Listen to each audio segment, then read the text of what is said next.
It was late in the fall of 2014 when I found myself driving through the dense woods of northern Michigan. The days had shortened, and the nights were colder, marking the slow transition into winter. I had just moved back to the Midwest from a year of working in the bustling city of Chicago, seeking solace after a turbulent period in my life. My wife had passed away earlier that year, and after months of grappling with grief and the remnants of our once shared life, I decided that a trip up to my uncle's old cabin would help clear my mind. The cabin had always been a place of comfort for me. My uncle Jerry had built it back in the 80s, a small, cozy structure tucked away on the edge of a large, secluded forest. He'd left it to me in his will, though I hadn't really made use of it since his passing.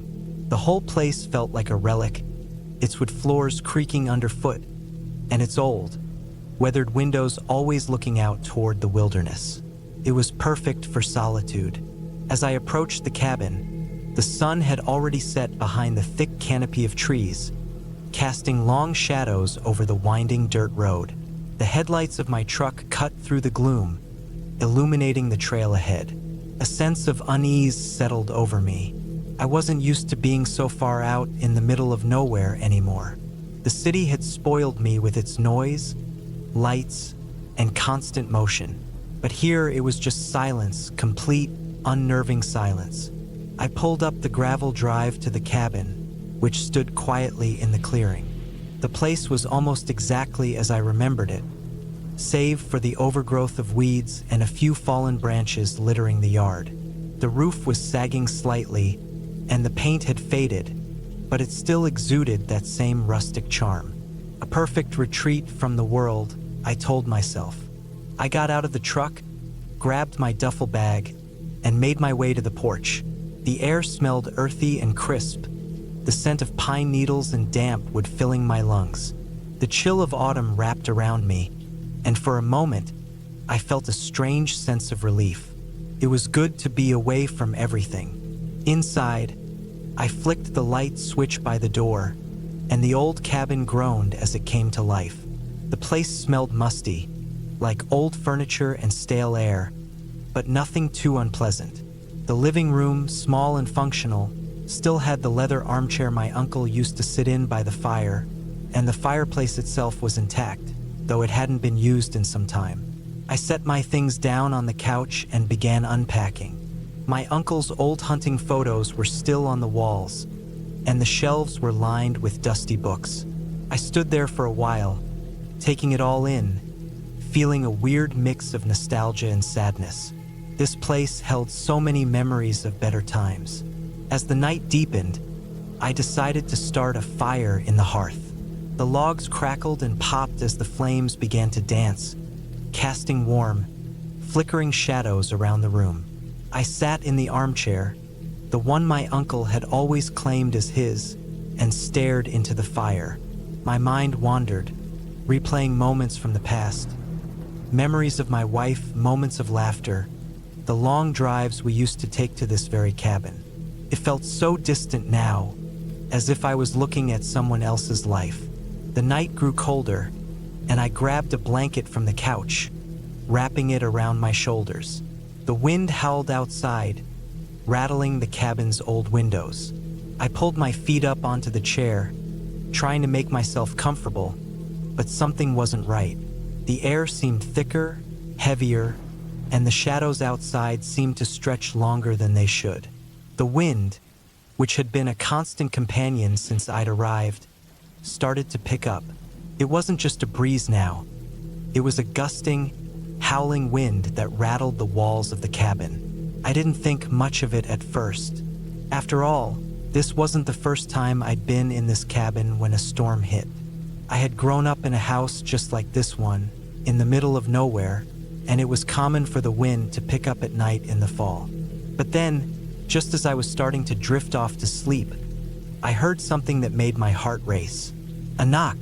It was soft at first, like the tap of a branch against the window.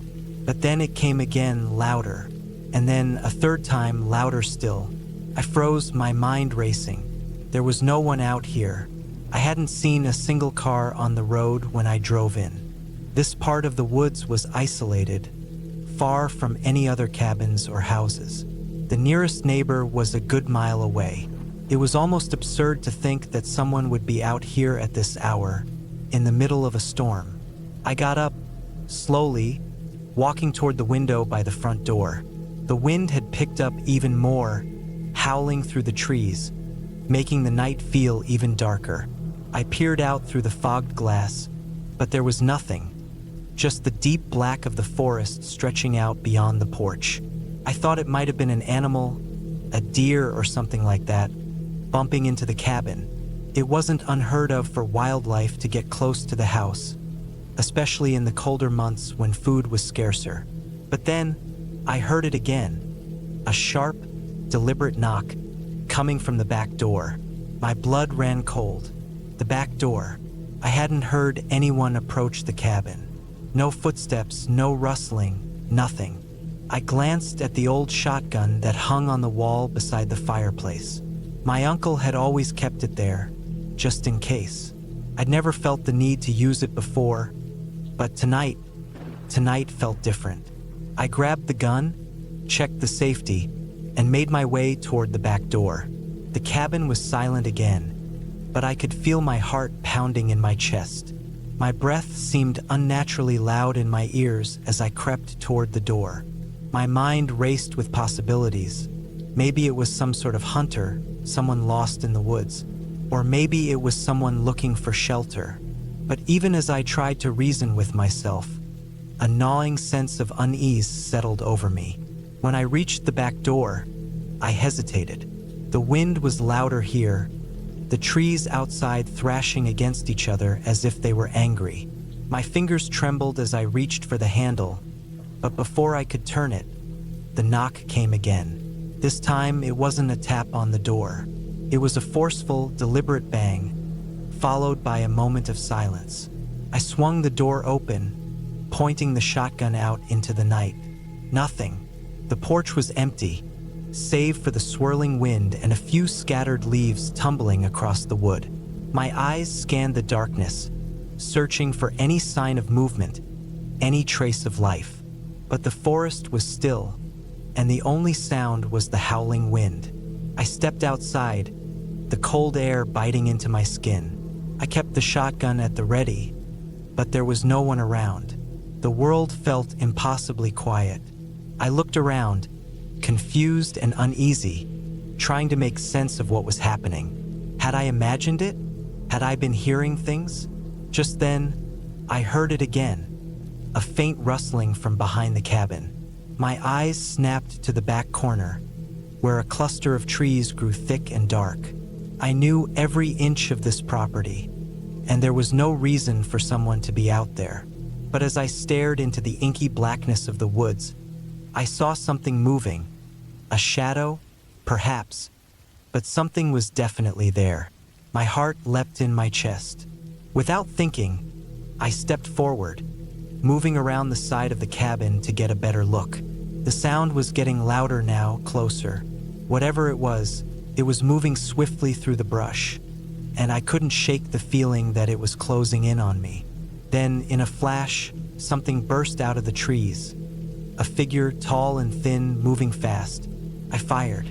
The shot rang out, echoing through the forest, and the figure dropped. I heard a thud as it hit the ground, followed by an eerie silence. I rushed over, my heart pounding, and found a man lying motionless on the ground, his eyes wide open and staring. He wasn't moving. I knelt down, breathless, and checked for a pulse.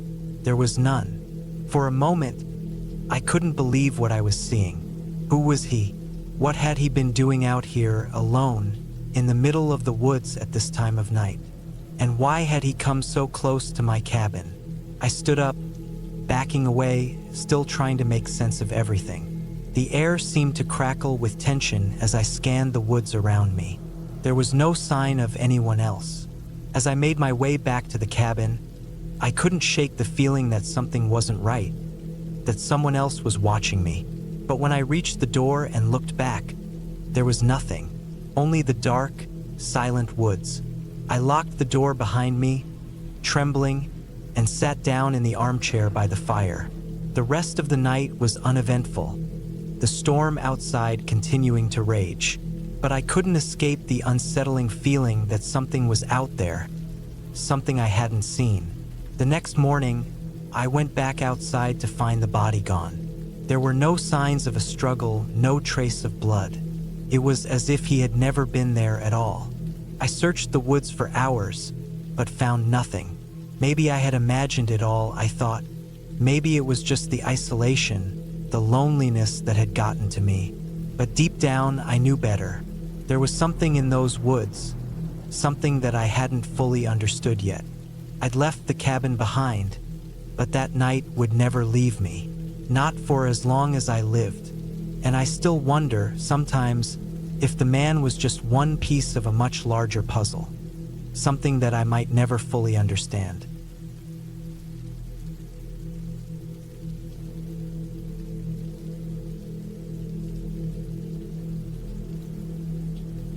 I took a seasonal job in Vermont back in the fall of 2016.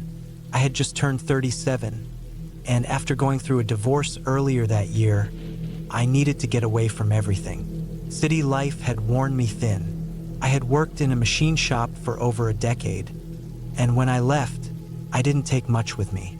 My ex kept the apartment, and I packed what I could into my truck and started driving. I didn't really have a plan at first. Just the idea of finding work in quieter parts of the country, staying mobile, and living lean. A few weeks into my wandering, I found an online post for a groundskeeper position in a rural part of Vermont. It was one of those no-frills listings, just a short paragraph saying they needed someone to maintain a private family graveyard and an old cabin on the property.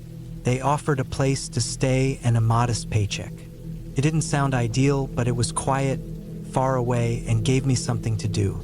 The property was owned by a man named Harold Dayton, though I never met him in person. Everything was handled through his assistant over the phone and email. The graveyard, she explained, had been in the Dayton family since the early 1800s. It wasn't open to the public, just private land, tucked away near a dead-end dirt road about 8 miles outside a small town called Brookvale. There was a one-room log cabin on the edge of the woods beside the graveyard. That was where I'd be staying. When I got there, it was early October. The leaves had started changing, and the air was already turning cold. The road leading to the property was rough, half washed out in places. My truck barely made it up the last incline without spinning out. The area felt forgotten, like nobody had been back there in years. That was probably true, aside from whoever checked on the graves once in a while. The cabin was small but dry.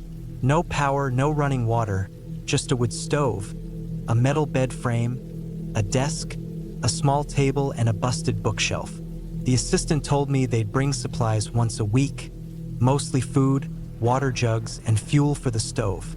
I was expected to rake leaves, keep the paths clear, do basic repairs to the fence surrounding the graveyard, and document any weather damage or vandalism, though none had ever been reported. The graveyard itself sat maybe 30 yards from the cabin. It wasn't very big. Maybe 24 old stone markers, some barely legible, all arranged in loose rows under a canopy of old birch and maple trees. The fence around it was rusted iron, waist-high, with a creaky gate that never quite latched right. Moss clung to almost every surface, and the whole place had a damp, heavy smell to it. Not rotting, just old and full of soaked earth. The first couple of days were uneventful. I swept the leaves from the paths, cut back overgrown brush, and patched part of the fence where it had bent from a fallen branch. The nights were quiet, dead quiet. No traffic. No dogs barking. No people. Just the occasional owl or the soft knock of trees shifting in the wind. That silence grew heavier as the days passed. I started to feel it in my chest at night. I couldn't explain it at the time, but it was like the quiet had weight. It pressed against the walls of the cabin. I didn't sleep much, even with the stove going. I'd lie there listening to the woods, sometimes hearing something snap or shuffle in the leaves outside. But it never sounded close, just far-off movement. Still, I kept a hatchet by the bed. About a week in, I noticed something strange. I was raking behind the far row of graves when I saw one of the stones looked different. Not the stone itself, but the earth around it. The ground near the base looked darker than the rest, like it had been disturbed. At first I thought maybe it was runoff from the last rain, but the soil was loose. It hadn't been packed down by years of settling. I poked at it with a stick. The top layer gave easily, revealing fresher, lighter dirt underneath. I figured maybe an animal had been digging, maybe a fox or a raccoon, but it didn't look like the kind of shallow pawing animals usually do. It was too clean, like someone had used a small shovel. There were even spots that looked like the corners of a rectangular hole had been started but not finished. That stuck with me. Couldn't let it go. The next day, I came back with a small hand spade from the supply bin near the cabin. I dug a few inches down. Sure enough, the dirt was loose and clearly disturbed, but no bones or anything like that. I didn't want to go deeper. Felt wrong. So I covered it back up and moved on. A couple days later, something even stranger happened. I was doing rounds around the edge of the woods, just making sure no trees had come down near the graveyard fence, when I spotted something off to the side. A patch of disturbed ground a good 50 yards into the trees. I walked over, and sure enough, there was a small hole there too. Same kind of digging pattern, rectangular, just a few inches deep, not animal-like at all. There was no reason for someone to be out here. This was private land. The road was barely drivable. Nobody had any business being out in those woods. And yet the pattern kept repeating. Over the next week, I found 3 more shallow holes, each one carefully shaped, like someone had started digging but stopped after the first few scoops. None of them were more than a foot deep, always in a clean rectangle, always fresh. I reported it in my weekly log that I emailed to the assistant. Never got a reply about it. One night, maybe 2 weeks into my stay, I woke up around 2:30 in the morning. I hadn't heard anything, but something felt off.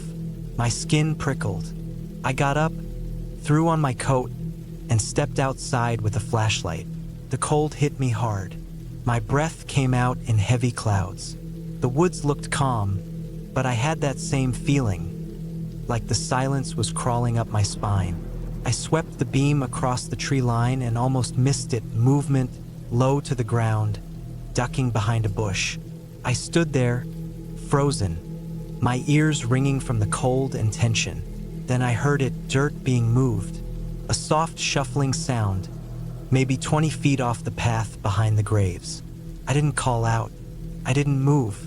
I just stood and listened. The sound went on for maybe another 30 seconds, then stopped completely.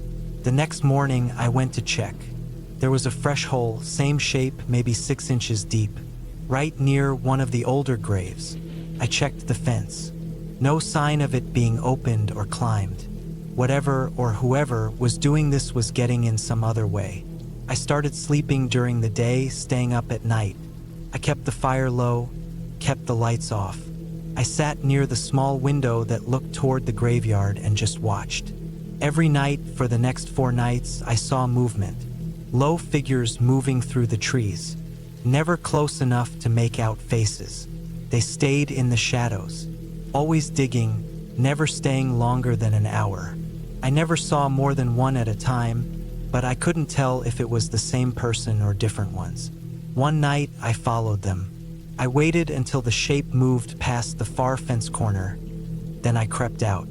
I kept my flashlight off and followed at a distance, my boots barely touching the ground.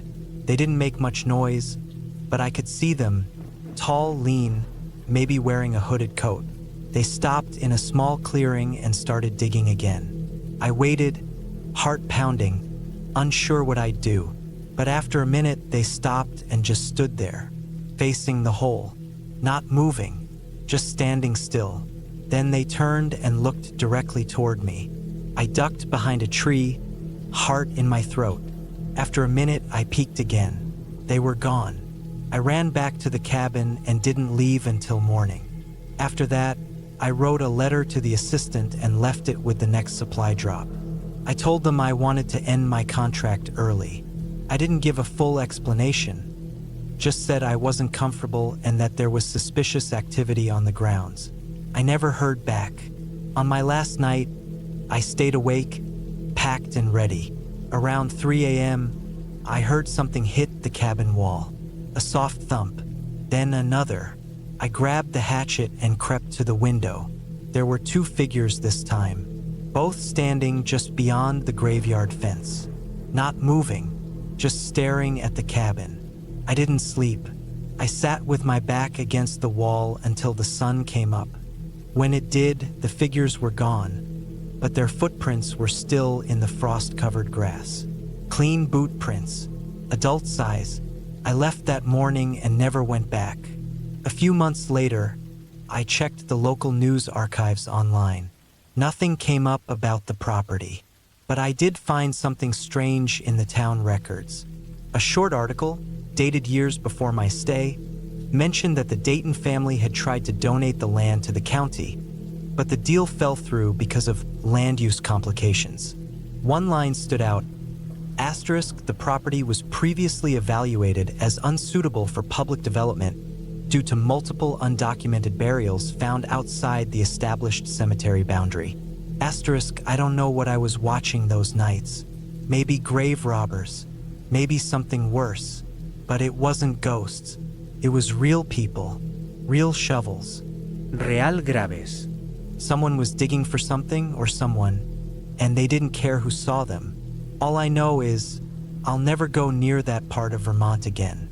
And if someone offers you a job looking after an old graveyard in the woods, turn it down, especially if there's a cabin.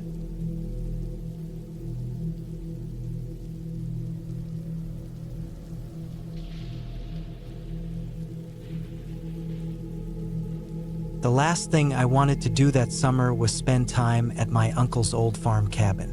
But there I was, reluctantly packing up my car with the bare essentials for what I was told would be a quiet weekend to recharge. My uncle had passed away a few months earlier, and after the funeral, the property was left to his kids, my cousins, who were too busy with their own lives to even think about the cabin. So, they asked me, the only one in the family who seemed remotely willing to handle it, to keep an eye on the place. The cabin was tucked away about 2 hours outside of town in a part of the country that most people wouldn't think twice about. A few neighbors dotted the area, but nothing so close that you'd feel like you were in a community. It was the kind of place you drove through and thought, this is it, no one around for miles. And that's exactly what I was in for. When I arrived, the afternoon was still bright, but the heavy humidity in the air made everything feel thick. The kind of weather that made you want to sweat the moment you stepped outside.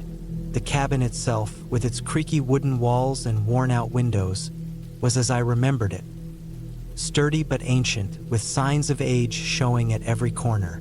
The porch sagged a bit under the weight of years, and the faded red paint on the door was peeling. It had character. Too much of it, perhaps. I got out of my car, grabbing my bag, and stood there for a moment, taking in the quiet. It felt different without my uncle's presence, though I couldn't put my finger on why. Maybe it was the silence. It was so quiet that it almost felt unnatural. After bringing my things inside and settling into the small but cozy living room, I started unpacking. The place wasn't as bad as I'd imagined. A few old family photos, a small fireplace, and a collection of hunting trophies my uncle had proudly displayed. But there was something off about the way everything was arranged, as if it had been disturbed recently, but no one had lived there for months. My uncle was a meticulous man, always keeping his place in perfect order. This felt like someone had rifled through everything, even though there was no sign of forced entry. I decided to stay the night anyway. It was too late to drive back, and the thought of dealing with the hassle of the road again seemed exhausting. I'd just take it easy, have a drink, and get a good night's sleep. But as the evening wore on, the oppressive silence only grew heavier. It wasn't just the lack of sound. It was the way the quiet seemed to settle into my bones, making everything feel still, unnervingly still. I made myself dinner, the kind of basic meal I could throw together without much thought. But even while I ate, I kept glancing around. I was aware of every creak the floorboards made under my feet, every whiff of stale air that seemed to seep in from the corners of the cabin. It wasn't a haunting feeling, not quite that. It was more like the cabin itself was alive, breathing in rhythm with me, watching. As the sun dipped below the horizon and the dark crept in, I turned on the old radio. The hum of static was oddly comforting, something familiar in a place that felt anything but. I finished my meal and, feeling uneasy, decided to lock all the windows and doors, just to be safe. That's when the first strange thing happened. I was standing in the kitchen, washing dishes, when I heard a faint noise outside, a rustling. It wasn't the wind, it was too deliberate. Someone moving. I froze, the dish in my hand still dripping water. My heart began to race. I told myself it was probably an animal, a deer or maybe even a raccoon. I had no reason to assume the worst. Still, I waited for a few more seconds, straining to hear. Another rustling, and then a soft, deliberate knock at the door. I froze again. No animal knocked. It didn't make sense. No one lived for miles. The neighbors were far enough away that it wouldn't be easy to just pop by, especially not this late. I glanced at the clock. 9:30 p.m. Too late for anyone to be calling. I took a deep breath, trying to steady my nerves. Maybe it was just a prank, a random traveler or someone who had lost their way. I slowly walked over to the door, not daring to open it, but standing in front of it, looking out the small crack between the curtains. The porch was empty. The sound of the rustling stopped, as if whoever was there had simply disappeared. But there was still something in the air, a lingering presence. I closed the curtains and locked the door again, bolting it just in case. My mind raced with possibilities, trying to make sense of what I had just heard. Was it an animal? Was someone out there? I thought about calling my cousin to check if they had any idea who might be around, but that seemed excessive. It was probably nothing. The rest of the night felt off. Every sound, every creak, every sudden shift of air made me tense up. My mind was no longer focused on relaxing. Sleep eluded me as I lay awake, staring at the ceiling, wondering if I was just imagining things. Maybe the silence was getting to me, but I couldn't shake the feeling that something wasn't right. At some point, exhaustion overtook me, and I finally drifted off into a restless sleep. I woke up the next morning with a start. The sun was up, and the cabin was bathed in light. Everything seemed normal at first. No strange noises, no knocks at the door. I forced myself to get out of bed and start my day, trying to shake off the odd feeling from last night. I went outside to check the perimeter of the cabin. The area around it was overgrown, with tall grass and thick brush near the back of the property. It seemed like no one had come around in a while. The dirt path leading to the cabin was barely visible. As I walked further into the woods behind the cabin, I noticed something strange. The ground near the back fence was disturbed. A patch of dirt was scratched up, like someone had been digging or moving around there recently. My heart skipped a beat. I knew for sure no one had been there before. My uncle had been a recluse, and he didn't entertain guests, especially not in his later years. I bent down to get a closer look. There were no clear footprints, just the disturbed earth. As I stood there, trying to make sense of it, I heard a noise behind me, a twig snapping. I whirled around, but no one was there. I wasn't alone. I spent the rest of the day double-checking all the locks and windows. I kept thinking about the knocking from the night before and the strange disturbance outside. Something or someone was out there. I couldn't stay here alone. I knew I had to leave, but the fear of what was waiting for me in the woods paralyzed me. I spent the rest of the evening in a heightened state of anxiety, waiting for something, anything to happen, but nothing did. At some point, after another long, sleepless night, I decided to leave. I grabbed my things and packed my car, driving away from the cabin as fast as I could. As I passed through the small, overgrown lane leading out of the property, I caught a glimpse of something out of the corner of my eye, a figure standing just beyond the trees watching me. I didn't stop. I didn't slow down. I drove straight back to town, my heart pounding in my chest. The image of the figure haunted me. Who had been out there? What had they been doing? When I got home, I tried to put it all behind me. I didn't tell anyone what happened. No one would believe it anyway. But as I sat down, exhausted and shaken, I couldn't escape the feeling that someone, was still out there, waiting. The cabin, once a quiet, familiar place, would never feel safe to me again.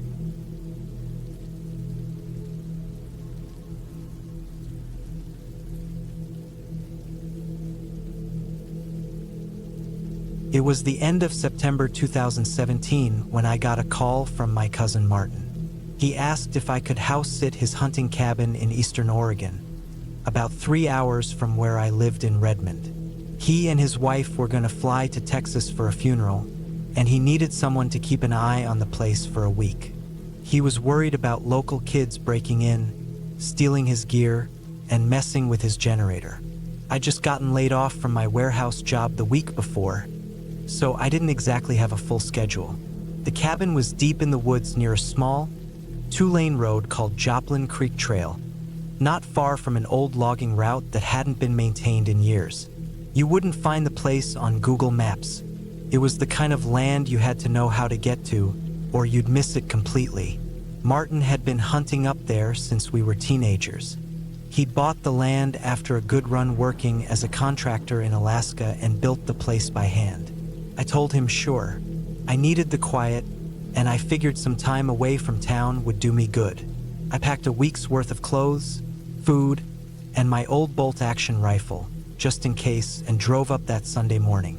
It was cloudy when I left, and by the time I reached the last few miles of dirt road, it had started to drizzle. Martin's directions were still good. I followed the trail until I found the fallen log he'd mentioned, then made the left into the clearing where the cabin sat. It was a single-story log cabin with a tin roof and a metal chimney sticking up like a crooked finger. The front porch had a few steps missing, and there were deer skulls nailed above the doorway, just like I remembered from the last time I'd been there 3 years ago.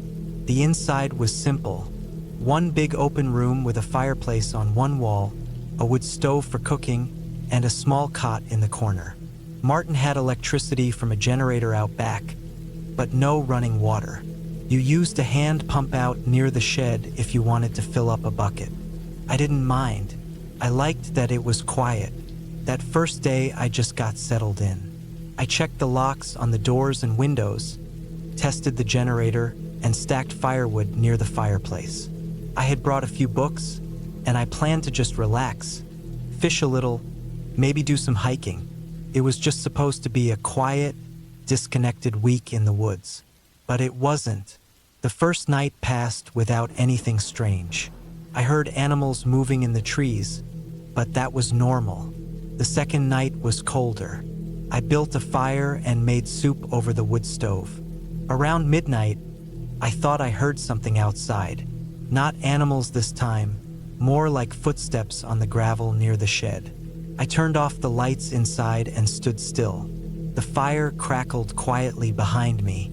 I waited, listening. A long pause, then footsteps again, crunching softly. Not fast, not running, just walking. The kind of sound a person makes when they don't want to be heard but aren't in a rush. I grabbed my rifle and opened the door slowly. The night air was cold and smelled like wet pine. I stepped out onto the porch, the boards creaking under my boots. I scanned the yard with my flashlight, sweeping it past the shed, the trees, and the pump. Nothing. No footprints, no animals, no movement. I waited a while longer, then went back inside, locked the door. I told myself it was probably a deer or an elk, maybe a bear. Still, I left the rifle loaded and close to the cot. On the third day, I found something strange near the edge of the clearing. I was walking a trail Martin had cut with his ATV a few summers back, heading toward a small stream about half a mile from the cabin. I figured I'd try fishing, see if anything was biting, but maybe 100 yards down the trail, I noticed something in the mud. Footprints, not boot prints, bare feet, human clearly, but they were odd, wide, flat, and too long for someone normal. They weren't child-sized either. These were adult, easily the size of mine, maybe even longer, and they were fresh. The rain had stopped early that morning, and the mud still looked wet around the edges. Who the hell walks barefoot this far into the woods? I stood there staring at them for a long time. They led from the trees across the trail and disappeared into the underbrush. I looked around. Nothing. Not a sound, no movement. I felt exposed, standing there with my back open to the woods, so I turned and headed back to the cabin. I didn't sleep much that night. Every sound outside made me sit up. Around 2 a.m., I heard something knock against the cabin wall. A dull, slow thump. Once, then again from the other side. I got up, turned off the lights, and crouched near the window. The moonlight lit up the clearing just enough to see the trees and the outline of the shed. I waited. Another thump, lower this time, like it was near the ground. I stayed crouched like that until dawn. When the sun finally came up, I went outside with the rifle and circled the cabin. That's when I saw the marks, scratches, on the wood near the bottom of the wall. Deep grooves like someone had run a blade or a rock along the logs. They weren't random either. They were spaced almost evenly, like whoever did it had scraped in a pattern. By day 5, I was on edge constantly. I barely left the cabin. I kept the rifle close and slept in my boots, waking up at every creak of the roof or rustle of the trees. The worst part wasn't that I was scared. It was that I didn't know what I was scared of. If someone was messing with me, why wouldn't they just come to the door and try something? Why scratch the walls and walk barefoot around the woods? That morning I found something else. A dead rabbit. Not eaten, not torn apart like a predator would. Just dead. Its neck was broken clean. It had been placed on the porch right by the door. Its legs were tucked under its body like it had been positioned deliberately. No blood, no mess. Just sitting there like some kind of offering. I buried it out back and stayed inside all day. That night, I heard footsteps again. Closer this time. And this time I knew it wasn't an animal. They stopped right outside the window, where I'd hung a blanket to keep the cold out. The light from the fire flickered behind me. I could feel someone standing just inches away on the other side of that wall. I raised the rifle and waited. I didn't move. I barely breathed. But the footsteps didn't start again. There was no knock. Nothing. They just stood there. Minutes passed. Then they were gone. Day 6 was quiet. Too quiet. No animal sounds. No wind. Even the squirrels that used to run across the roof in the morning were gone. I didn't find any more tracks or dead animals, but I did see something new. A rope hanging from one of the trees near the shed. A short length of dirty rope, tied into a noose, swinging gently. I hadn't put it there. Martin didn't keep anything like that lying around, and it looked old, weathered, frayed, like it had been sitting in the dirt for years before someone dug it up and strung it from the tree. I cut it down and threw it into the fire. That night, I moved the cot against the door. I turned off the generator and stayed in the dark with the rifle in my lap. I didn't sleep. I listened, and just before dawn, I heard it again. Footsteps, slow, circling the cabin. They stopped near the shed this time. I leaned against the wall and peered out the side window. There was just enough moonlight to see someone standing in the trees. They weren't moving. They were facing the cabin. Tall, thin, shirtless, or maybe just wearing something tight and dark. Their skin looked pale. They didn't have shoes on. They were just standing there, watching. I stayed frozen, not even daring to blink. After a minute, they stepped back into the trees and vanished. I left the next morning. I packed everything fast, tossed it all into the back of my car, and didn't even bother shutting off the fireplace or securing the generator. I drove down the trail faster than I should have, hitting every bump and pothole along the way. The trees seemed to close in tighter the farther I got. When I hit the paved road, I didn't stop until I saw other houses. Civilization, people, cell service. I never went back to the cabin. Martin called me a week later. He said everything was fine when he got home. Nothing was broken or missing. No scratches, no dead animals, no weird footprints. He said maybe I was just stressed, that being alone in the woods can mess with your head. I didn't argue. I didn't tell him about the man in the trees or the noose or the dead rabbit on the porch. I didn't want to think about it anymore.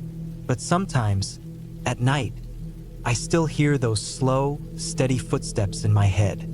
I still see the outline of that man, standing silently among the trees, barefoot, watching. And I wonder how long he'd been there, how long he'd been waiting, and why he never came inside.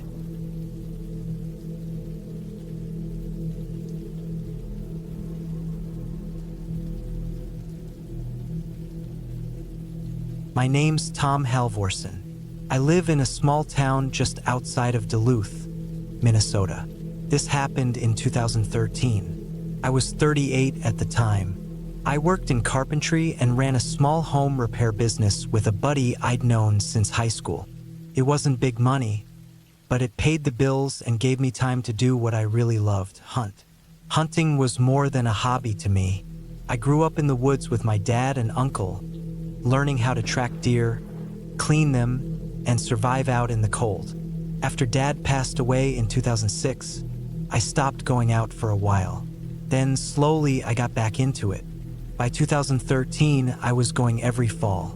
That year, my cousin Shane offered me a chance to use his hunting cabin up north, about 2 hours past Grand Rapids, near a place called Effie. I hadn't seen him in a while. He'd moved down to Iowa and wasn't using the place anymore. He told me it had no power, no running water, and hadn't been visited in over a year.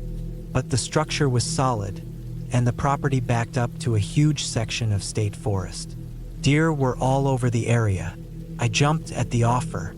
I packed up my .30-06, some food, a camp stove, my sleeping bag, and everything I'd need for a 5-day solo trip. My plan was to leave on a Thursday and come back Monday afternoon. I wanted the peace and quiet more than anything. The first sign that something was wrong came on the drive-in. There's a gravel road that cuts off Highway 5 and runs about 11 miles into the forest. Shane's cabin is tucked away down an overgrown trail that splits from that road around mile 9. I was driving my old Dodge Ram with all-terrain tires, so I wasn't worried about the rough ground. But that road, it felt different than I remembered. I'd been there once years ago when Shane still used the place, and the trail had felt remote then. Now it felt abandoned. I passed 2 old trucks parked in the brush about 3 miles in. They looked like they hadn't moved in years. The windows were fogged, and the bodies were covered in pine needles and dirt. No license plates, just sitting there, as if someone drove them in and walked off. At the 9-mile mark, I slowed and turned onto the trail leading to the cabin. It was tight, barely wide enough for my truck. Trees scraped both sides, and low-hanging branches smacked the windshield. I drove about half a mile before the cabin came into view through the trees. It was a single-story wooden structure with a tin roof, maybe 30 feet wide. The wood was weathered gray, and the porch sagged in the middle. The front steps were warped, and a tree had fallen close to the shed out back. But overall, it was still standing. I parked and got out. The air was dead quiet. Not even birds. just the occasional rustle of wind through the trees. I unlocked the door with the key Shane mailed me, stepped inside, and took a long breath. It smelled like mildew and old wood. Dust hung in the air. The cabin had one main room, a small kitchen area, a table, and a bed in the corner. There was a wood stove near the back wall, a stack of chopped firewood beside it. No lights, of course, just windows, and they were streaked with grime. I unpacked, set up the stove, and lit a fire. As the heat filled the cabin, the smell changed from mildew to something more like wet bark. I swept the floor, which had mouse droppings and leaves scattered near the door. There was a trail of little paw prints running from the stove to the bed. Mice had clearly made themselves at home. Still, I didn't mind. It was better than being surrounded by people. That first night, I sat out on the porch with a thermos of coffee and listened to the forest. The sky was dark, no moon, just stars poking through the treetops. Around midnight, I heard something moving in the woods. It wasn't a deer. Too slow, too heavy. I sat still and listened. Whatever it was, it walked in a wide arc around the cabin, maybe 50 or 60 yards out, crunching leaves, a few broken branches, then silence. I stayed up for another hour, rifle across my lap, just in case. But nothing came close. Eventually, I went back inside, bolted the door, and slept. The next morning, I got up before sunrise, made coffee on the propane stove, and headed out to hunt. The forest here was dense. Pines and birch trees grew thick, and the underbrush was waist-high in some places.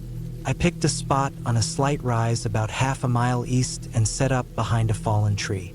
By 9 a.m., I saw 3 deer, 1 doe, 2 younger bucks. I shot one of the bucks, clean shot through the lungs. It dropped, kicked for a second, and went still. I cleaned it right there, wrapped the meat in game bags, and hauled it back to the cabin. I spent most of the day processing the deer, smoking some of the meat over the fire pit out back, and salting the rest. I kept the heart and liver in a cooler with ice packs and buried it under the cabin's shade.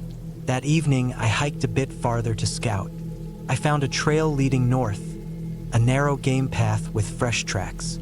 Oddly, I also saw boot prints. They were recent, maybe a day or two old.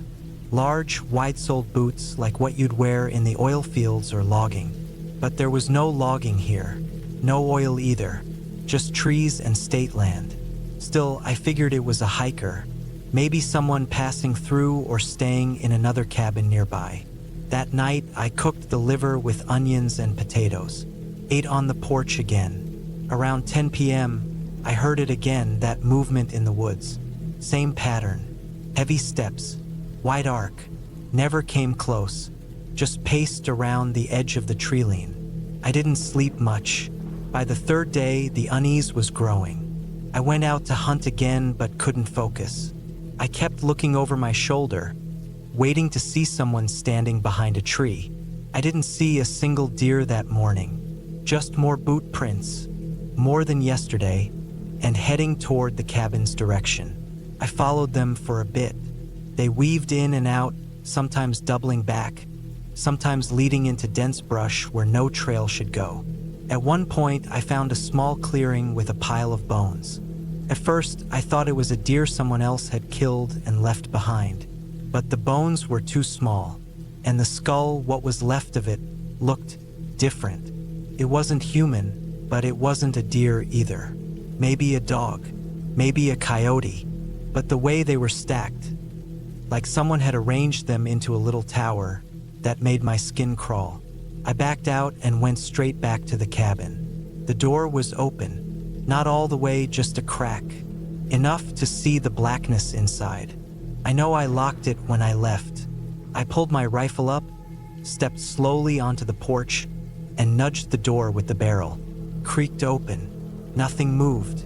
The place looked the same. Stove cold, bed untouched, gear all still there. But something was off.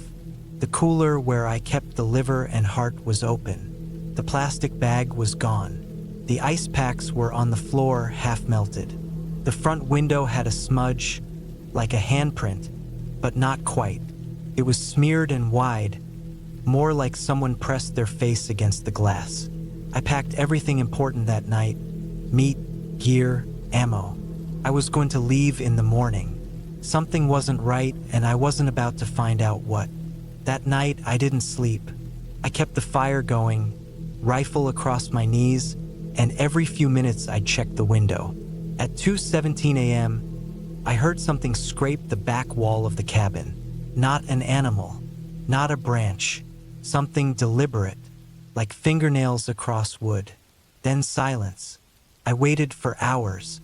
Nothing came back. Around sunrise, I stepped outside. The back wall had 3 deep scratches running from top to bottom, maybe 4 feet long each. They were fresh. I got in the truck and left. But the trail out, it wasn't the same. Branches blocked the path. Not fallen, placed, like someone dragged tree limbs across the road and laid them in a pattern. I had to get out 3 times to move them. The last one had a deer skull tied to it with twine. The eyes were missing. The jaw was gone. Just the skull, facing my truck like it was watching. I didn't stop again until I hit the main road. I drove all the way back to Duluth without pausing. Didn't even pee. I told Shane about it. He didn't believe me. Said the cabin was probably being squatted in by meth heads or weird loners. Told me he'd send someone up to check. But he never did. A month later, I saw on the local news that a hiker had gone missing in that same forest. 2 weeks after that, another hunter reported their camp ransacked.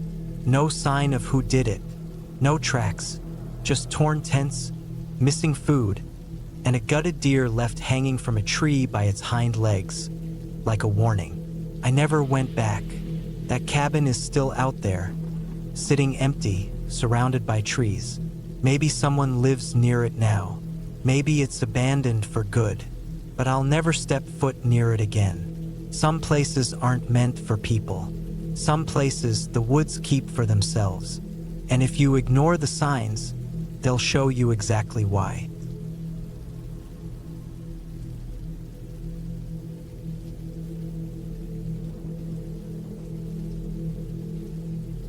It was late October when I decided to drive up north to my uncle's old hunting cabin near Ely, Minnesota. I needed a break. Work was getting to me, the city noise was getting to me, and honestly, I just wanted to clear my head for a few days. My uncle, Ron, hadn't used the cabin in over a year. He'd moved down to Arizona after his knees gave out, and he couldn't handle the winters anymore. But the cabin still stood. Still had the essentials, still had a working wood stove, and more than enough firewood to keep me warm for a few days. I was 33, single again after a pretty rough breakup, and tired of staring at the same apartment walls. I packed up my old Ford Explorer with a couple days worth of food, some water, and a few small tools. I brought my .308 just in case I spotted a deer, and a .45 for side carry. It was just habit from years of growing up in rural Minnesota. The drive took nearly 5 hours, and by the time I turned off the main road onto the gravel logging path, the light was fading fast. That stretch always felt eerie, with trees leaning in so close that the branches scraped the side of the vehicle. Even though I'd driven it a few times before, I still felt uneasy every time. You don't see many people up there. No cell service. No neighbors within miles. If something went wrong, you were on your own. The cabin appeared through the trees like it always did, low-roofed, built from dark logs, and sitting about 30 feet off a small lake. The windows were still boarded up from last winter. I parked the Explorer out front and just sat there for a moment watching the tree line. Everything was quiet. I got the boards off the door, unlocked the padlock, and stepped inside. The air was stale, but otherwise, everything looked about how I remembered it. One main room with a wood stove in the corner, a little kitchenette with a propane stove, and a cot against the back wall. There was a separate outhouse about 30 yards behind the cabin, just out of sight from the porch. I lit the lanterns, got a fire going, and heated up a can of chili. That first night was quiet. I read for a bit, wrote in a small notebook I brought, then turned in early. The cot was stiff, but I was used to worse. The woods were dead silent. No wind, no animal sounds, just silence. Almost too much silence. Sometime during the night, I woke up to the sound of twigs snapping. At first, I figured it was a deer or maybe a raccoon rummaging around. I grabbed the flashlight and shone it out the small front window, but didn't see anything. Still, I couldn't shake that feeling. I left the flashlight on the little shelf by the bed and drifted off again. The next day, I spent the morning stacking some firewood, checked the old fishing pole, and even hiked down the trail behind the cabin that led to the ridge. That trail used to be clear, but now it was half overgrown. Something about that path made me feel on edge. I didn't stay out there long. By evening, the clouds rolled in thick, and it started to drizzle. I stayed inside, cooking up some instant rice and beans, then sat by the fire. I was halfway through an old paperback when I heard something. Not twigs this time. It was heavier, like a footstep. I held my breath, stood up, and listened. Nothing. I waited a full minute, then walked to the window and peeked out. Still nothing. I told myself it was probably a branch falling or an animal stepping wrong. But I took the .45 off the table and slid it into the holster anyway. Better safe than sorry. The third day was cold, cloudy, and quiet. I didn't feel like hiking. Something about the atmosphere just felt off. I kept glancing out the windows, checking the tree line, and even circled the cabin a few times to reassure myself. Nothing seemed disturbed, but there were boot prints in the mud around the back of the cabin. Not mine. I hadn't walked out there since arriving, and they weren't old either. Still fresh, maybe from that morning. The pattern wasn't familiar, and it looked like someone had walked halfway around the building, then turned back toward the woods. No reason to panic, I told myself. Maybe a hunter, maybe someone passing through, but they'd have to come down the same road I did, and I didn't see any other tire tracks on the gravel. And that road only went one way, straight to the cabin. There wasn't any reason for anyone to be out there unless they were coming specifically to this place. I didn't sleep much that night. I kept the lantern on low, gun next to the bed, boots on. Around 2 a.m., I heard it again, movement outside. This time, slower, deliberate. I crept to the window, heart pounding. The fire had died down, but there was still a soft glow that let me see a bit of the porch. Someone was standing just out of view. I froze. They didn't knock, didn't try the door, just stood there. I couldn't see a face or figure clearly, just a shadowy form. After a minute, they moved back off the porch and disappeared into the dark. I stayed awake until daylight. I wanted to leave right then, but the Explorer's battery was dead. I don't know how, it had been fine, no lights left on. It just wouldn't turn over. I checked the terminals, tried again. Nothing. That's when I really started to panic. No power, no cell signal, no one for miles. I grabbed the rifle, locked the cabin door, and pulled the boards from the windows back inside so I could re-nail them from within. Every window, every possible point of entry. I set up a few small makeshift noise traps outside, tied up cans and fishing line across the main trail and around the back path. Anything to give me warning. I barely ate that day, spent most of it sitting inside with the rifle on my lap. Around noon, it started to rain again. Heavy this time, with thunder rolling in the distance. It didn't stop until nightfall. Then, everything went quiet again. Around 10 p.m., one of the noise traps rattled. Then another. I raised the rifle and waited. No sounds, no footsteps, nothing after that. Just the wind. I stayed seated, watching the door, ears straining for any sound. At 3 a.m., the doorknob turned. It actually turned. I raised the rifle, heart in my throat. The door didn't open. It was bolted, and I'd reinforced it earlier. But whoever was out there had tried. They didn't knock, Didn't say a word. Just left. I didn't sleep at all after that. By morning, I was a mess. My hands were shaking. My stomach felt like it was tied in knots, and my mouth was dry. I had to get out of there. I packed everything into my bag, slung the rifle over my shoulder, and started walking down the gravel road. It was 10 miles back to the county road where I might be able to flag someone down. I didn't care. I just needed to get away from that cabin. I hiked fast, checking behind me every few minutes. The forest was silent again. I didn't see any tracks, didn't hear anything, but I couldn't shake the feeling that I was being watched. The farther I got from the cabin, the better I felt. By late afternoon, I reached the county road. About half an hour later, a pickup finally came by, and the guy gave me a lift to the nearest town.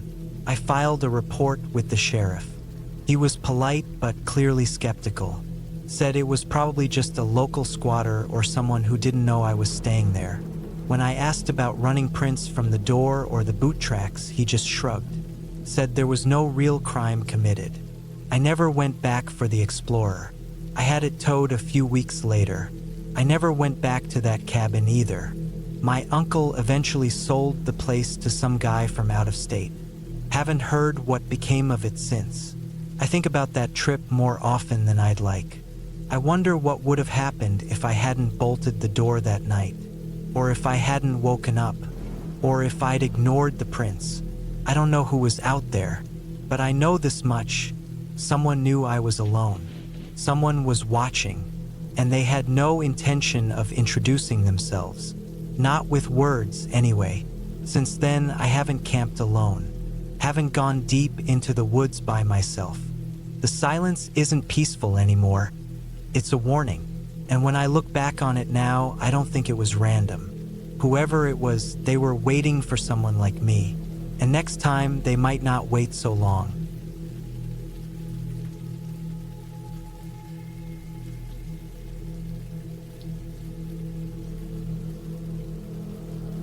It was 2016. I had just turned 33 and was in a rut I couldn't quite shake. My job as a regional truck dispatcher in Colorado Springs wasn't cutting it anymore, and my long-term relationship had ended the year before. I'd let myself go a bit, put on some weight, slept odd hours, lived mostly on boxed food and whatever fast food I could grab after work. That kind of hollow routine where the days just blend together. My cousin Kyle, who I hadn't spoken to much in the last few years, called me out of the blue one night. He worked border patrol in southern Arizona and had a hunting cabin in a remote stretch of land west of Nogales. We were close when we were kids. He was the one who taught me to shoot and skin small game, and he was always the brave one between us. He said he hadn't been up to the cabin in a few months and wanted someone to check in on it. He knew I was struggling, and maybe he figured I needed an excuse to get out of town for a while. I said yes. I had a couple weeks of unused vacation time, so I took them. I packed up my aging Subaru, bought a couple of cheap camping supplies from a local shop, grabbed my .38 from the lockbox, and hit the road. No real plan, just needed to breathe different air for a while. The drive took about 13 hours. The closer I got to the Arizona border, the more empty everything started to feel. Fewer gas stations, long, flat stretches of road where the only thing you'd pass for miles was a rattlesnake or some dead jackrabbit roasting on the asphalt. It was late March, but the heat had already started to bite. I stopped in a small town called Sonoita to fill up, then drove another 40 minutes down a washboard road that rattled my fillings loose until I reached the turnoff Kyle had told me about. The cabin sat in a clearing maybe 5 miles off the main dirt road. It was surrounded on all sides by low mesquite trees, dry riverbeds, and sunburnt boulders. This was no tourist getaway. It had no running water, no cell reception, and no electricity unless you got the small generator running. But it was sturdy and clean. He'd left some food in the cabinets, some jugs of water, a first aid kit, and a couple of cots. Enough to make it livable for a few days. I arrived in the late afternoon, popped the lock, and dropped my bag on one of the cots. Inside, it smelled faintly of dry wood, dust, and something faintly metallic, probably old tools or rusting nails. The place wasn't big. One main room with 2 cots, a table, a wood stove, and a shelf with some old field guides. The only other room was a small bathroom with a composting toilet and a cracked mirror. Outside the cabin, the silence was total. No cars, no hum of distant roads, just wind and dry grass scraping against itself. Every now and then, I'd hear a lizard skitter under a rock or the wings of a bird flapping high above me. There was no real trail to or from the place, just a set of faint tire ruts where Kyle's truck must have come in and out months ago. I spent the first day just settling in. I tested the generator, which roared to life after a few tries. It powered a single bulb over the table and gave enough juice to charge my phone if I needed it, but with no signal, there wasn't much point. I lit a small fire in the ring outside, cooked up some canned chili, and let the quiet wrap itself around me. That night, I slept okay. I locked the door behind me, placed the .38 under the cot, and lay there listening to the wind. The stars were like nothing I'd seen before. Sharp, endless, and cold. You forget how alive the sky looks when you get away from city lights. The next morning, I went walking. There wasn't much else to do. I had brought a journal and a couple of books, but I was restless. I wanted to move, to sweat, to feel something other than what I'd been feeling in my apartment the last year. I followed a dry riverbed north until I found a low ridge with a good view of the valley. The land stretched forever, yellow and tan and dry, broken only by rocks and the occasional twisted tree. It was beautiful, but in a hard, indifferent way. Around late afternoon, I started back. That's when I saw the first sign something wasn't right. Just beyond the tree line to the west of the cabin, maybe 200 feet out, I spotted something on the ground. It looked like a dead animal, maybe a coyote. Its fur was patchy, skin stretched tight over bones, and it was lying in an unnatural position, almost like it had been dropped there from a height. I didn't get too close. Something about it made my skin crawl. I circled wide and headed back. That night, the wind picked up. The generator sputtered and died just after sunset. So I sat in the dim light of my lantern and read. I kept hearing things, little cracks and rustles just beyond the windows. I chalked it up to deer or javelinas, but something about the pattern of movement was strange. It didn't feel random. Felt like something was circling, staying just out of sight. I got up once and went to the window, staring out into the dark. Nothing, just empty desert and waving shadows. Then I heard a thud. Not a loud one, but enough to make me freeze. Came from the back wall of the cabin, near the bathroom. I grabbed the gun, heart pounding. Waited. Nothing else. No movement, no second sound. After maybe 10 minutes of standing there like an idiot, I chalked it up to a tree branch or something falling off the roof and went back to the cot. But I didn't sleep much. The next morning, I went out back. There were no branches on the roof. Nothing on the ground that would have made that sound. But there were tracks. At first, I thought they were animal prints. The soil was hard, but there were faint marks. Impressions that didn't match anything I could place.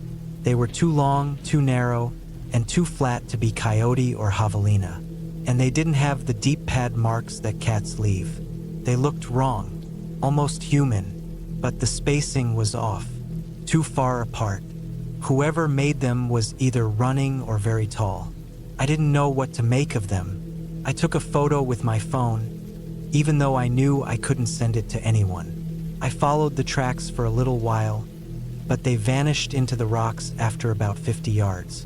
I came back, feeling uneasy. I kept the gun on me the rest of that day. Every time the wind shifted or a bird darted out of the brush, I jumped. That afternoon, I noticed something else. One of the water jugs, one I hadn't opened, was half empty. It was still capped, but the seal looked broken. I hadn't touched that one since I arrived, and I was sure it had been full. I didn't sleep that night, I stayed up in the cot, gun on my chest, lantern burning low. At some point past midnight, I heard the sound again. A thud, this time followed by a low scraping sound, like something dragging along the wall. Then silence. I didn't move. I just lay there, eyes locked on the door. Then I heard something I'll never forget. Breathing. Not mine. Not loud, but close. It was coming from just outside the wall. Deep, slow, steady breathing. Like someone trying to stay quiet but too close to control it fully. It lasted maybe 30 seconds. Then nothing. I don't remember falling asleep.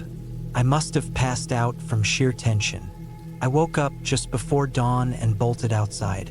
There were more tracks, this time circling the cabin. They weren't quite the same as the day before. Some were deeper. Some almost seemed like hands. Not paws. Hands. Long fingers pressing into the dirt like claws. I felt sick. I packed my things that morning. I told myself I was just being paranoid, that it was probably a mountain lion or a bear or some local animal I wasn't familiar with. But I didn't believe it. Not really. I planned to leave just after lunch. I wanted one last look around before I went, mostly to convince myself that it was nothing. I walked the edge of the clearing, following a narrow game trail to the east. That's when I saw it. There was something in the trees, standing still, facing me. First, I thought it was a person, but it wasn't. It was too tall, at least 7 feet. Its arms were long and hung too low. It didn't move like a person. It tilted its head, slowly, like it was studying me. I couldn't see its face clearly. It was in the shadow, but I knew it was looking straight at me. I raised the gun. My hand was shaking so badly I nearly dropped it. The thing didn't move, just watched. I backed away, step by step. I didn't turn around until I was back at the cabin door. When I looked again, it was gone. I threw everything into the car, slammed the hatch, and took off. I didn't care about the rattling road or the fact that I nearly tore my front bumper off hitting a ditch. I just wanted to be gone. I made it to the main road in under 30 minutes, speeding the whole way. I didn't stop until I reached a diner near Tucson, where I sat in my car for a full hour trying to breathe. When I told Kyle, he went quiet. Then he said I wasn't the first to see something strange up there. He didn't say more. I never went back. Even now, 9 years later, I can't explain what I saw. I've read about skinwalkers, but I don't believe in legends. What I do believe is this: something was out there, something watching, something that knew I was alone. It wasn't a ghost. It wasn't a demon. It was real, and I don't think it wanted me to leave.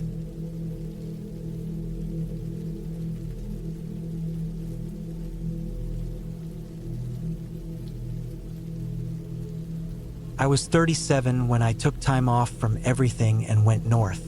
It was April 2016, and I had just left my job at a haulage company in Leeds after almost 11 years. I didn't quit on bad terms, I just got tired. I'd work days, nights, weekends. I missed birthdays, holidays, and 2 funerals because of that job. After a while, it starts to weigh down on you. One day, I just stopped caring and handed in my notice. No plan, no next step. A friend of mine, Mark, who lived near Carlisle, offered to let me use his family's cabin for a bit. It was way up in Cumbria, about an hour and a half from Keswick. I didn't know the exact location until I punched it into the sat-nav. I remember looking at the route and seeing that most of it was single-lane roads through woodland. No towns, no big villages, just scattered farms and silence. That's exactly what I thought I wanted. The cabin was a squat wooden thing set back from the road, surrounded by mossy trees and stone walls so old they were barely holding together.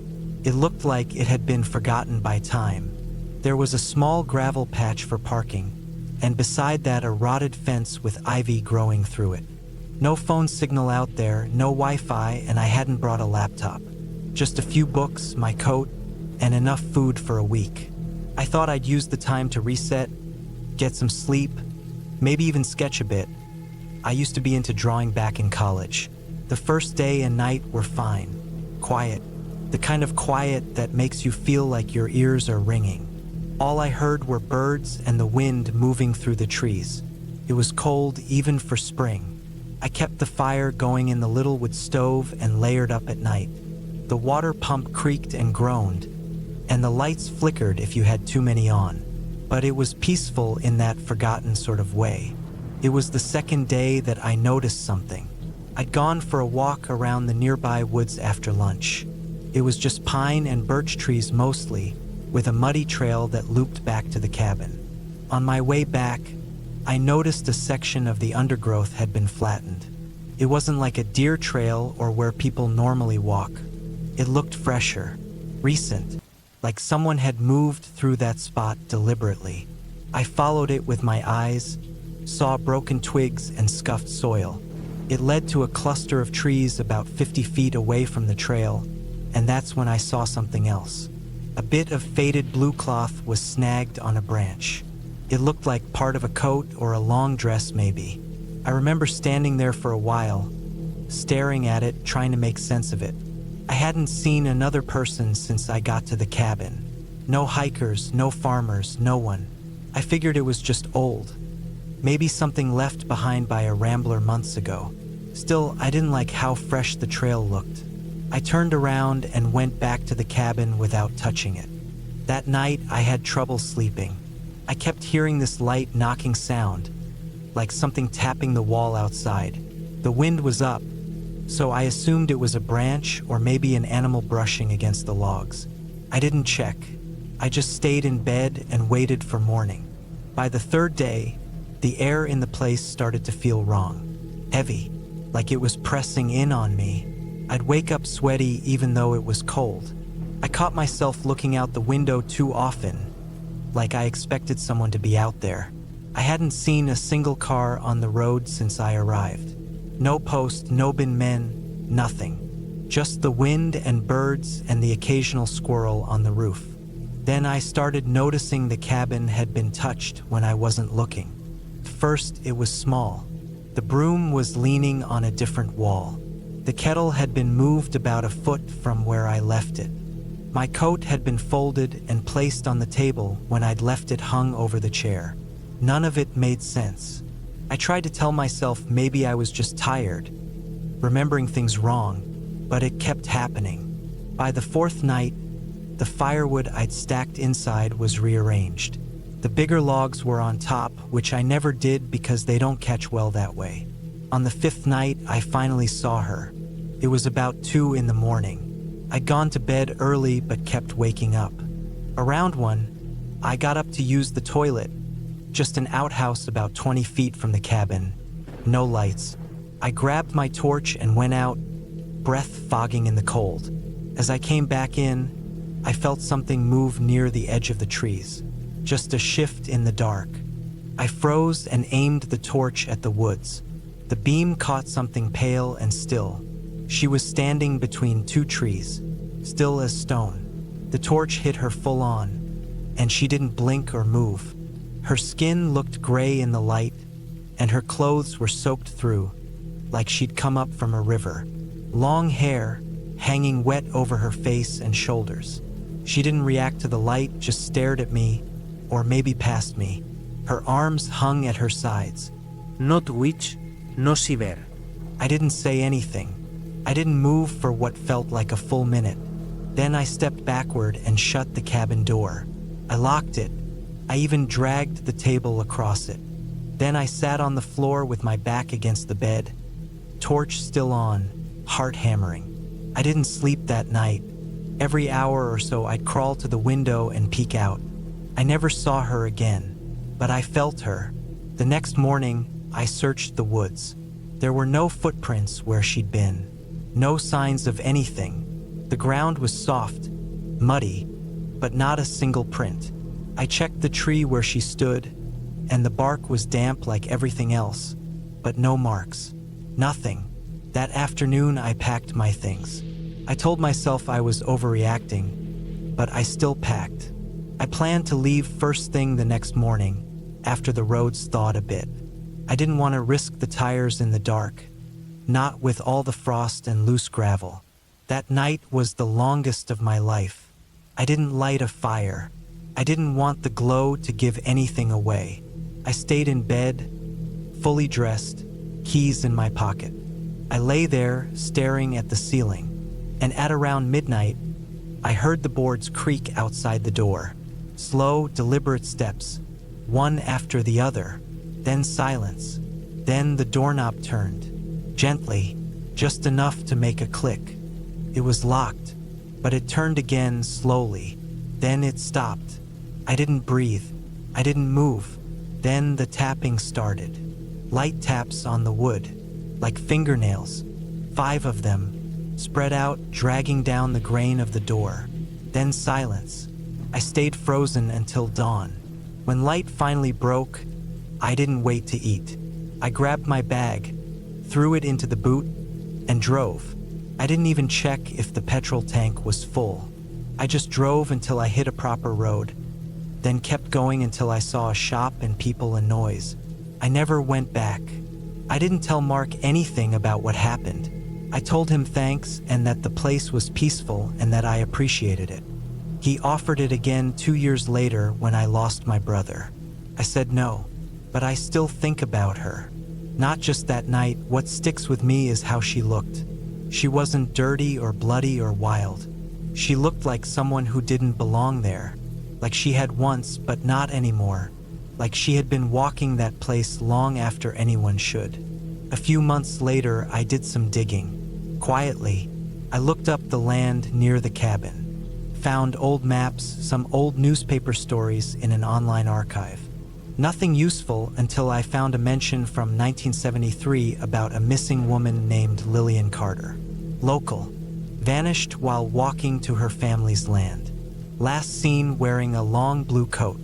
The search was called off after 2 weeks. No body ever found. They listed it as a probable drowning in a nearby reservoir. But that reservoir wasn't even near the cabin. I've thought about it too many times since. I know what I saw. I know how she looked.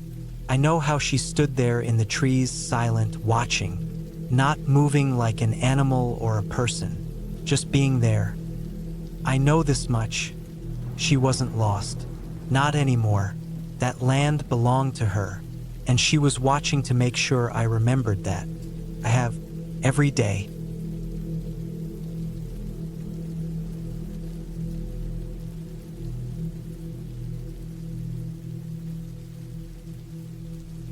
It was late October 2013 when I took a job I should have walked away from the second I heard the details. My name is Mason Wallace, and back then I was 28, just over 5 years into working private security contracts. Mostly low-risk stuff, property checks, escorting shipments, the occasional sit-in with clients worried about threats. I wasn't military, wasn't a cop either. Just another guy who knew how to follow orders and handle a sidearm. That month, I was in southern Colorado, near a stretch of land just west of the San Isabel National Forest. It was empty country, mostly scrubland and pine woods, the kind of place people go to disappear. I'd done a 2-week security run for a retired banker who owned a hunting property out there. Nothing crazy, just keeping an eye on trespassers and making sure nobody got into his sheds or tools. It was easy pay. I just packed up and was about to head out when I got a call from a guy I knew in Arizona named Jake. He was ex-law enforcement, used to work narcotics before going private. He told me he had a client in Colorado who needed quiet assistance with a sensitive situation. He didn't give much detail, just said it was a short job, 3 days max, and paid double my normal rate. I should have asked more questions, but I just finished a quiet contract, had a full tank of gas, and the next job was only 2 hours away. I said yes. Jake gave me the GPS coordinates over the phone. It led me to a narrow service road off Highway 96, maybe 30 miles from the nearest town. The road climbed through pines and rock slopes, barely wide enough for my 4Runner. I drove slow, letting the tires crunch over gravel, the wind picking up around me as I climbed. The sky was pale blue and empty. No houses, no fences, no signs. I didn't pass a single car the whole way up. Eventually, I reached a gate made from rusted chain link, the kind ranchers used to keep livestock from wandering onto the road. The lock was open, just looped through the chain. I pushed through and kept driving another 5 minutes until the trees opened and I saw the cabin. It was larger than I expected. 2 stories, built from rough-cut pine logs, with a metal roof and a small antenna sticking up from the chimney. There was a wide porch in front, a pair of floodlights bolted above the door, and a green pickup parked beside it. It looked more like a lodge than a cabin, the kind of place a group of hunters would rent for a long weekend. The clearing around it was maybe an acre wide, surrounded on all sides by thick woods. I parked off to the side and waited in my car for a bit, just watching. There was no movement. Then, finally, the door opened and 4 men stepped out. I recognized 2 of them from a photo Jake had sent me. A pair of broad, serious-looking guys in black jackets, mid-40s. The other 2 were younger. All of them moved like they'd had some sort of training. One had a duffel slung over his shoulder. Another one carried a satellite phone. They didn't introduce themselves, just gave me a nod and waved me over. I grabbed my gear, just a backpack, my Glock, a flashlight, some gloves, and followed them inside. The interior of the cabin was colder than I expected. The wood stove hadn't been lit. The windows were covered with blackout curtains, and the floor creaked underfoot. There were 2 large rooms on the ground floor, a kitchen and a living area, and a narrow hallway leading to 2 bedrooms. Upstairs was more of the same, another bedroom, a loft, and a half-finished bathroom. There were no family photos, no hunting trophies, no signs of personal life at all. It felt more like a forward operating base than a weekend getaway. One of the men handed me a piece of paper. It had coordinates, a name, and a date, October 23rd, 2 days from then. The name was Kyle Brenner. The oldest guy, who had a gray beard and sharp eyes, made a motion like he was zipping his lips. I got the message. Don't ask questions. That night, they stayed up late, pacing, going over maps, speaking in low voices. I didn't sleep much. I heard boots on the porch every hour or so, someone checking the perimeter. I kept my clothes on, boots at the edge of the bed, Glock under the pillow. The next day was more of the same.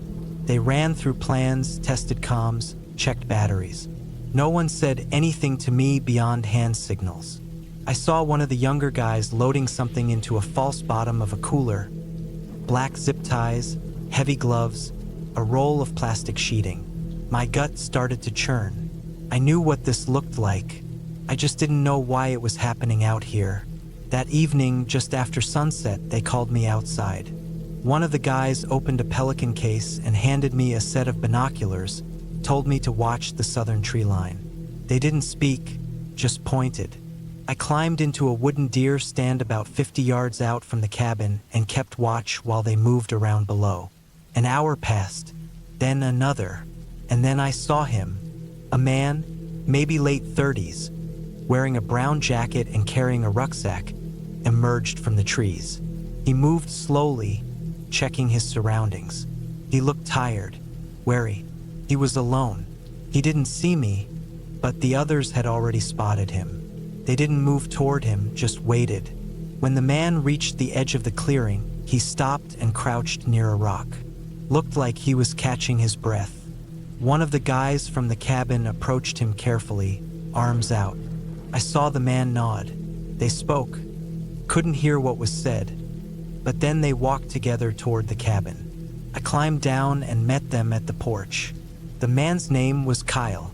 I only knew that because one of the older men said it when they led him inside. He didn't look dangerous. He looked like someone who hadn't slept indoors in weeks. Dirt on his boots, sunburn on his face, eyes sunken from exhaustion. They brought him into the back bedroom, told me to stay by the front door.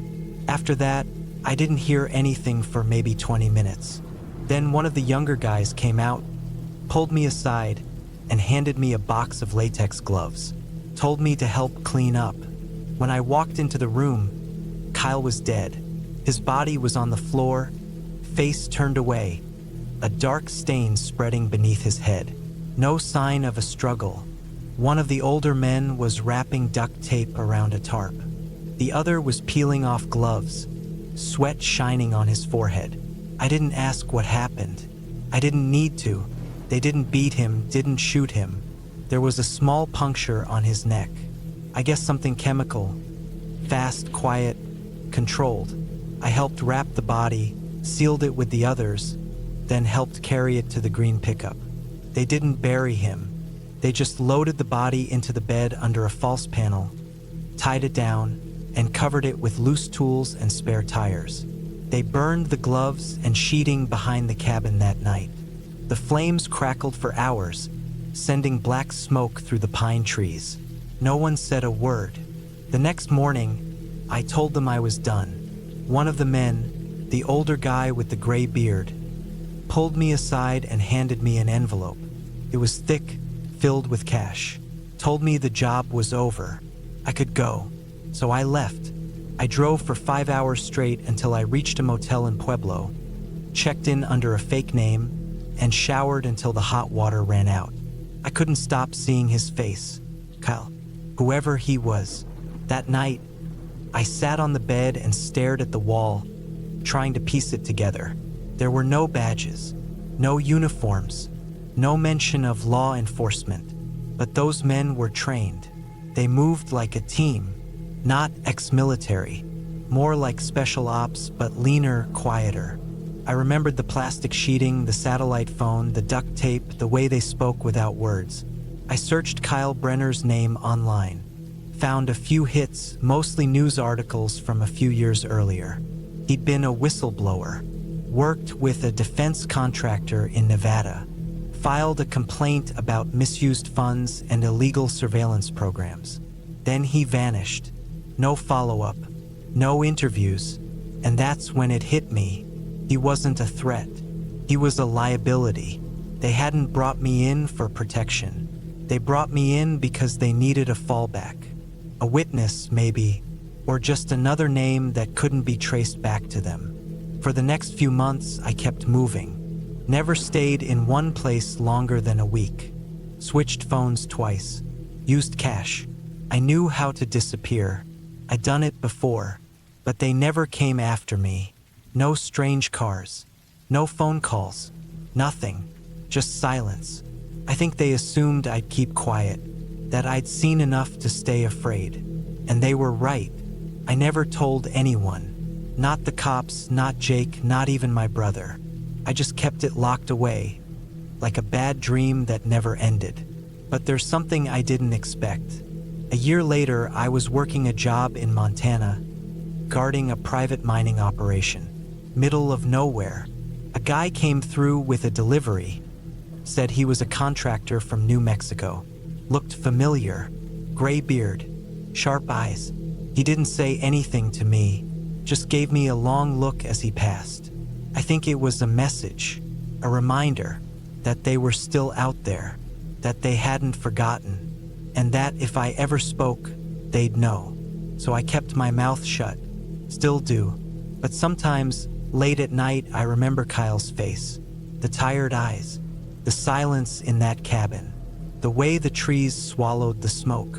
And I wonder how many more bodies ended up in pickups, driven out into the woods, never seen again. That's the part that stays with me. Not the money, not the fear, the silence.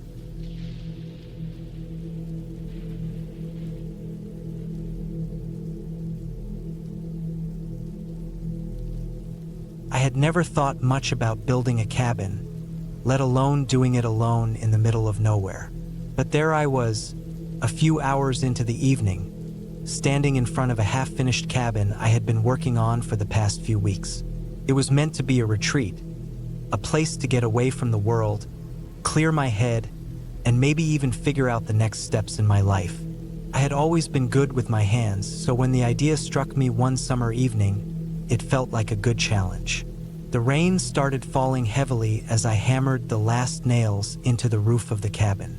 The sky had turned dark hours earlier, and the storm had come without warning, sweeping in like a shadow, fast and unrelenting.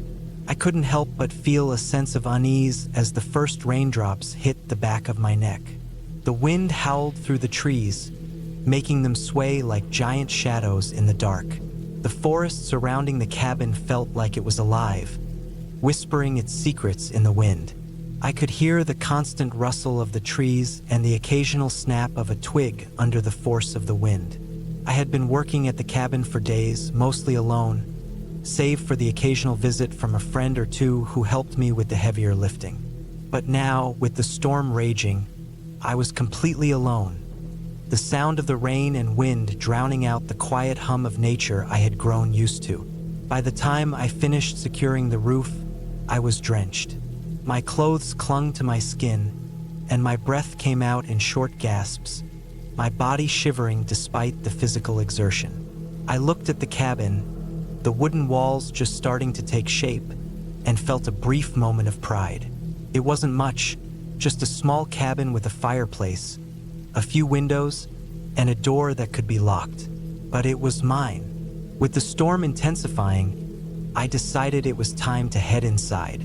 My boots squelched in the muddy earth as I made my way to the small door, my hand gripping the handle with a sense of relief. The warmth of the cabin greeted me as soon as I stepped inside. I closed the door behind me, locking it firmly, and then let out a deep sigh. The silence inside was almost deafening compared to the roar of the storm outside. I had brought a small camping stove with me, so I set it up near the fire pit and started making some food. It wasn't anything fancy, just a simple meal, but it was enough to take the edge off my hunger. I couldn't help but feel a little on edge, the storm outside making everything feel so isolated. I had grown up in a small town, but the deep woods where my cabin stood were unlike anything I had ever experienced. There was something eerie about being in the forest at night, especially with the rain coming down in sheets, the trees thrashing in the wind, and the occasional distant crash of thunder. I felt like the whole forest was watching me, waiting for something. I brushed off the feeling, telling myself it was just the isolation playing tricks on my mind. After all, I had done this before. I had gone camping countless times, spent nights in the woods, and never felt this level of unease. But tonight felt different. The rain kept falling harder, the wind picking up strength, rattling the small windows in the cabin. The fire I had built flickered weakly, as if even it was struggling against the force of the storm outside.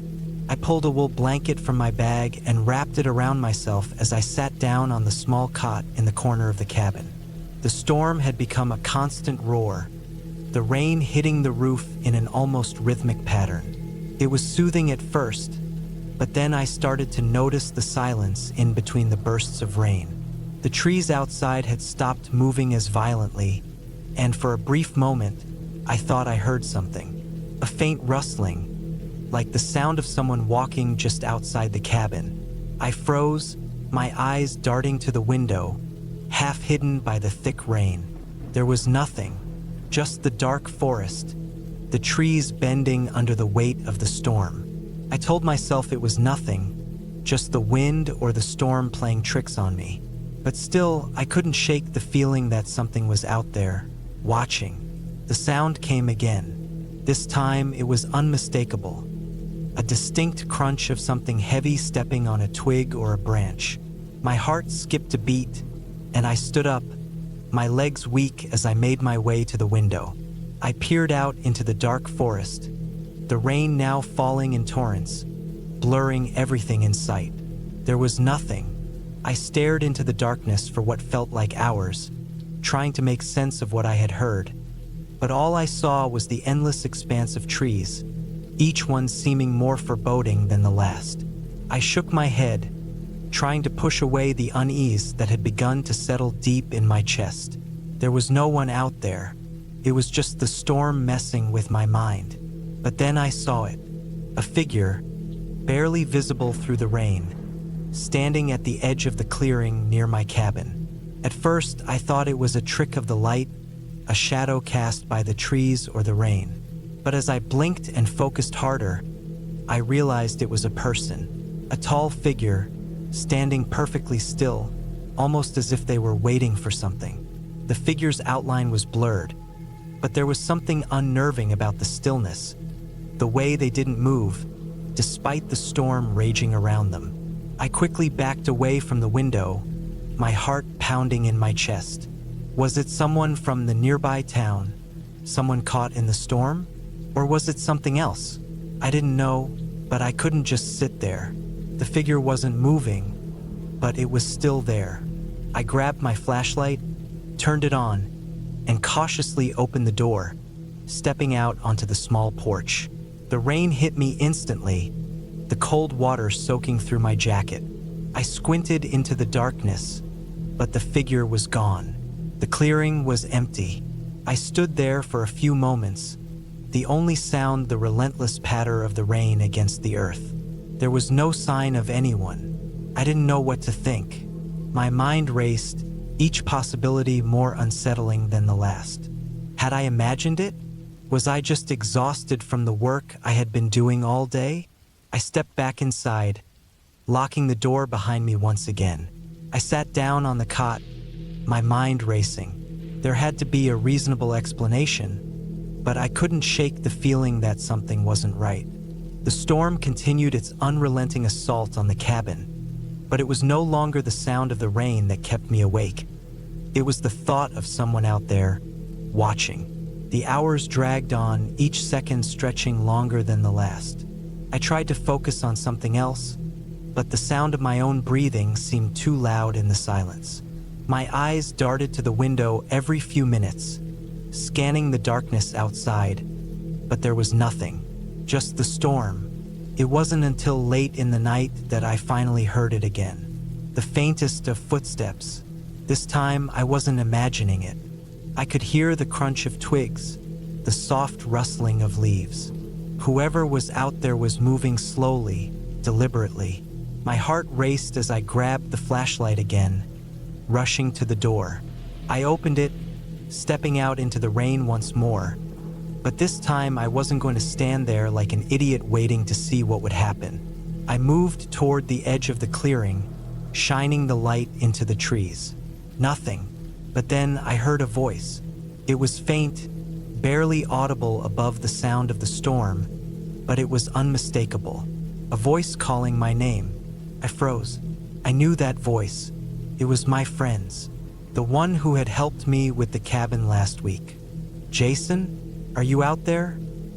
The voice called again, much clearer this time. Relief flooded through me as I rushed toward the sound. I couldn't see him yet, but I could hear him moving through the underbrush. It was him, just caught in the storm. I was about to shout when something stopped me. There was a strange, guttural laugh, a sound that made the hairs on the back of my neck stand on end. It wasn't my friend's voice. I turned and ran. My legs felt like they were moving through thick mud as I sprinted back to the cabin, my heart pounding in my ears. I reached the door, slammed it shut, and locked it, gasping for breath. I looked out the window again, but there was no sign of anyone. The storm raged on, but the feeling of being watched never left. I spent the rest of the night huddled in the corner of the cabin, flashlight in hand, waiting for morning to come. And when the sun finally rose, it brought with it a sense of relief. But the memory of the night, the footsteps, the strange laughter, and the figure in the rain stayed with me. I never saw the person again, but I knew one thing for sure. Whatever was out there in the woods, it wasn't human, and I would never go back to that cabin again.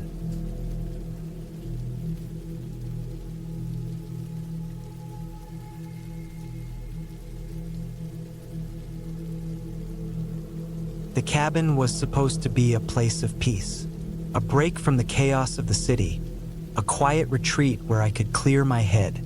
But that first night, the quiet was something else. Felt wrong. The trees swayed outside, their branches creaking in the wind, and the walls of the cabin seemed to groan under the weight of silence. There was something about it, something deep in my gut that made me uneasy. I'd rented the place for a week in late autumn. The leaves had turned that deep orange, and the air was crisp but not yet freezing. It was perfect for what I needed: solitude. I wasn't going to do anything special. No plans, no obligations. Just a cabin in the middle of nowhere, far enough from the nearest town that I wouldn't have to see another person unless I chose to. The cabin was old, built sometime in the 60s by a man who had long since passed. It had been maintained but still showed its age.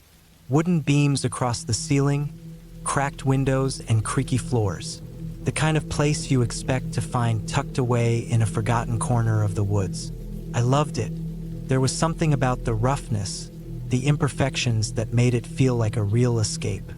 I arrived on a Friday afternoon. The sky had been overcast, threatening rain, and when I stepped out of my car, the smell of damp earth and pine filled my lungs. I grabbed my bags, went inside, and started unpacking. There were a few basic amenities, enough to survive a week without too much discomfort. A wood stove for warmth, a small kitchen, a bathroom, and a couple of bedrooms upstairs. I set up my things, got a fire going in the stove, and felt myself starting to relax. The flicker of the flames in the fireplace added a cozy touch to the otherwise empty cabin. I threw together some dinner, nothing fancy, and ate in silence, the wind howling outside. That night, the quiet was almost suffocating. I had left my phone on the charger in the car to ensure I wouldn't be distracted, which made the stillness even more profound.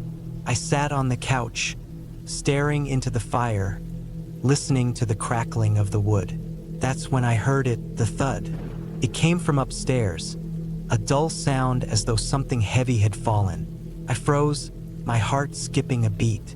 The cabin was supposed to be empty. It was just me here.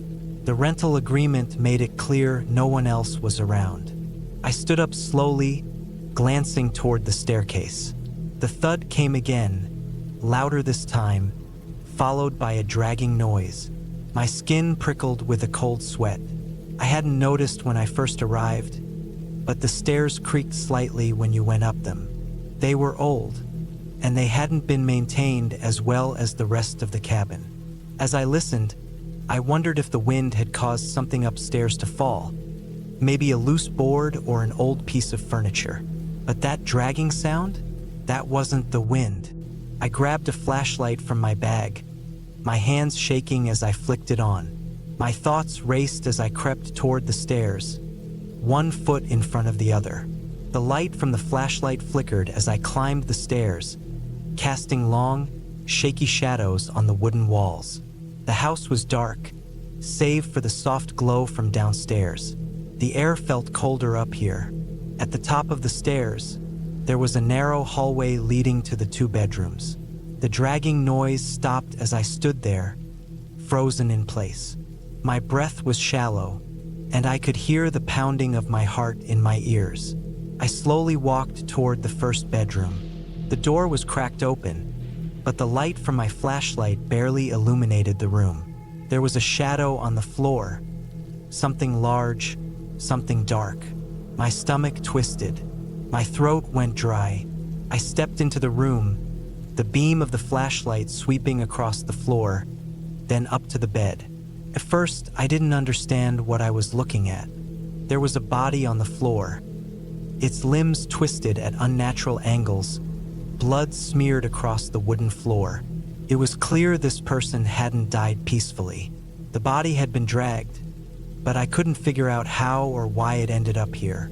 I stepped back, stumbling over the rug, my foot catching on the edge.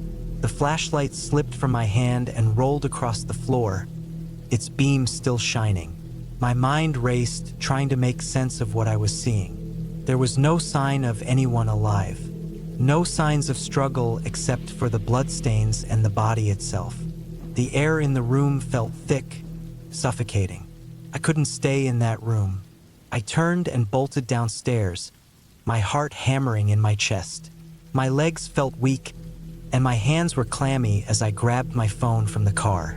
I tried to call the police, but of course, there was no signal. The closest town was miles away, and even if I could drive there, I wasn't sure if I could leave the cabin behind.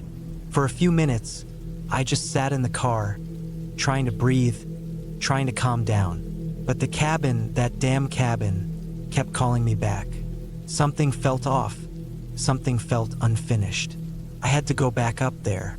I don't know why I did it, but I grabbed the flashlight again and headed back inside. My thoughts were swirling, my body trembling. I couldn't just leave the body up there, but I couldn't understand how it had ended up in that room. Who had left it there? Why? I crept back up the stairs, and this time I didn't hesitate. I walked straight into the bedroom, my light flickering across the body again. The blood on the floor had dried, but the smell still lingered, metallic, thick. I couldn't stop myself from looking at the body. It was a man, his face pale and twisted in a grimace of pain. His clothes were torn, and there was a deep gash across his throat. But the worst part, there was a small note tucked into his hand. I took a deep breath and forced myself to kneel beside him, careful not to touch anything. I took the note, unfolded it with shaking hands, and read the single line of text scrawled across it. Asterisk, he'll be next. Asterisk, my blood ran cold. The words seemed to echo in my head, drowning out everything else. Who was he, and who had left this message for me? My mind raced, but I couldn't find an answer. This wasn't just some random act of violence, it was personal. I backed out of the room, my legs nearly giving out beneath me. I couldn't stay there any longer. I didn't want to know more. I didn't want to be part of whatever had happened here. But I had to leave. I had to get out of that place. I packed my things quickly, still shaking. The fire had died out by then, and the cold was starting to creep in. I locked the cabin behind me, my hands fumbling as I tried to keep my composure. As I stepped into the car and drove away, I kept my eyes on the road, never looking back. By the time I reached the town, I'd called the police from a payphone. I told them everything about the body, about the note. The investigation took months, but they never found anyone connected to the crime. The cabin was eventually condemned, and I never went back. I don't know who left that body there or why. Maybe it was just a random killing, maybe it was something more. But one thing's for sure. I learned that sometimes the things that seem the safest, like a quiet cabin in the woods, can turn into the most dangerous places of all.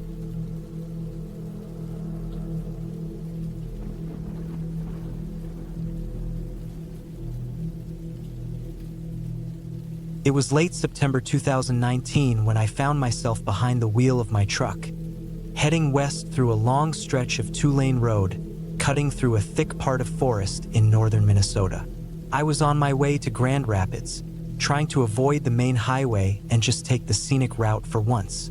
The kind of road where you pass one truck every half hour, and all you see are trees, trees, and more trees, with the occasional mailbox poking out from a gravel drive. I had the day off work, no schedule, and nowhere urgent to be. Just thought a quiet drive might clear my head. The air had that early fall crispness to it, cool enough to need a light jacket, but not cold.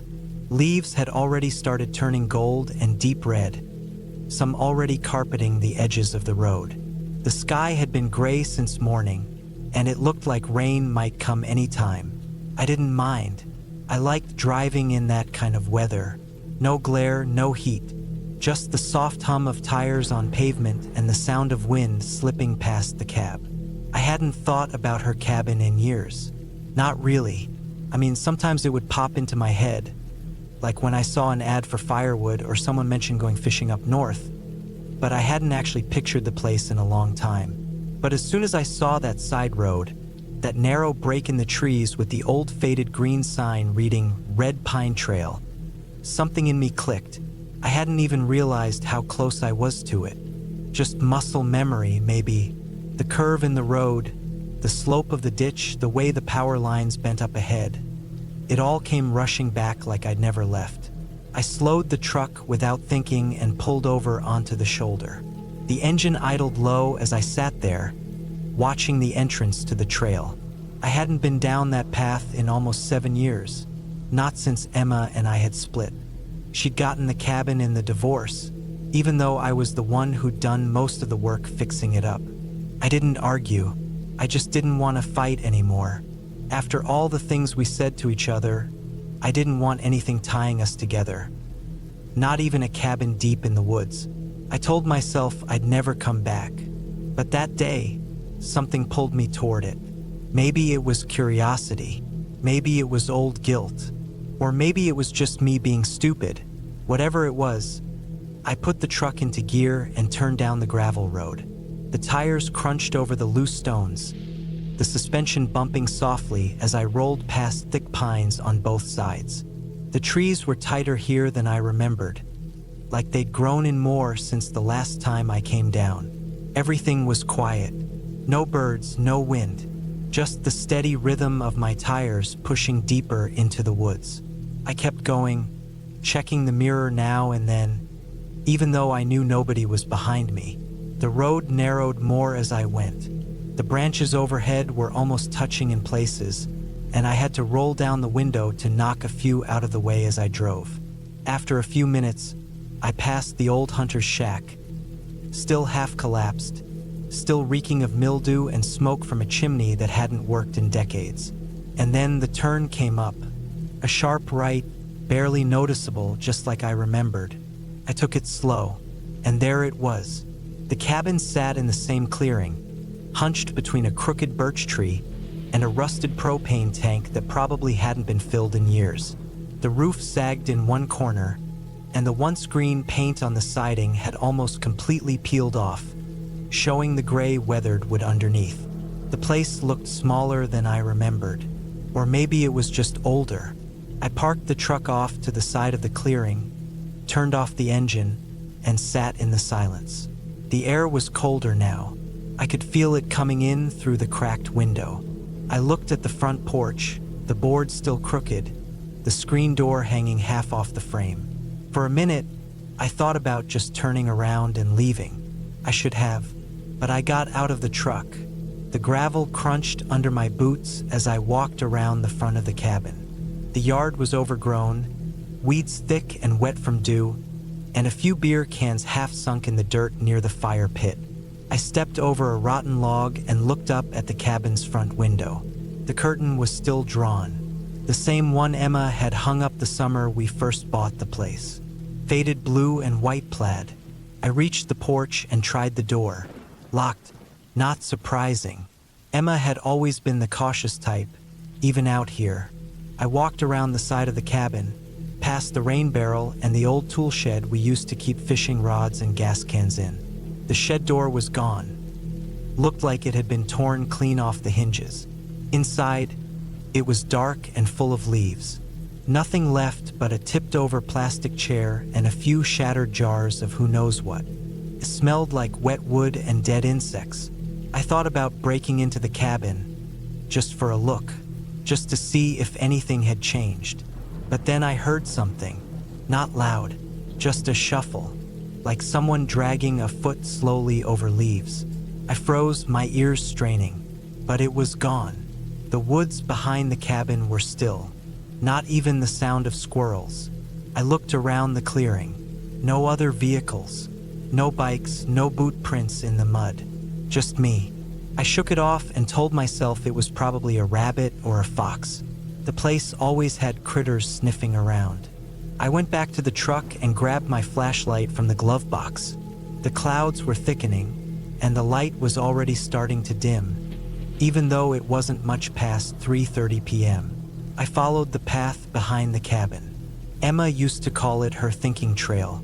It looped down to the edge of a small lake, where we'd set up a makeshift dock and a couple of lawn chairs back in the day. I didn't expect to find the dock still standing, but I wanted to see it anyway. The trail was narrower than I remembered, overgrown. Wet leaves clung to my boots as I moved, flashlight in hand. After 10 minutes, I reached the lake. The dock was gone, like I figured, and the chairs had been tossed into the bushes. But there was something else, something I didn't expect. Tarp. A large, dirty blue tarp, half covered in pine needles and leaves, stretched over something long and lumpy near the water's edge. I didn't move for a minute, just stared at it. The air felt still and heavy, like it was holding its breath. I stepped closer. The smell hit me before I even reached it. Sharp, metallic like blood and rot. I pulled the tarp back. It was a deer, or what was left of one. Half-skinned, ribs exposed, eyes gone. The legs had been cut off clean at the joints. Not chewed, cut. There was a red-stained hacksaw lying in the mud nearby. I didn't touch it.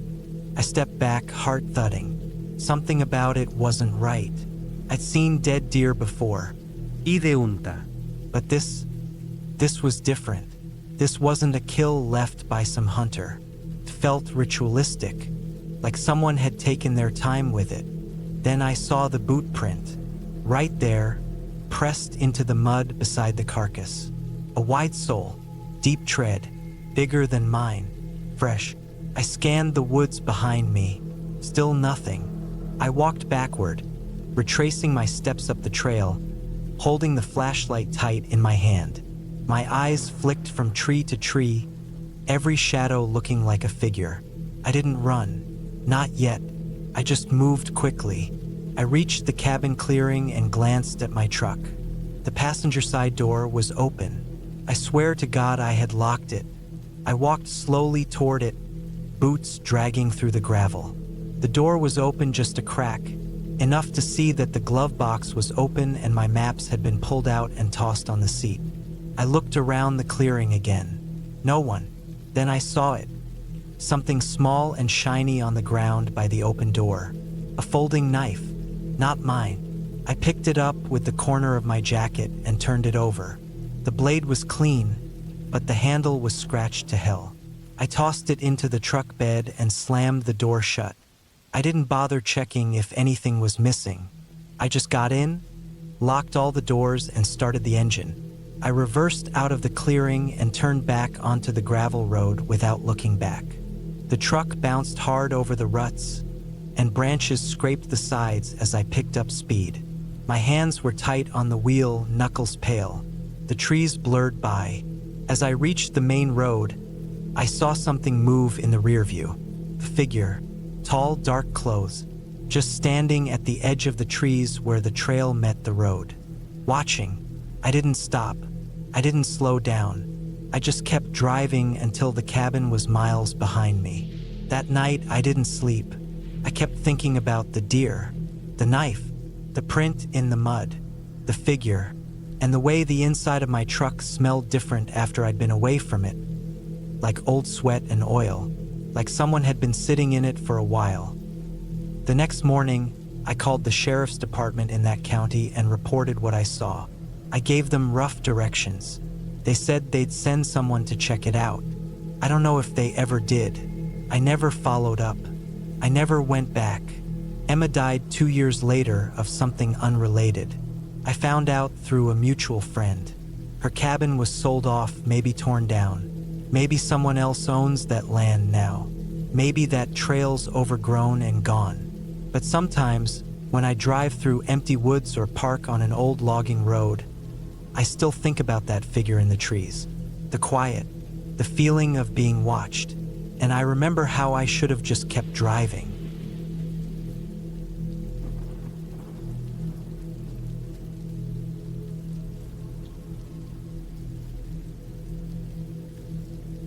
I hadn't been on a real break in years. Between work, errands, and the noise of everything around me, I realized I needed to get out. Not a vacation with planes and hotels and crowds. I wanted something quiet. Just me, my dog, and nature. So I rented a small cabin in northern Maine. Real remote. An old woodsman-style place with no Wi-Fi, no cell signal, no distractions.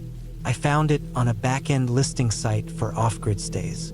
It looked sturdy and rustic in the pictures. Basic, but enough for what I needed. I drove up with my German Shepherd, Riley. She's 7 years old, loyal as hell, and smart. Real smart.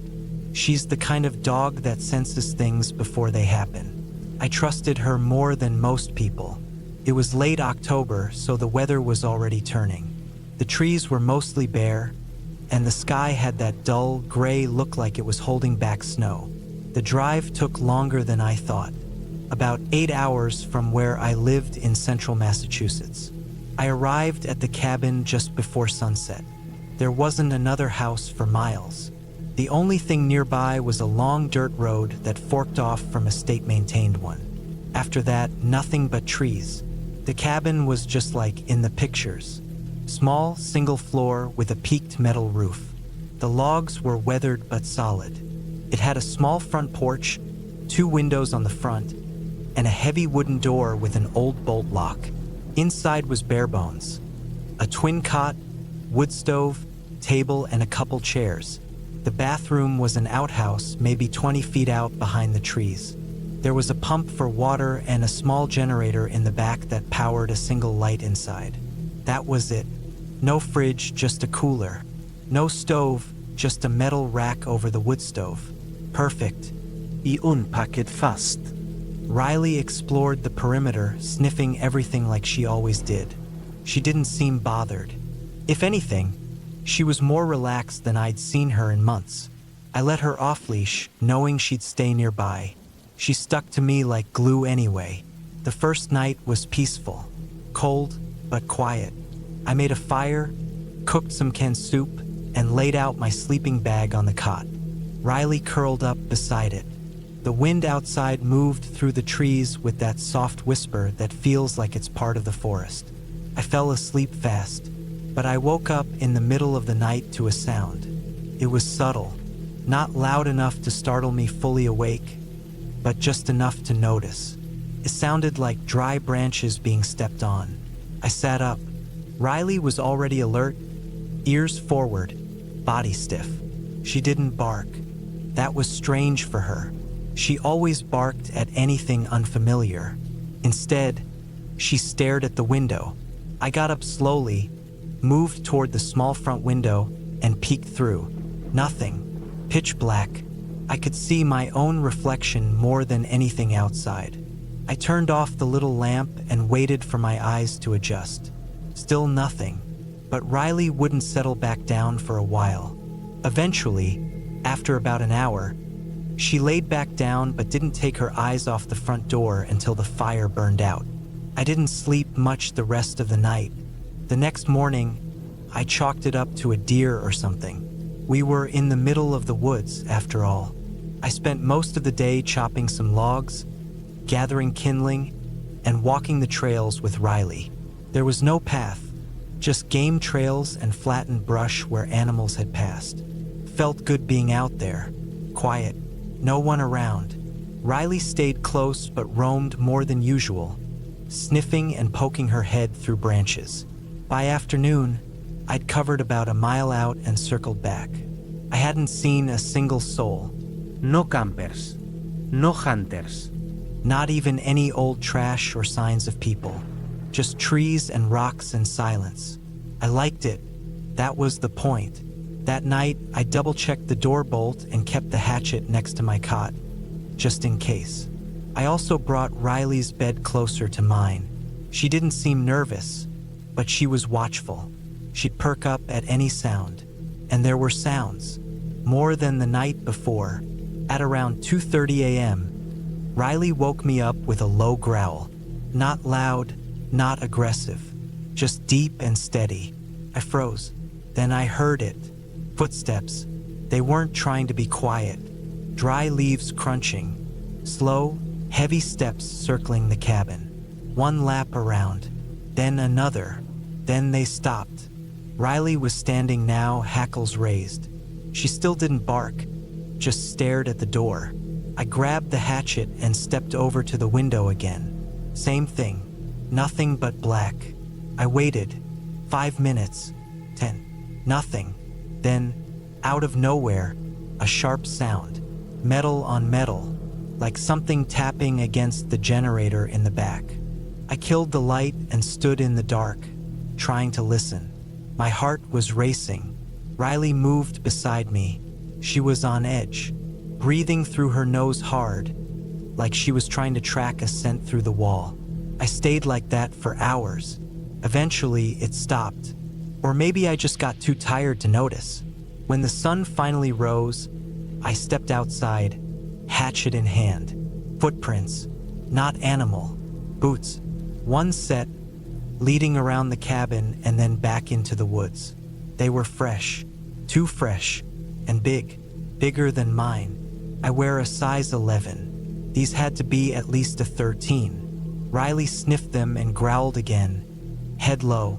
I thought about leaving, but I hadn't seen anyone. I hadn't been threatened. Could have been a hunter who got lost, or someone passing through. I told myself that, but I started keeping the hatchet on me even during the day. On the third day, it got colder. The wind picked up, and the skies stayed gray all day. Riley didn't want to wander far. She kept looking into the woods, tail low, ears shifting constantly. That afternoon, I found something about 200 yards from the cabin. A tree carved with something. Deep gouges, not initials or marks. It looked like someone had used a knife or hatchet to slice long, deep slashes down the bark. About 10 cuts, each about a foot long, all in a row like tally marks. Riley barked at it, which she never does for trees. Then she backed away from it. I stood there for a while, staring at those marks. It wasn't vandalism. It felt deliberate, like a message or a warning. I went back to the cabin early that evening and blocked the front door with one of the chairs under the bolt. I didn't sleep that night. Not really. The fourth night was the worst. At around 1 a.m., I heard something outside again. This time, it didn't circle.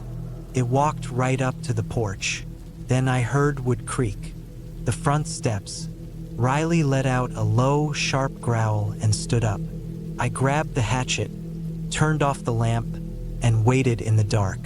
The creaking stopped, then tapping, slow, rhythmic, like fingernails on the wood frame of the door. Top, top, top. I felt frozen, couldn't move. Riley stood between me and the door, completely still. Then there was silence, a long silence, then fast footsteps running, but not away, around the cabin. I moved to the back window and saw nothing. Then I heard something behind the cabin, metal again. The generator. This time it wasn't just a tap. It sounded like it got kicked. Then silence. I waited until sunrise before opening the door. That day I found something new. Pile of rocks, stacked carefully like a cairn right outside the tree line. It hadn't been there before. 5 stones, flat, placed one on top of the other. At the base, a stick tied with string. Not rope twine, like something handmade. I didn't touch it. Neither did Riley. She just stared at it, tail down. I packed up that afternoon. Fast. I made the 8-hour drive back without stopping.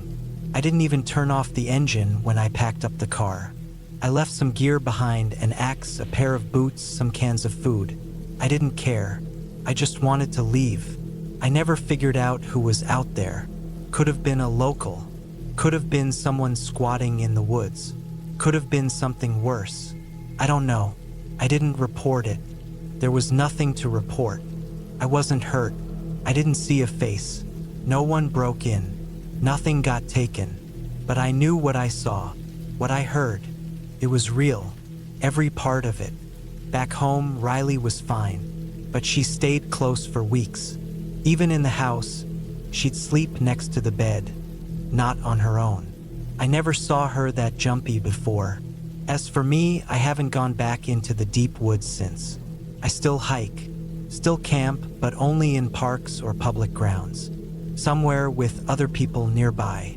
Somewhere with cell service. The thing that sticks with me the most isn't the sound or the tapping or the tracks. It's how quiet it was when it stopped.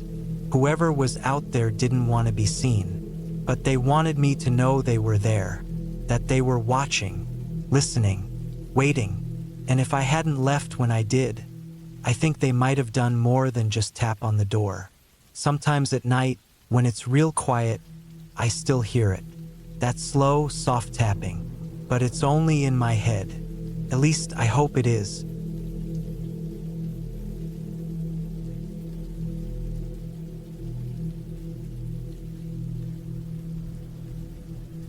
The cabin was always meant to be a quiet escape. Just a weekend getaway.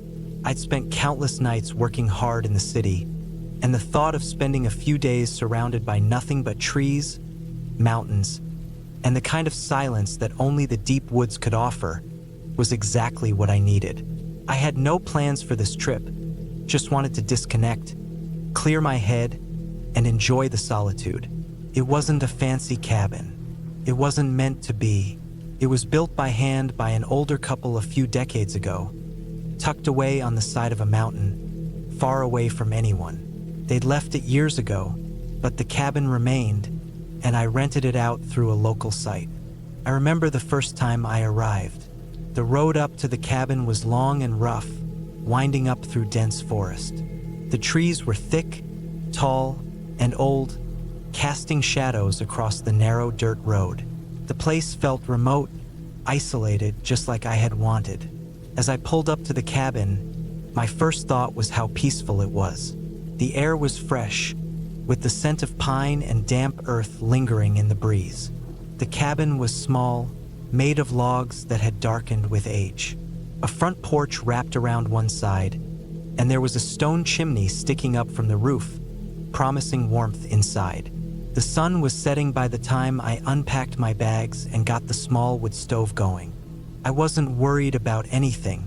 There wasn't much wildlife around here, at least nothing that could cause trouble.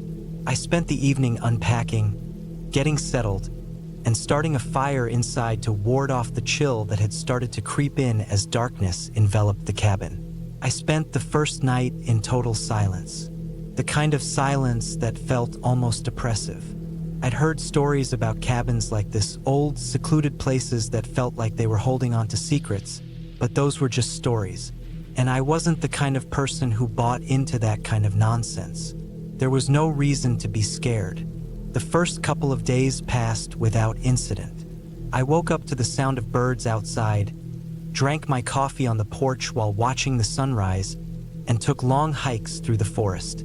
There were some small creatures that scurried around, the occasional squirrel, a rabbit now and then, but nothing more. The cabin was quiet. The only real sound was the wind rustling the trees and the crackling of the fire at night. But on the third evening, something changed. I had been out on a long hike that day, following a rough trail that led deeper into the woods. I had lost track of time. When I finally made my way back to the cabin, the sun was beginning to dip low, and the woods around me had grown darker. The wind was picking up, howling through the trees, and I noticed how much colder it felt. It was the kind of cold that made your skin tingle and your breath cloud in front of you. I made my way up the dirt path to the cabin, and as I reached the porch, something caught my eye. There, on the edge of the trees just beyond the cabin, I saw movement. It was fleeting, just a shadow darting behind a tree, but it made my heart race. I froze. It was probably nothing, just a deer or some other animal, I told myself, but something about the way it moved made me feel uneasy. It wasn't the usual way animals behaved. There was a purpose in the way it moved, like it was watching me. I didn't think much of it at first. I told myself that I was being paranoid. I went inside, locked the door, and started another fire.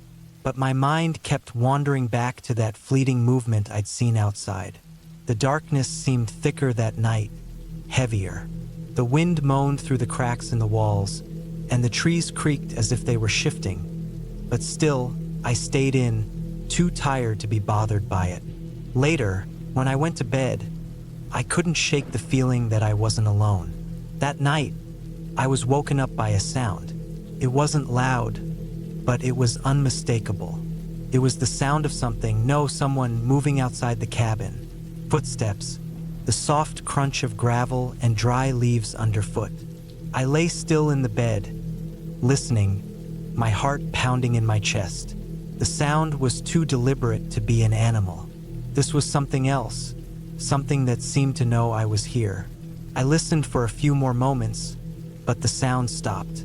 I told myself that I was just hearing things, my imagination playing tricks on me, but I couldn't go back to sleep. I lay in the dark, staring at the ceiling, listening to the wind howl outside. It wasn't just the wind anymore. I could hear things rustling in the woods, closer than they had been before. The sound of something moving just outside, circling the cabin, like it was looking for a way in. I got up, trying to keep quiet.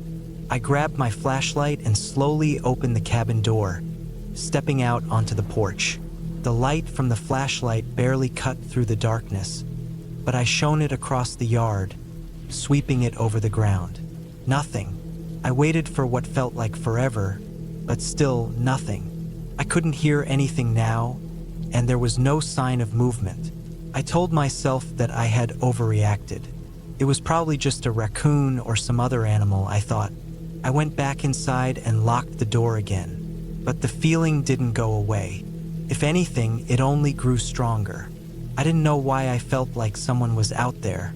Maybe it was the isolation, or maybe it was just the weight of the silence pressing on me. The next morning, I woke up late, exhausted from the lack of sleep. The sky was overcast, and there was a chill in the air. I figured I'd head into town to get some supplies. I needed a break from the cabin, from the weird feeling that had settled over me. As I was loading up my truck, something caught my eye. It was a footprint, a single print in the mud just outside the door. It was too big to be from a bear, too defined to be from any animal I knew. It wasn't a shoe print either, it was something else. A chill ran down my spine as I stood there, staring at it. I looked around, but there was no sign of anyone, no other tracks, just that single print. I didn't know what to do. The logical part of me told me that it was just some kind of coincidence. Maybe it was just someone passing through, someone who had wandered too close to the cabin. But the hair on the back of my neck stood up, and my gut told me that something was wrong. I decided I needed to leave. I started the truck and began to drive down the rough road leading away from the cabin. I kept glancing in my rearview mirror, but there was nothing behind me. No sign of anyone. That was the last time I ever saw the cabin. As I reached the highway, I didn't look back again. The feeling that had started the day I arrived had finally grown into something undeniable. Something wasn't right out there. I didn't know who or what it was, but I wasn't willing to stick around long enough to find out. I didn't tell anyone what had happened. I wasn't sure if they'd believe me, and truthfully, I wasn't sure I believed it myself. But what I do know is this: the cabin wasn't just a place to escape. It was a place that was hiding something, and whatever it was watching me.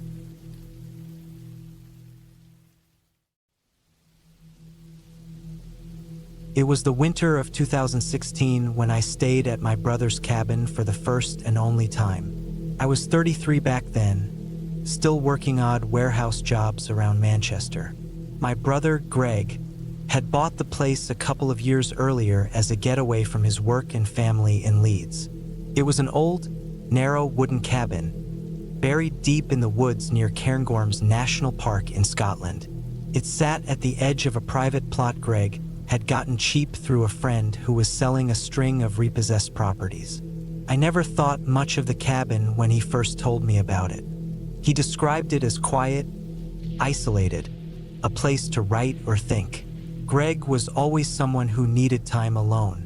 But everything changed in December, when he was arrested for assault and burglary after a strange break-in at his neighbor's flat. I knew him well enough to think it wasn't just some drunk mistake. Something had been off about him in the last few months. His wife called me the day after he got arrested. She said the police had taken all his electronics and locked up the house in Leeds. But the cabin, she said, was untouched.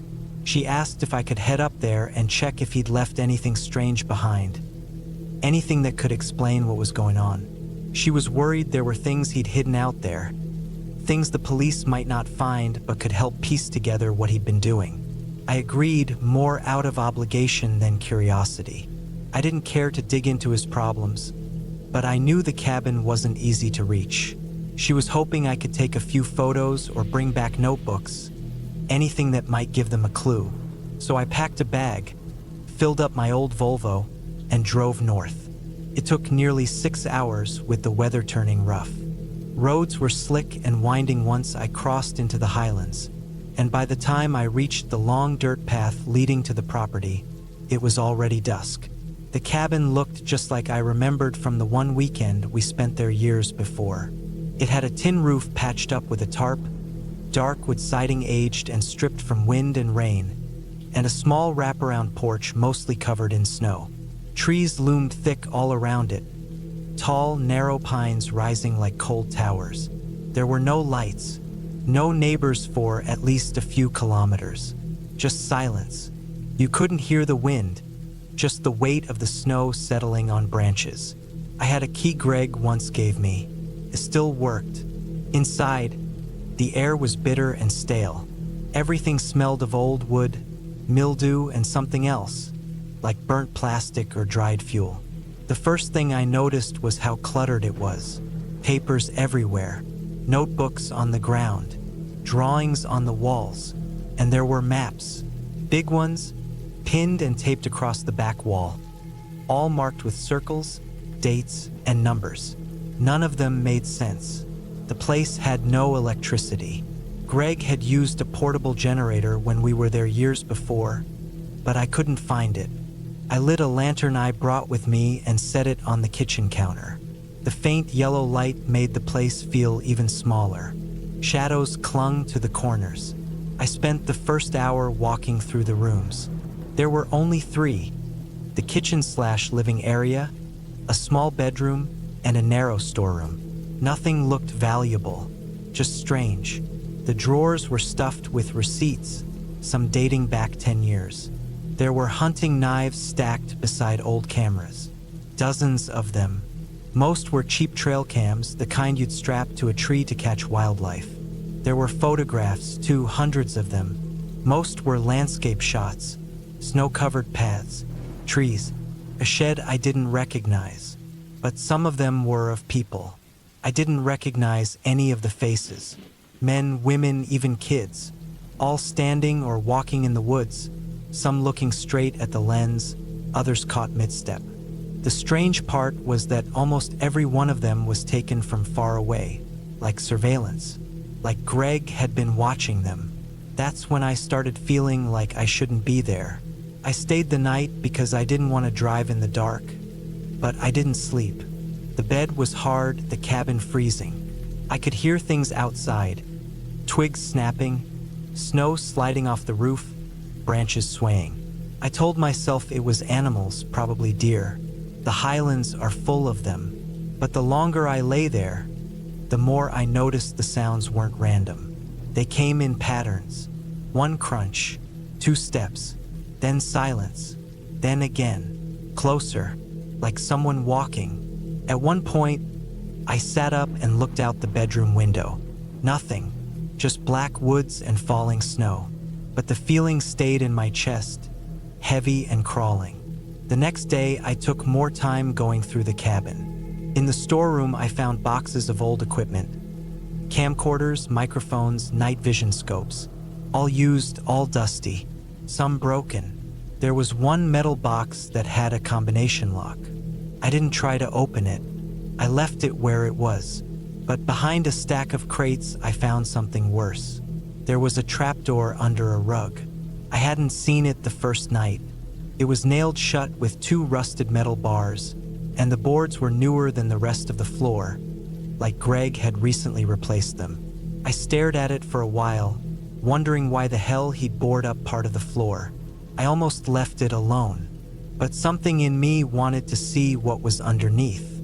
Took me an hour to pry it open. When I finally pulled the wood back, I saw a short ladder leading down into a shallow crawl space, maybe 6 feet deep. It wasn't meant to be a basement. It was cold dirt, poorly dug. but someone had added walls, thin plywood boards hammered into the sides like insulation. And there was a light, a single battery-powered bulb hanging from a hook. It was still working. I dropped down and landed in a pool of damp earth. The air smelled like mold and iron. I crouched and moved deeper. At the far end of the crawl space was a small wooden box. Next to it, more photographs, wrapped in twine. Inside the box was a stack of cassette tapes and a black notebook, its cover stained and fraying at the edges. The tapes were labeled with numbers. Just numbers, no names, no titles. I didn't have anything to play them on, but I took them with me. The notebook was full of observations. Dates, times, names I didn't recognize. Greg had been writing down movements. Man in gray coat passed trail at 4:37 p.m. Woman with dog seen near creek again. Pages and pages like that. Some names repeated. Some entries had sketches. People's faces drawn with tight pencil strokes. All in profile. I left the crawl space shaking. I didn't know what I was looking at. Surveillance? Paranoia? Was he watching people out there in the woods? Tracking them? I left the cabin late that afternoon and hiked the path behind it, just to see if anything had been left outside. About 400 yards into the forest, I found the shed from the photos. It was barely standing, just 4 walls and a roof rotted at the edges. Inside were folding chairs, more cameras, a space heater, and food wrappers. Someone had been using it recently. Footprints in the snow. Not mine. Fresh ones. I walked back fast, checking over my shoulder the entire time. I locked the cabin door behind me. That night, I heard the footsteps again. They didn't stop. For hours, just pacing back and forth outside. Crunching snow. Moving to the side of the cabin. Then to the back. I turned off my lantern and sat in the dark with my hand on the hunting knife I found in the kitchen. At one point, something knocked twice on the bedroom wall. I froze. Not a twig snapping. Not snow. Knocking. Deliberate. Slow. I waited, barely breathing. No more sounds. Then footsteps moving away. At dawn, I packed everything. I didn't eat. I didn't shower. I didn't even look around. I just took the tapes, the notebook, and the stack of photos and got into my car. There was a truck parked at the start of the dirt road. One I didn't recognize. Old, rusted, mud-caked tires. It was empty. I didn't stop. I drove back to Manchester and never went near the Highlands again. Later that week, I found an old tape deck in my uncle's garage. I played one of the cassettes. It was a recording of breathing. Not talking, not nature, just breathing. Heavy, raspy, like someone had put the recorder in their coat pocket and walked for hours. At the end, there was a sound like metal scraping and then a whisper, too soft to make out. I never played the rest. I gave the tapes and notebook to the police anonymously. I told them it was related to Greg's arrest, that they should look into it. I didn't leave my name. Greg went to prison for the assault. Never said a word about the cabin. His wife divorced him, moved away with the kids. I never asked questions. Never spoke to him again. Sometimes, though, I wonder who was in the woods that night. Because I don't think it was Greg. And I don't think it was someone passing by. Whoever knocked, they knew I was there.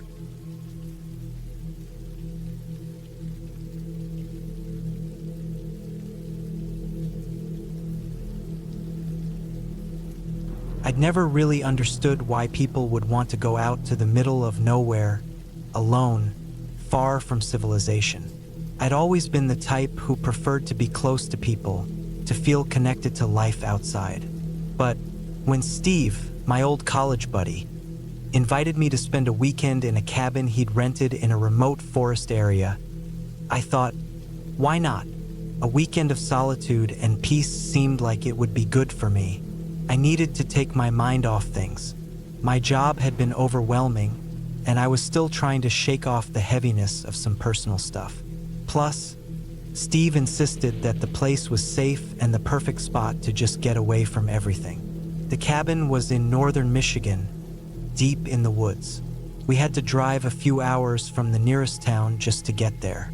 The air smelled fresh, pine trees, damp earth, and something else, something almost too clean. It was like we were driving into another world, one untouched by human hands. The drive was long, but the scenery was beautiful in its own quiet way, almost serene. It was getting late by the time we pulled up to the cabin. The sky had been clouded over for hours, and now the first few drops of rain started hitting the windshield. I was relieved. I liked the sound of rain. Steve, always the optimist, unloaded his gear from the truck with a grin. "This is going to be great, man. You'll see." He was a big guy, well-built from his time in the military, though he'd been out for a while. It was just us this trip, no one else. I wasn't sure why, but something about being so isolated was starting to feel unsettling. Still, I followed him inside. The cabin was rustic, just like you'd expect from something so far out. Wooden beams above, stone fireplace in the corner, large windows that gave you a view of the thick woods beyond. It was cozy, with a slightly musty smell of old wood and dampness. The place was a little run down, but it had charm. A big rug lay on the floor, worn but inviting. A small kitchen, a couple of bedrooms, and a bathroom were all there. But what caught my eye was the large, open space at the back with a set of French doors leading out to a porch. "We've got the whole weekend," Steve said, setting his bag down on the couch. "You good with the place?" "Yeah, it's fine. A little different than I expected, but it'll work." As I looked out the back doors, I realized how truly isolated we were. The nearest neighbor, if there even was one, had to be miles away.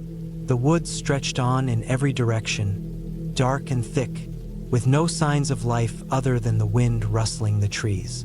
It felt like we were the only people on Earth.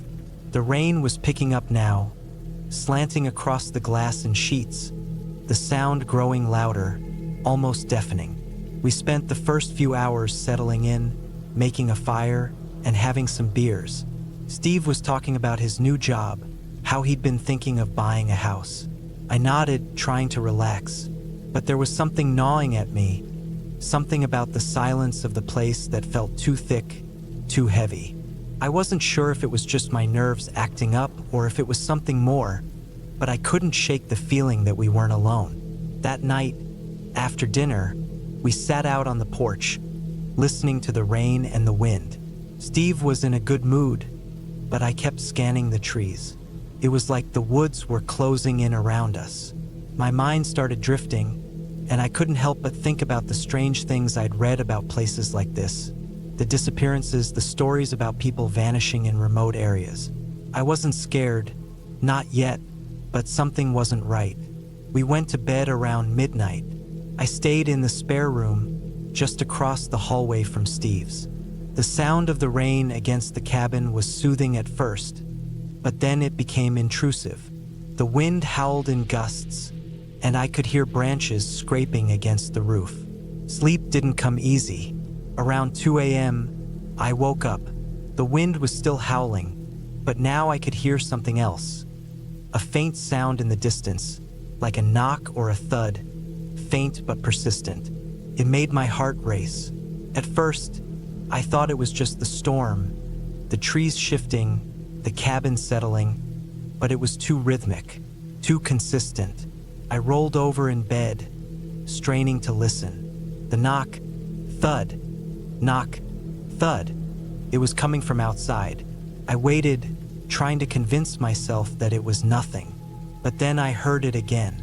It was closer this time, unmistakable. A sharp knock, like someone was hitting the side of the cabin. I froze, my pulse thudding in my ears. I had to check. I grabbed my flashlight and cautiously moved through the hallway, past Steve's room. The door was closed, but I didn't hear anything from inside. I didn't want to wake him yet. The house was dark, save for the flickering light of the fire. I reached the French doors and carefully peeked through the rain-smeared glass. My breath caught. There, in the darkness, was a figure standing at the edge of the porch, just out of the light's reach. The figure was tall and thin, barely visible in the shadows. The sound of the knocks stopped, but I could feel the weight of the person's presence. I couldn't see their face, but I knew they were staring at me. I backed away from the door, heart racing, my mind trying to make sense of what I'd just seen. Was it someone who had gotten lost in the storm? Maybe a local who had seen the cabin's lights. But why hadn't they knocked on the front door? Why were they standing in the dark like that? I wasn't sure what to do. I thought about waking Steve, but the last thing I wanted was to freak him out. I waited for what felt like an eternity, staring through the glass. The figure didn't move, didn't even blink. It was like they were waiting for something. Then, without warning, the figure turned and disappeared into the woods. I watched the spot where they'd stood, my breath shallow. They hadn't run, hadn't hurried. They just vanished like they knew exactly where to go. I didn't sleep much that night. The next morning, I tried to shake it off, but the feeling of being watched was still with me. I didn't want to tell Steve about what I'd seen. Not yet. I needed to process it myself. So we went for a hike, just the two of us, through the woods. It was beautiful out, fresh air, the rain having stopped, but something about the woods felt off. I couldn't shake the feeling of being followed, being watched from behind the trees. That evening, things took a turn. We were back at the cabin when we heard the knock again, but this time it was loud, too loud to ignore. My skin crawled. We both turned to the door, but neither of us moved. The knock came again, followed by a scraping sound against the cabin's wood, like something dragging across it. Steve stood up, his face serious now. "Stay here," he said, as if he'd read my mind. He grabbed a hunting knife from his bag, and I watched him walk to the door.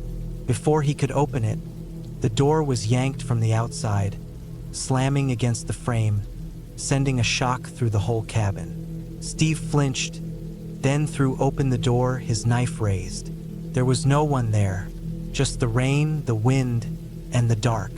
But there, on the ground, was a note. "Leave before it's too late." Steve didn't say anything.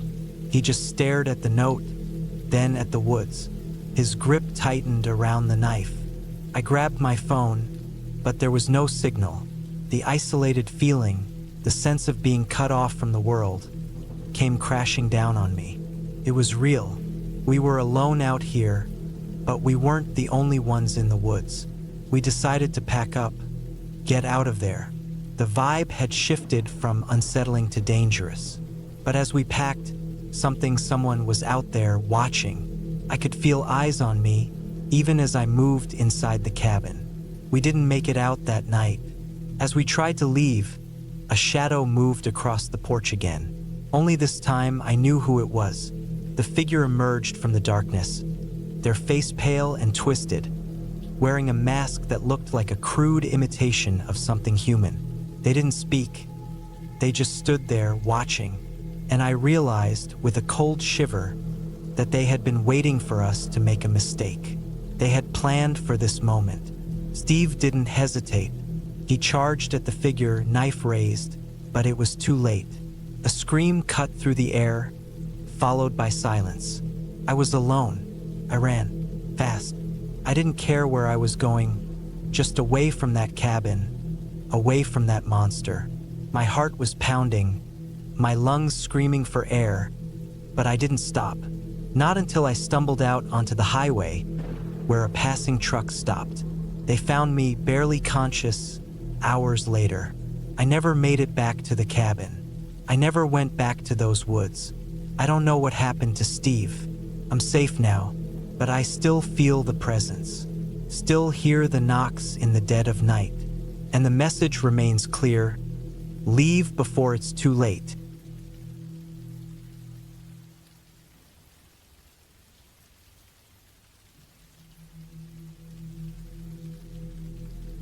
It's a rainy, miserable night in a small, forgotten part of New England. The wind howls through the trees, sending shivers down my spine as I watch the storm darken the sky. I never expected things to go this way, not in a million years. But somehow here I am, alone, in the middle of nowhere. The cabin is old, weathered, and tucked away in a desolate graveyard, where the only thing that seems to be alive is the wind itself. It's been a long, rough day. My name's Ethan, and I'm 27. I've always enjoyed the peace that nature can offer, but tonight, it feels different. I'd come out here to clear my mind and finish some paperwork I had been putting off for weeks, but that had all changed the moment I took that wrong turn onto the narrow dirt road that led me deeper into the woods. I should have turned back. I should have listened to my gut. Instead, I kept going, and now I'm here, stuck in a decaying cabin with nothing but my thoughts and the sound of the storm for company. I didn't plan to stay here long. My goal was simple: find a place to weather the storm, wait it out, and leave at first light. But I quickly realized I had made a grave mistake. The cabin wasn't like any other I had stayed in before. Its air was thick with a strange, suffocating weight, as though the house itself was holding its breath. The windows were covered in grime, and the only source of light was a small oil lamp I'd found in the corner. The furniture was sparse: an old wooden table, a couple of chairs, and a fireplace that looked like it hadn't been used in years. The smell of mold and decay was overpowering. Even the floorboards creaked under my weight, sending unsettling echoes through the empty rooms. I should have left when I had the chance, but something about the place kept me here. Maybe it was the storm outside, or maybe it was the eerie quiet of the graveyard just beyond the cabin. It was unsettling to think about, but I couldn't shake the feeling that something was wrong, something that had nothing to do with the weather. As I sat by the fire, staring into the flickering flames, I began to wonder why this place had been abandoned. I knew there were stories, local legends, rumors whispered in town. They spoke of strange happenings, people going missing, and a long-forgotten tragedy that had unfolded in this very spot. But I dismissed those as nothing more than superstition. There was no real danger here, not anymore, or so I thought. The night dragged on, the wind picking up intensity as it howled around the cabin. The rain hammered against the windows, and I felt the cold creeping into my bones. I tried to focus on the paperwork in front of me, but my mind kept wandering. Every time I looked out the window, I saw shadows moving in the darkness, but I convinced myself it was just the trees swaying in the wind. The graveyard outside seemed to loom closer with every passing minute, like an uninvited guest pressing in on me. At some point, I must have dozed off because when I woke, the room was pitch black. The oil lamp had burned out, leaving me in complete darkness. My heart began to race. I reached for my phone, but of course, there was no signal. I cursed under my breath. I had no choice but to stumble around in the dark, trying to find something, anything, that could light the room again. That's when I heard it.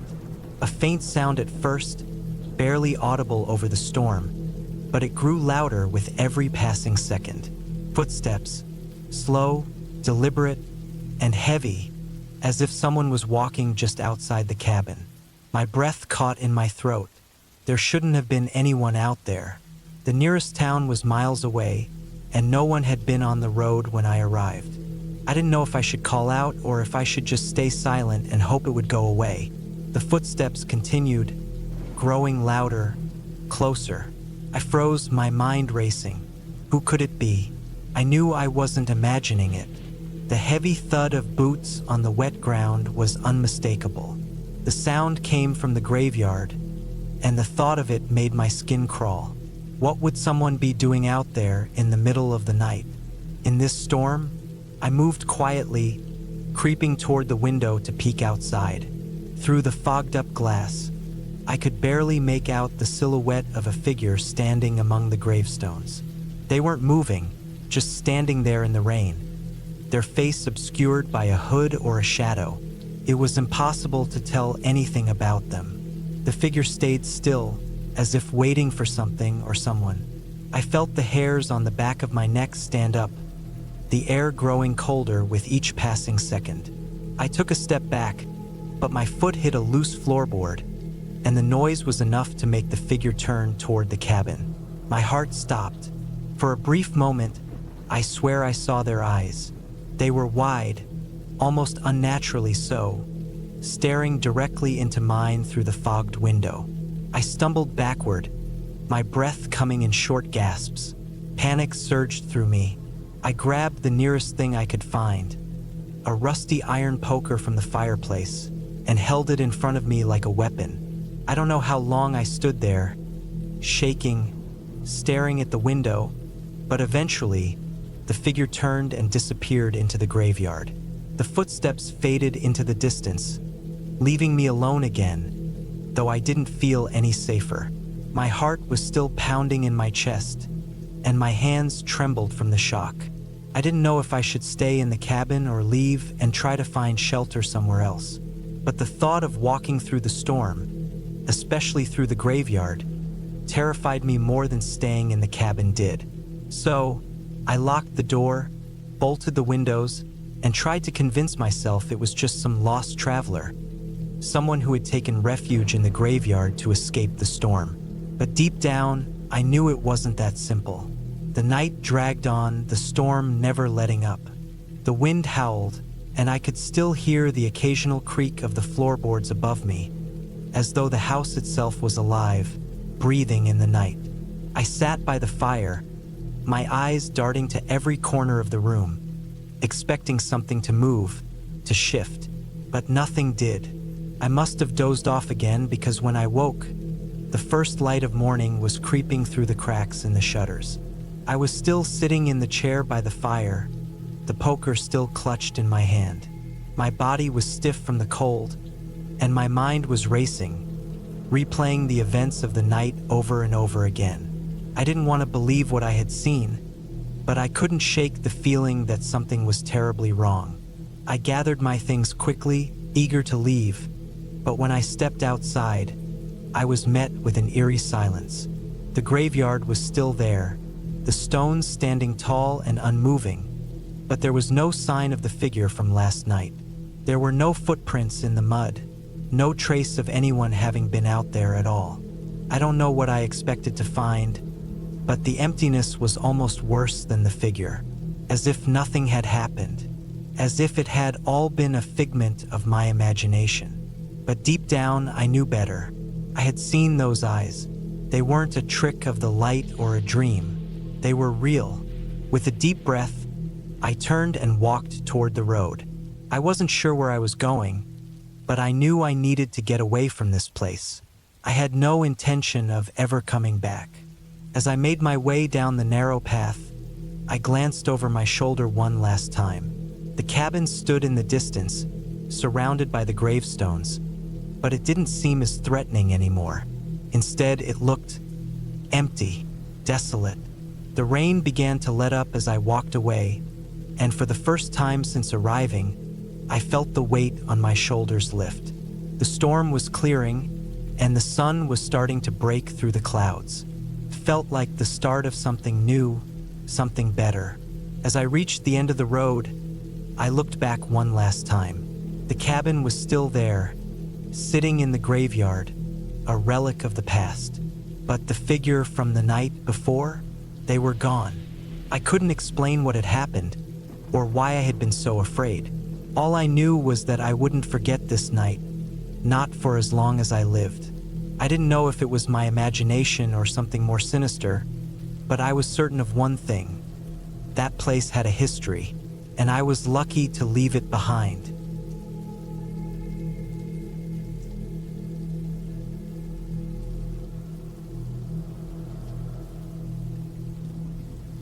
It was early autumn, the kind of crisp air that still carried the faintest warmth of summer but promised the chill of winter soon enough. I was in my mid-30s, recently divorced, and trying to find some peace of mind. Work had been stressful, life had been chaotic, and I figured a weekend away from it all in a cabin might help clear my head. The cabin was located deep in the woods, a couple of hours from the nearest town. It was supposed to be a place to disconnect, something that wasn't too fancy but had the basics. A small kitchen, a wood stove for heat, a few bedrooms, and a cozy living area with a stone fireplace. My friend Mark, who had been to the cabin several times before, recommended it when I told him I was looking for a quiet retreat. The cabin was off the grid, no electricity or internet, just the way I needed it.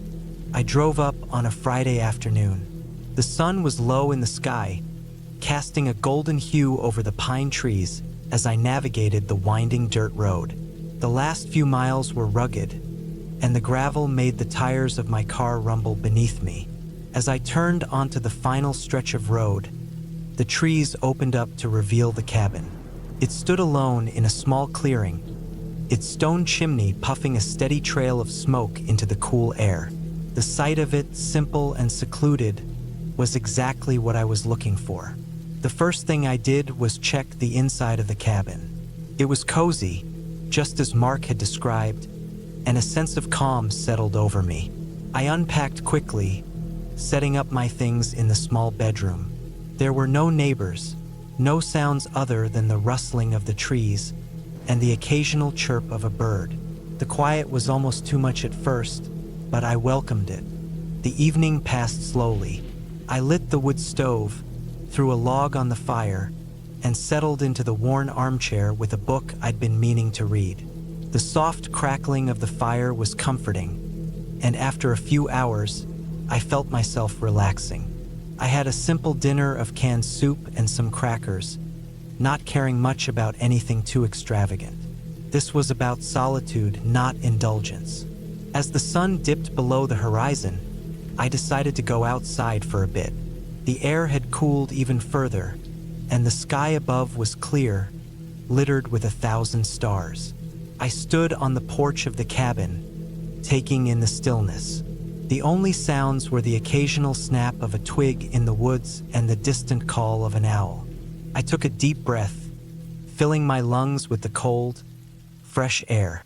This place was perfect. That was when I noticed it. From the corner of my eye, I saw a movement in the trees. It was subtle, just a flicker of motion. I didn't think much of it at first, attributing it to the wind or a small animal. But then it happened again, another shift in the shadow of the trees, just beyond the clearing. My heart rate quickened. I told myself it was nothing, that I was just being paranoid. But the movement didn't stop. It was too deliberate to be the wind. I couldn't see what it was, but I had the distinct feeling that something, or someone, was watching me. I stepped back inside, locking the door behind me. The cabin was silent, save for the crackling fire. I spent the next few hours alternating between reading and staring out the window, trying to make sense of the unease that had settled in my chest. I told myself that it was probably a deer or some other animal that had wandered too close. Maybe the shadows of the trees were playing tricks on my eyes. But the feeling didn't go away. It lingered in the back of my mind like a whisper I couldn't ignore. I stayed up late that night, listening to every little noise outside, but nothing else happened. Eventually, fatigue won out, and I fell into a restless sleep. The next morning, I woke up to find the cabin bathed in soft morning light. The cool, crisp air of the night had given way to a warmer, more pleasant day. I went outside to stretch my legs and decided to take a walk through the woods. The landscape was beautiful, the forest alive with the sounds of birds and the rustle of leaves underfoot. As I wandered deeper into the trees, I noticed something strange. There were broken branches, snapped in odd places, as if someone had been walking through the woods with force. The more I walked, the more I saw signs of disturbance.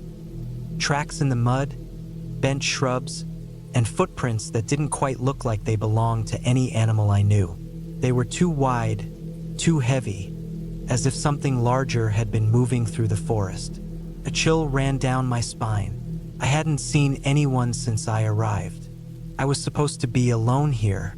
I hadn't heard anyone else's vehicle, no signs of life beyond my own. Yet, the longer I stayed out there, the more certain I became that something or someone had been in the woods recently. I didn't want to overthink it. I turned back toward the cabin, walking faster now. As I neared the clearing, I saw something that stopped me dead in my tracks. A set of fresh footprints, large and heavy, leading right up to the cabin. My heart skipped a beat. I hadn't noticed them when I'd left. They weren't there when I first came outside, and they certainly hadn't been there before I'd gone for my walk. The tracks were deep in the soft earth, too large to be human, and they circled the cabin in a pattern that made no sense.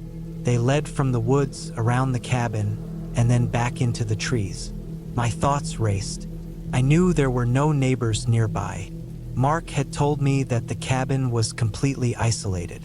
But now, with these strange tracks, my mind was filling with possibilities. Someone had been here. Someone had been watching me, and they were still nearby.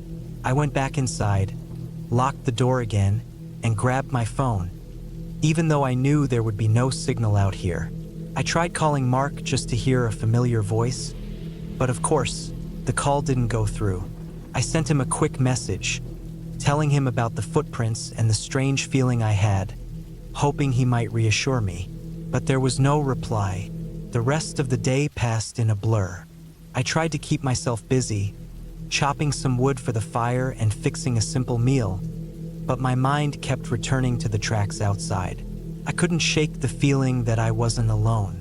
Every time I glanced out the window, I half expected to see someone standing at the edge of the trees, just watching. As night fell, I couldn't ignore the feeling any longer.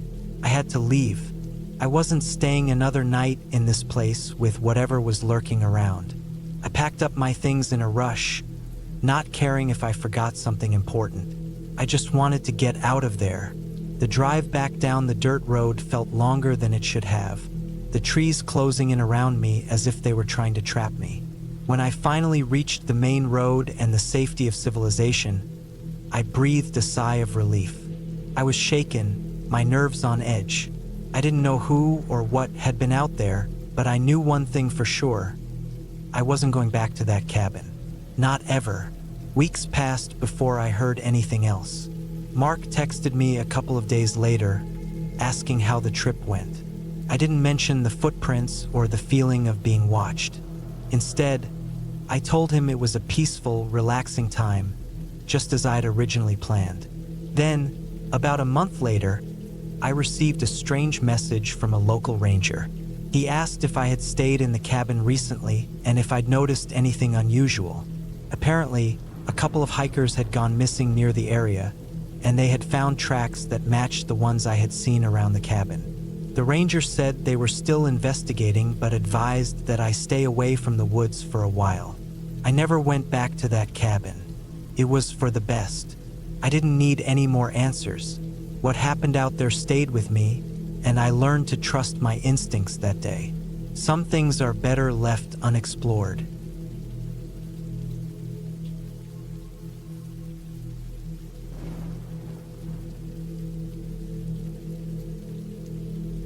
I was never one for the typical idea of a vacation. The crowds, the noise, the fast pace.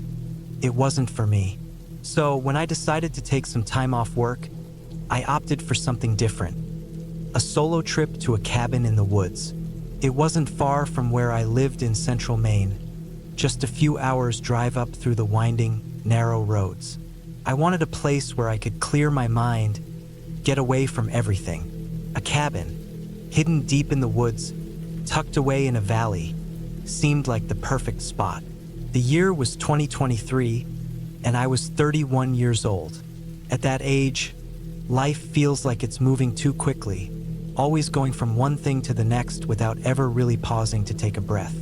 I worked long hours as an IT consultant, and the constant stream of emails and meetings wore me down. I needed to disconnect, be somewhere far away, quiet enough to think but not lonely enough to feel abandoned. The cabin was small but cozy, just the way I liked it. When I first pulled up, I almost didn't believe it was real. The trees surrounded it like a wall, the kind that felt comforting and suffocating at the same time. A single gravel driveway led to the small wooden building, which had a porch that creaked with every movement of the wind. It was picturesque in its own rugged way. I had rented it for 3 days, a short getaway, but with no real plans in mind. I didn't intend to hike, fish, or explore the woods like others might. I just wanted some peace and quiet to read, write, or maybe stare out the window at the trees and mountains in the distance. It was an unseasonably warm fall day when I arrived, the sun hanging low and golden in the sky, casting long shadows across the forest floor. The air smelled of pine and earth, mixed with the faintest trace of wet leaves. I unloaded my car, grabbing a duffel bag of clothes, a cooler filled with snacks and drinks, and my backpack with a few books and a journal I hadn't written in for years. Inside the cabin, the wood was dark and polished, the walls adorned with rustic touches like antler chandeliers and old, framed pictures of hunting trips. It felt both homey and a bit too much like a tourist trap. Everything was a little too perfect. The smell of wood and old leather was heavy in the air, the kind of smell that clung to everything, even when you tried to escape it. I explored the cabin, getting comfortable in my surroundings. A small kitchen, an open living room with a stone fireplace, and a loft upstairs where the bed was. It was simple but perfect for a weekend alone. I decided to settle in, cooking a simple dinner for myself, nothing fancy, just grilled chicken and some rice. As night began to fall, I lit the fireplace and settled in on the couch. The warmth of the flames crackling in the hearth was soothing, and for a while, I thought everything was exactly as it should be. That was until the sounds outside the cabin started to change. It wasn't anything major at first, just the usual rustle of the wind in the trees, the occasional snap of a twig. But then there was something more, a heavy thud. It sounded distant, but close enough to make me pause. I sat up, my eyes narrowing as I listened, trying to determine the source. Maybe a deer, I thought, or a bear. It wasn't unusual to hear wildlife, especially in the deep woods. But the thud came again, louder this time, as if something was walking just outside the cabin. I stood up, walking cautiously to the window, and pulled back the thick curtains. The porch was dark, shadows stretching in strange shapes under the faint moonlight. I couldn't see anything, no sign of life. I told myself it was just an animal, probably just the wind or a branch falling. But something didn't feel right. My instincts, the kind you can't really explain, told me I wasn't alone. I pushed the thought aside, dismissing it as paranoia. It was just the isolation playing tricks on me. The night carried on without much incident after that. I went to bed, and for a while I slept soundly. The sound of the wind outside, the crackling of the fire dying out in the hearth, made for a calming lullaby. But then I woke up, suddenly and without warning. The moon was higher in the sky now, casting cold light through the window. My heart raced as I heard it. Footsteps, soft but deliberate, the sound of something or someone, walking on the gravel path outside the cabin, moving slowly and with purpose. My first thought was that it was another hiker, maybe someone who had gotten lost or was looking for a place to rest. But the more I listened, the more certain I became that this wasn't the case. These footsteps weren't accidental. They were controlled. Whoever or whatever was out there knew exactly where they were going. I lay still in bed, not moving, not breathing too heavily. My mind raced through all the possibilities. The nearest neighbor was miles away, and I hadn't passed anyone on the road when I arrived. There was no one else around for miles. The footsteps stopped right outside the window, just a few feet from where I lay in the loft. I could almost feel the presence on the other side of the thin wall, just a few inches away. My breath caught in my throat. Should I check? Should I hide? My mind was a jumble of frantic thoughts, but my body didn't want to move. Fear gripped me, paralyzing me in place. The moments stretched on, and the footsteps never resumed.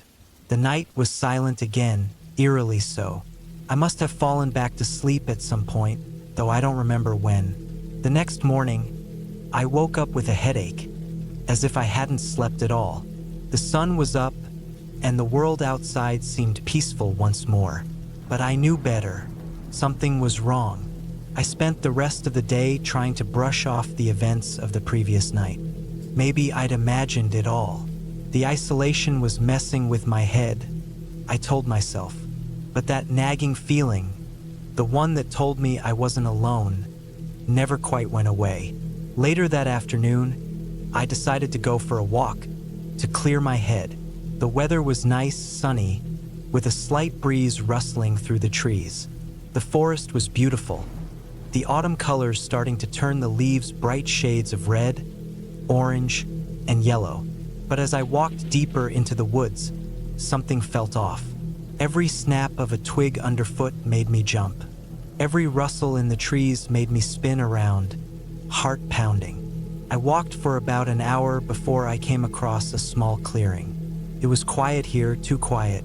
The air felt still, thick with an unnatural silence. I noticed something strange on the ground. A pair of boots, well worn but not old. They were placed carefully side by side, just at the edge of the clearing. Whoever had left them behind was close, but they weren't around now. The hair on the back of my neck stood up, and I felt an undeniable urge to turn back, to go straight to the cabin and lock the door. I didn't run, but I didn't walk calmly either. I hurried back toward the cabin, trying to push the fear down. As I neared the clearing's edge, I saw something else in the distance: movement. A figure, tall and thin, standing just behind a tree, watching me. I froze. The figure didn't move. It just stood there, too still, too quiet. My heart thudded in my chest as I realized the truth. Whoever had been out there the night before had been watching me, and now they were watching me again. I didn't hesitate any longer. I turned and sprinted back to the cabin, my legs burning as I ran up the gravel path. I slammed the door behind me, locking it with trembling hands. The rest of the evening was a blur of fear. I stayed inside, keeping the curtains drawn, the lights off. Every noise outside sent me into a panic. Every rustling in the trees seemed like footsteps, every snap of a twig like someone approaching the door. I didn't sleep that night, not a wink. Every few minutes I would check the windows, check the door. I told myself I was being paranoid, but the feeling never left me.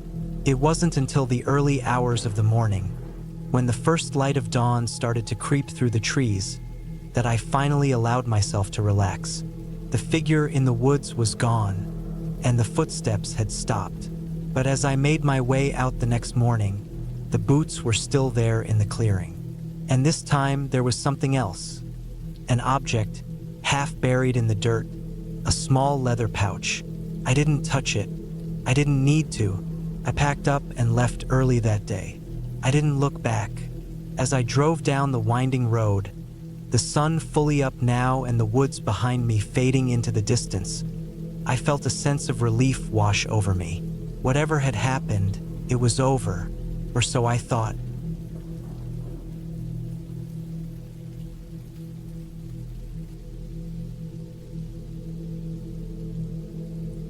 It was one of those trips where I should have turned back the moment I had the thought. But at the time, it felt like nothing would go wrong. Just a weekend getaway, a break from the constant grind. The air had a crisp bite to it as I drove down the dusty, narrow road. The car's headlights bounced off the uneven surface, lighting up patches of rough gravel and the dense woods that surrounded me.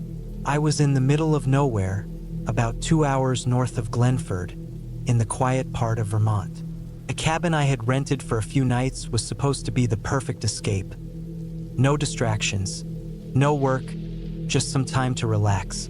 I didn't expect the place to be quite so isolated. The map had shown me a stretch of road that seemed to lead straight into the woods. No real landmarks or signs, just trees and more trees.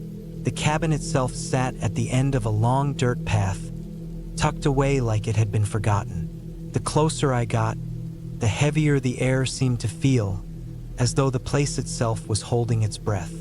I shrugged it off, chalking it up to the eerie silence of the woods. When I pulled up to the cabin, the first thing I noticed was the absolute lack of any other structures nearby. The house sat alone on a small plot of land, its peeling wood siding weathered by years of neglect. A few steps led up to the front porch, but it looked abandoned in a way that made my stomach churn just slightly. The windows were dark, and the place had a distinct feeling of being left in a hurry, almost as though it had been vacated in the middle of something. But there was no for sale sign or any indication that this was anything but a forgotten rental. I grabbed my bag from the trunk and made my way to the door, fidgeting with the key the rental agency had sent me. It was old, and the keyhole felt like it belonged to a different era. When the door creaked open, I stepped inside, and the smell of dust and stale would hit me immediately. The interior was just as outdated as the exterior. Antique furniture covered in dust, cracked floorboards, and a fireplace that hadn't been used in years. But there was something strangely comforting about it. The old, worn furniture, the dim lighting. It felt like the kind of place I could unwind, despite its age. I set down my bags in the living room and walked around, surveying the cabin. It had a tiny kitchen, a narrow hallway leading to 2 bedrooms, and a bathroom with a tub that looked like it hadn't seen a scrub in decades. I wasn't expecting luxury, but I had to admit it was more rustic than I anticipated. Still, I figured I'd make the best of it. The first night, everything was fine. The silence was comforting, though it grew heavy as the hours passed. I spent the evening reading a book by the fireplace, a flickering flame dancing in the hearth. It wasn't until the wind picked up that I started to feel the unease that I hadn't been able to shake off. The wind howled through the trees outside, and every now and then I'd hear a strange noise, like something scraping against the walls. But it wasn't the kind of thing you could put your finger on, just the wind, I thought, or an animal, maybe a raccoon or a deer scratching at the cabin. I wasn't all that familiar with the woods, but I'd heard stories, and I knew the sounds could play tricks on you. That night, as I lay in bed, the feeling of being watched grew stronger.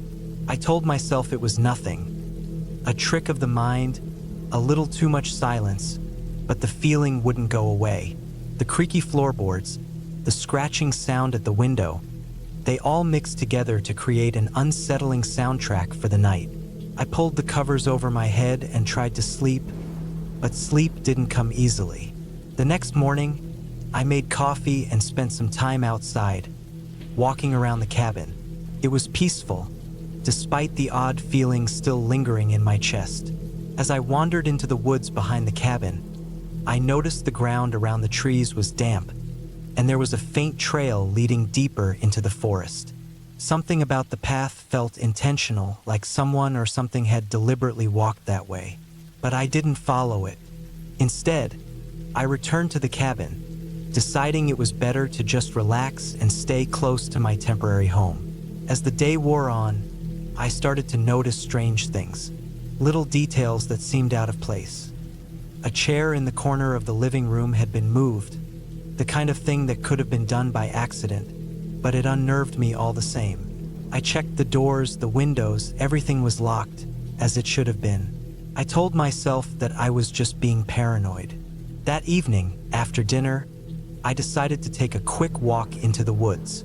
The air had started to cool down, and the sun was beginning to dip below the horizon. I didn't venture too far, just a few yards beyond the cabin, but as I turned to head back, I caught sight of something out of the corner of my eye, a figure moving through the trees. At first, I thought it was a trick of the light, but then I saw it again, clearer this time. Person standing still, half hidden by the trees. I froze, my heart pounding in my chest. I didn't know what to do. The figure was too far away to make out any details, but I could feel the weight of their presence. I turned and hurried back to the cabin, my pulse racing. I locked the door behind me and pulled the curtains shut, though it did little to ease my growing anxiety. The night dragged on. The wind howled, the trees creaked, and I couldn't shake the feeling that I wasn't alone. The air felt heavier now, and I was sure someone or something was watching me. But there was nothing I could see, no footprints in the dirt outside, no signs of anyone else. It was as though the figure had vanished into thin air.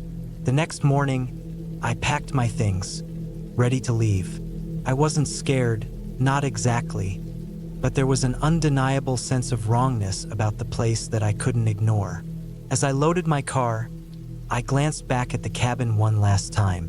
The windows seemed darker now, almost like they were hiding something, and the air felt colder than it had the day before. I turned the key in the ignition and drove off, leaving the cabin behind, but I couldn't shake the feeling that it had followed me. The road back was long and winding, the trees closing in around me as I drove, but I didn't care. The further I got, the more I felt a sense of relief. The cabin was behind me, and whatever had been there would stay there, locked away in the woods. When I finally reached the nearest town, I stopped at a small diner for some coffee. The waitress, a middle-aged woman with a kind face, glanced up at me as I entered. "You been out there?" she asked, gesturing vaguely toward the woods. I nodded, not sure how to respond. "Well, you're lucky you made it out," she said with a grim smile. "Not many who go out there come back. That cabin's been abandoned for years. People say it's cursed or that it holds memories from a long time ago. But who knows? Some things are better left alone." I didn't ask her to explain. It wasn't necessary. I had already figured that much out. As I sipped my coffee, looking out at the rain starting to fall, I realized something. The unease I'd felt back there, the feeling of being watched, it wasn't just a trick of the mind. There was something off about that place, something that couldn't be explained away by the usual explanations. But the important thing was I had left, and I had no intention of ever going back.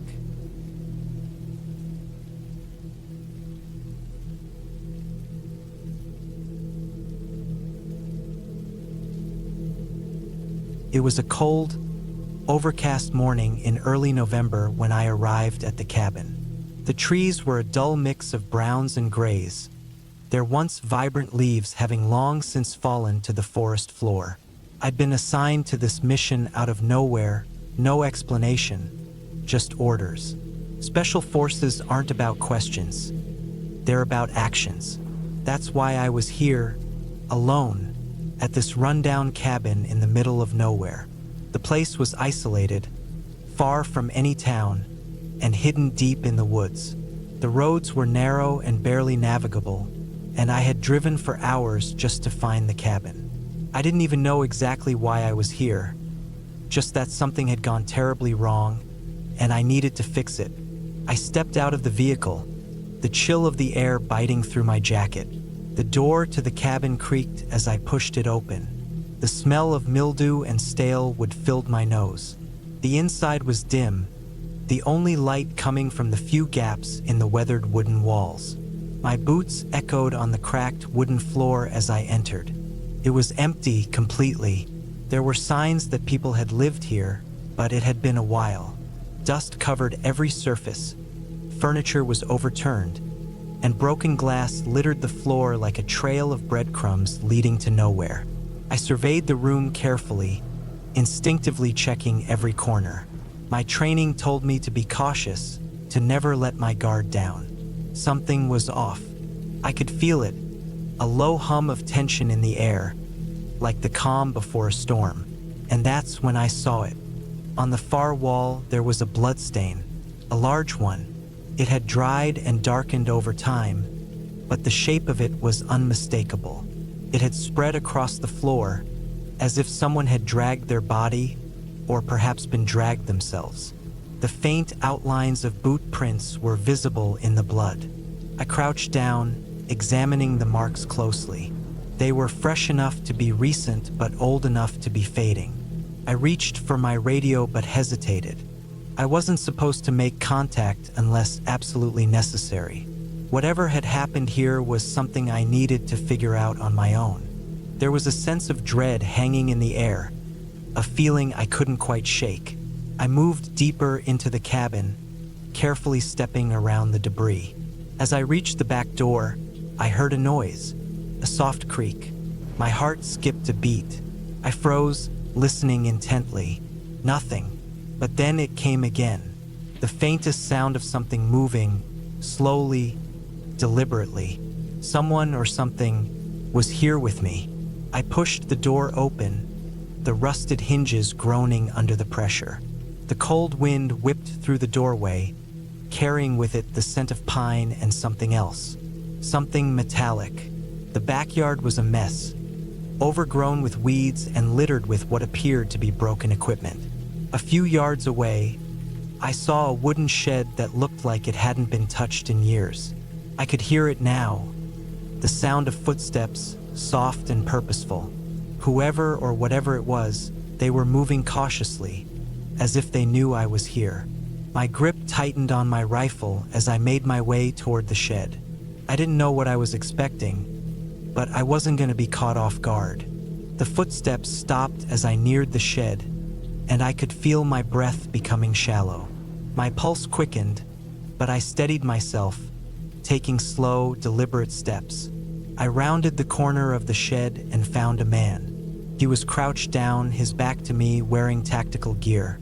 His posture was stiff, his head down. But there was something wrong, something off. I reached for my radio again, but then I saw it, the blood.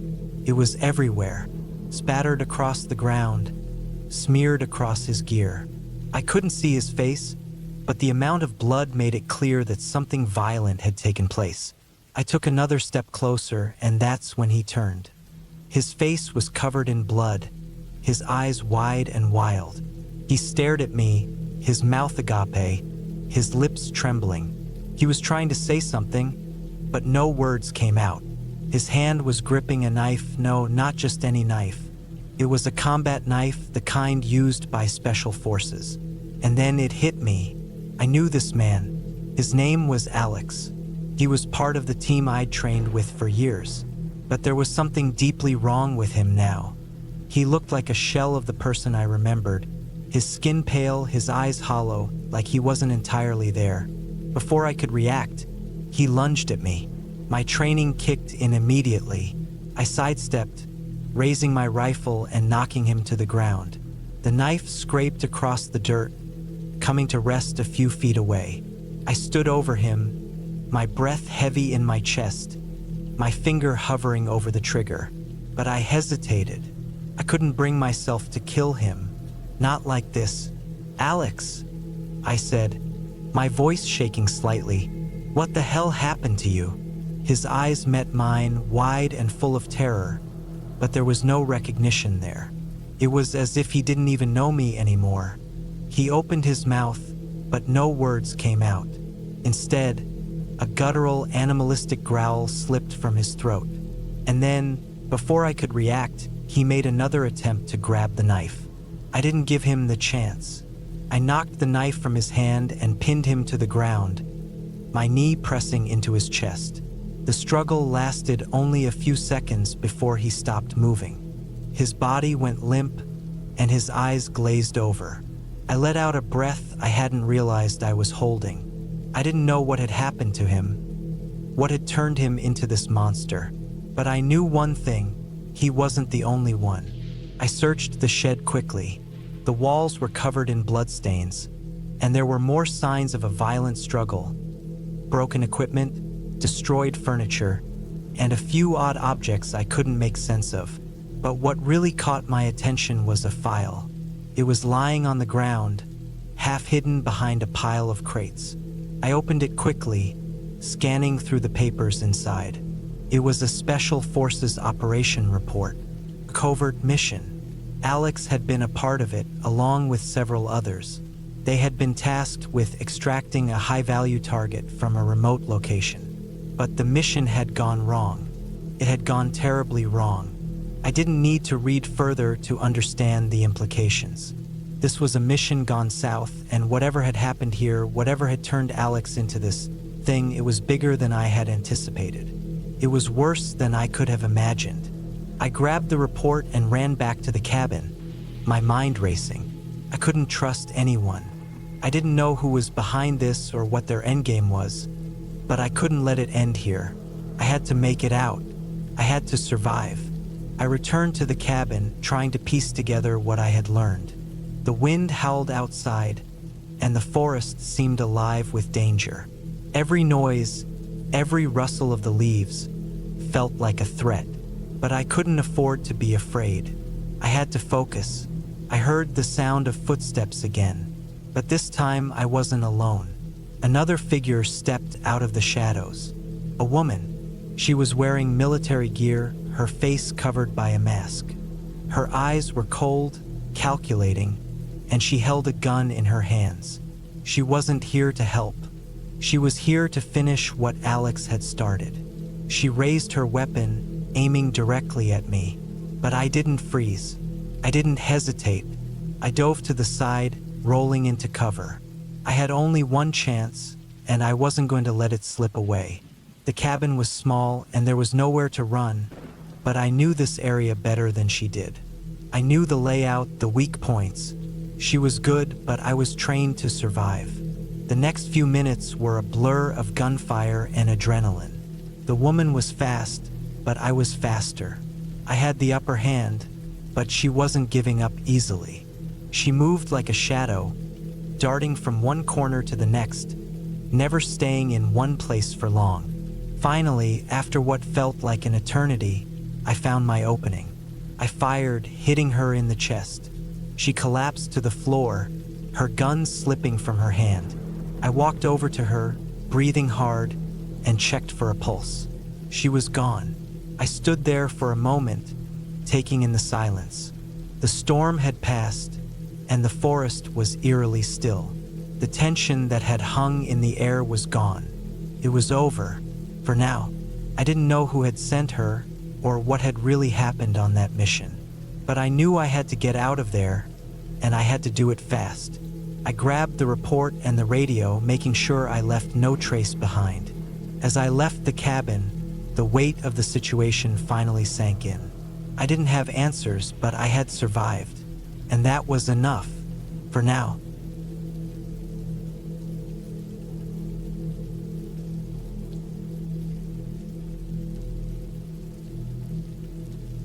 The rain had started before I even got to the cabin. It wasn't the heavy, furious kind of rain that you see in movies, but the steady kind that soaks into your bones over time. I pulled up to the ranger station at Pine Ridge National Park, a small, isolated stretch of land about a 3-hour drive from the nearest town. Most people never made it this far out into the woods, and I could see why. It wasn't the kind of place that drew tourists for scenic views or perfect trails. It was rugged, untamed, and the weather could turn on you in an instant. The cabin was small, built with dark timber, and it sat just off the main park road, tucked into a small clearing surrounded by towering pines. The kind of place you'd expect a ranger to live, if that ranger had a penchant for solitude and didn't mind being completely cut off from civilization for days at a time. I had been assigned this shift for the next week. Usually, the cabin was only occupied by a single ranger during the off-season, when fewer visitors came through. It wasn't a popular job, and I had accepted it hoping for some peace and quiet. The last few months had been stressful, and a remote location sounded perfect. Little did I know how quickly things could go wrong when you're alone in the woods. As I unloaded my gear from the truck, the wind picked up, rustling the trees and sending a chill through my jacket. I hurried inside, eager to get settled and out of the elements. The cabin smelled like wood and pine, with a faint trace of something musky I couldn't quite place. It wasn't unpleasant, just unfamiliar. The inside was simple but functional. A wood stove sat in the corner, ready to keep the place warm, while the small kitchen had everything I would need to survive on my own for a while. Basic supplies, a few cans of food, and a half-empty bottle of whiskey left behind by the previous ranger. The bunk in the back was the only bed, and the thin, faded curtains barely blocked out the darkening sky. I set to work unpacking and organizing, but there was something odd about the place that I couldn't shake. It was quiet, too quiet. Normally, the woods had their sounds, birds, the rustle of leaves, distant animal calls. But here, it felt like the forest was holding its breath. I didn't think much of it, chalking it up to the bad weather and my nerves. I figured I'd get used to the isolation soon enough. By nightfall, the rain hadn't stopped, and the wind was howling. The storm was picking up intensity, and I was starting to wonder how much longer I'd be able to stay inside without feeling like I was losing my mind. That's when I heard it. A knock. It was faint at first, but distinct enough to break the silence of the cabin. 3 sharp raps, almost like someone was trying to get my attention. I froze, my heart thumping in my chest. It didn't make sense. There was no road that passed by the cabin, and the nearest neighbor was miles away. Who could it be? I slowly approached the door, peering through the small window next to it, but saw nothing but the rain-soaked dark of the woods. I opened the door cautiously, scanning the area. Nothing. No car tracks in the mud. No signs of anyone nearby. Just trees and rain. I stepped back inside, my pulse racing. Probably just my imagination, I muttered to myself, locking the door. But then the knock came again. 3 raps, followed by silence. This time, I didn't hesitate. I grabbed the flashlight I'd left on the counter and stepped outside, shining the beam across the clearing. The rain was coming down harder now, turning the ground into a thick, wet mess. The flashlight swept across the darkened forest, illuminating the wet trunks of trees and a few scattered rocks, but nothing else. I didn't know what I was expecting to find. A stranded hiker? A ranger from another station? But there was no one. The storm had picked up, and the darkness felt oppressive. My breath came in short bursts, my heart still pounding in my chest. I stood there for a moment, just listening. The wind whipped through the trees, but that was it. No footsteps. No rustling in the brush. No signs of life at all. After a few minutes, I shut the door behind me and locked it again, my hands shaking a little more than I'd like to admit. The knock was nothing more than some weird coincidence, I told myself. A branch tapping the door, or maybe an animal outside.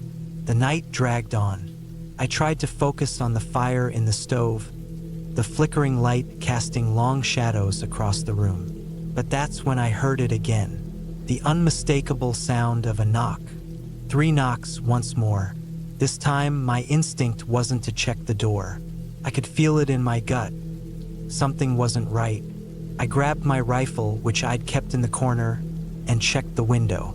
The rain was coming down so heavily now, it was hard to see anything past the immediate edge of the cabin. But I could have sworn I saw a shadow moving in the distance. It was quick, like something or someone was passing by. I waited, rifle in hand, watching the dark forest. Minutes passed. Nothing. It wasn't until I turned my gaze back to the cabin door that I saw the mud. Fresh prints just outside the threshold. They weren't there before. I knew that for sure. But now, there they were, 3 distinct footprints in the wet ground, leading away from the cabin and into the woods. I stood frozen, unsure of what to do. Who would be out here in the middle of the storm without any kind of equipment or proper gear? And why would they knock only to leave without a word? I considered calling for help. The nearest ranger station was hours away, and I knew cell service wouldn't work out here. I could have tried to drive to the nearest town, but the road was washed out in parts, and driving in the storm was risky. Instead, I decided to wait. Wait for the storm to pass. Wait for daylight. The hours dragged on, and the storm showed no signs of letting up. At some point, I must have dozed off because I woke to the sound of another knock. This time, it was closer, right at the door. I didn't hesitate. My hand was already on the rifle, my pulse racing as I slowly crept to the door. I could feel the heat of the stove behind me, the only warmth in this cold, desolate place. I pressed my ear against the door, listening. Nothing. The knock came again, harder this time. But when I opened the door, there was no one. Just the rain, beating down on the wooden steps. I couldn't take it anymore. I knew I had to leave. I couldn't stay here alone another night, trapped in this isolated place with whoever or whatever was out there. I grabbed my gear, packed it quickly, and opened the door to the storm. I had no idea where I was going, but anywhere felt better than staying in that cabin, listening to the knocks. As I stepped into the rain-soaked forest, I felt the weight of the isolation pressing down on me. I moved quickly, the rifle slung across my back, trying to push the fear out of my mind. The storm was deafening, the wind pushing against me as I stumbled through the wet undergrowth. That's when I saw it. A figure, standing just ahead of me, barely visible in the downpour. A man, wearing a hooded jacket, his face obscured by the shadow. I froze. The figure didn't move, didn't speak. He just stood there, watching me. For a long moment, I thought about running, but I didn't know where to go. There was nowhere to hide. And then, as suddenly as he had appeared, the man turned and disappeared into the trees, vanishing into the storm. I didn't wait around to see if he would come back. I ran. I ran faster than I ever had before, not stopping until I reached the nearest road, far from the cabin, far from the woods. I didn't look back. The following morning, I reported the incident to the authorities. They found the cabin abandoned, no signs of forced entry or a struggle, and the footprints were gone. Whoever had been knocking was never found. The strange part? No one had heard of anyone living out there for years. The cabin had been scheduled for demolition long before I ever arrived. Some things I guess you just can't explain.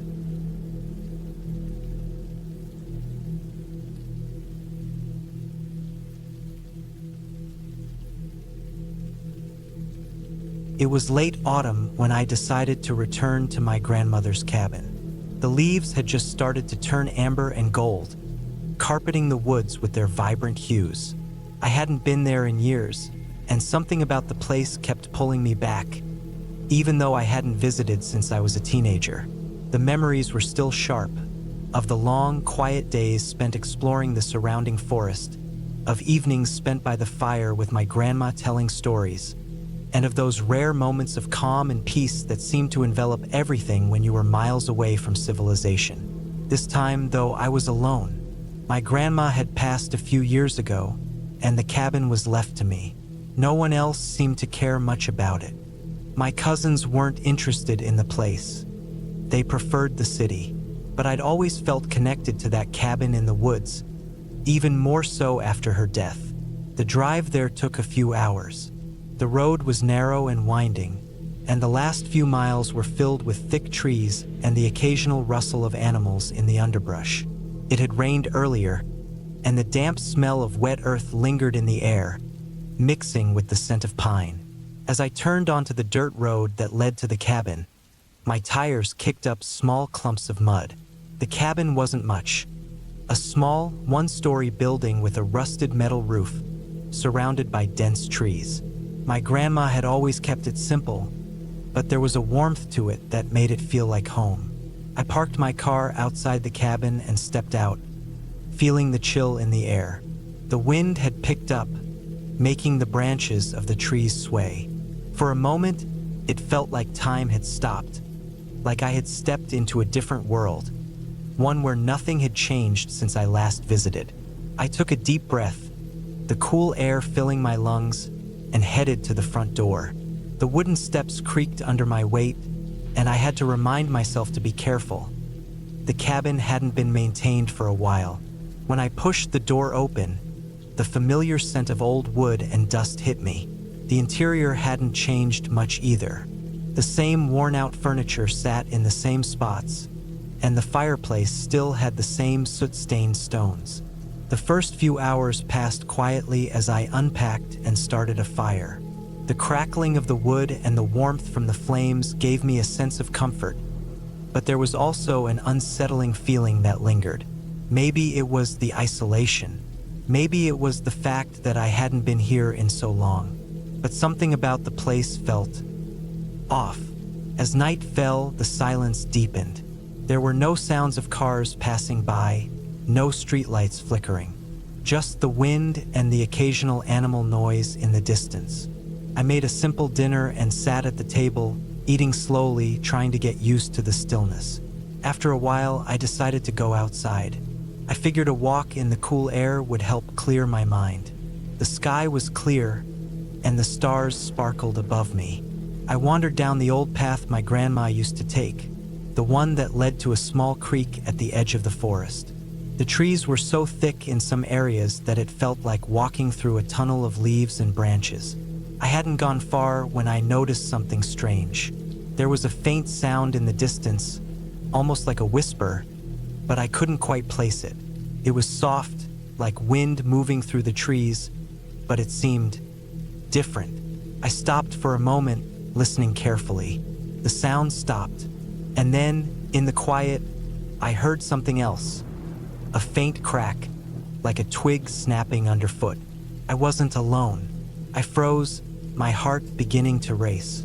I glanced around, but all I could see was the darkness of the woods surrounding me. The air felt thicker now, heavier, as if the forest itself was holding its breath. I turned back toward the cabin, telling myself it was just an animal, maybe a deer or something else that was making its way through the underbrush. But as I walked quickly back toward the cabin, I couldn't shake the feeling that I was being watched. Every few steps, I'd hear another soft snap of twigs or rustling in the bushes. But whenever I turned around, there was nothing there. The sound was always just out of sight, just out of reach. I reached the cabin's front door and quickly stepped inside, locking it behind me. My hands were trembling, and I took a few deep breaths to steady myself. I told myself it was nothing, just my imagination, or perhaps a coyote or raccoon wandering too close. The isolation was getting to me. I sat down by the fire and tried to relax. But no matter how hard I tried, I couldn't shake the feeling that something was wrong. There was a heaviness in the air, an unease that gnawed at me.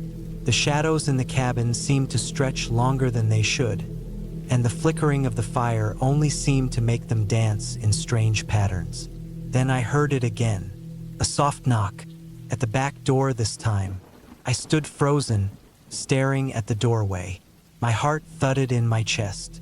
Who could it be? No one lived for miles around. Couldn't be anyone I knew. The knock came again, louder this time, followed by a scraping sound. It sounded like someone was dragging something heavy across the porch. I didn't know what to do. My mind raced, trying to make sense of the situation. I wasn't sure if I should check, or if I should just stay inside and pretend I hadn't heard anything. My gut told me to stay hidden, but curiosity got the better of me. I grabbed a flashlight from the kitchen drawer and cautiously moved toward the back door. The wind had picked up again, howling through the trees, but the noise from the back of the house was still there. A slow, deliberate scraping. I opened the door just a crack, the beam of the flashlight cutting through the dark, revealing the back porch. There was nothing there. The light illuminated the empty space, casting long shadows across the wooden planks. I stepped outside, the cold air hitting me immediately. My heart raced, and I looked around nervously, scanning the surrounding woods. There was no sign of movement, nothing but the wind and the rustling of the leaves. Just as I was about to turn back inside, I heard the sound again, but this time it was different. It wasn't coming from the back porch. It was coming from the trees. Something was out there. I stood still for a moment, my body tense. There was no sign of anything, no movement, no sounds, just the dark and the quiet. But then, out of the corner of my eye, I saw something. A figure standing still in the shadows, just beyond the tree line. It was hard to make out at first, but as my eyes adjusted to the darkness, I saw it more clearly. A man, tall, wearing a dark coat, standing perfectly still. His face was hidden in the shadow of the trees, and he didn't move, didn't blink. I could feel my breath catching in my throat. My mind raced. Who was he? What was he doing out here? I had to make a decision: go inside and lock the door, or approach him and find out what he wanted. Before I could make up my mind, the man took a step forward, his footfall loud in the quiet of the night. It was a slow, deliberate step, as if he was aware I was watching him. I stepped back, my heart hammering in my chest. I didn't know what this man wanted, but the danger in the air was undeniable. I didn't wait. I slammed the door shut, locked it quickly, and stood with my back against the door, listening. The sound of footsteps stopped. For the next few hours, I didn't move. I didn't hear anything else, but the silence felt oppressive, as though something was just beyond the walls, watching, waiting. In the morning, when the sun rose and the forest was bathed in golden light, I opened the door cautiously, but there was no sign of the man. No footprints, no evidence of anyone having been there. It was as if the night had erased everything. I didn't feel safe anymore. The quiet, peaceful cabin that once held so many memories now felt like a place of danger, of unease. I spent the next few days there, constantly on edge, looking over my shoulder, but nothing ever happened again. The man never returned, and so I left. I didn't go back. The cabin remained in the woods, its shadows growing longer with each passing year. Sometimes, when I drive by, I catch a glimpse of it through the trees, and I can't shake the feeling that something still watches from within. But that's just how it is with places like that. They hold memories, both good and bad, and sometimes they hold secrets too dark to ever be revealed.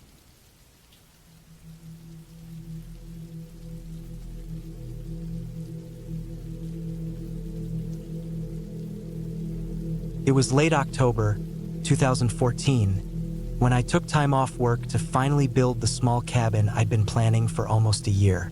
I was 34 then, single, no kids, no obligations, just tired of city life in Leeds.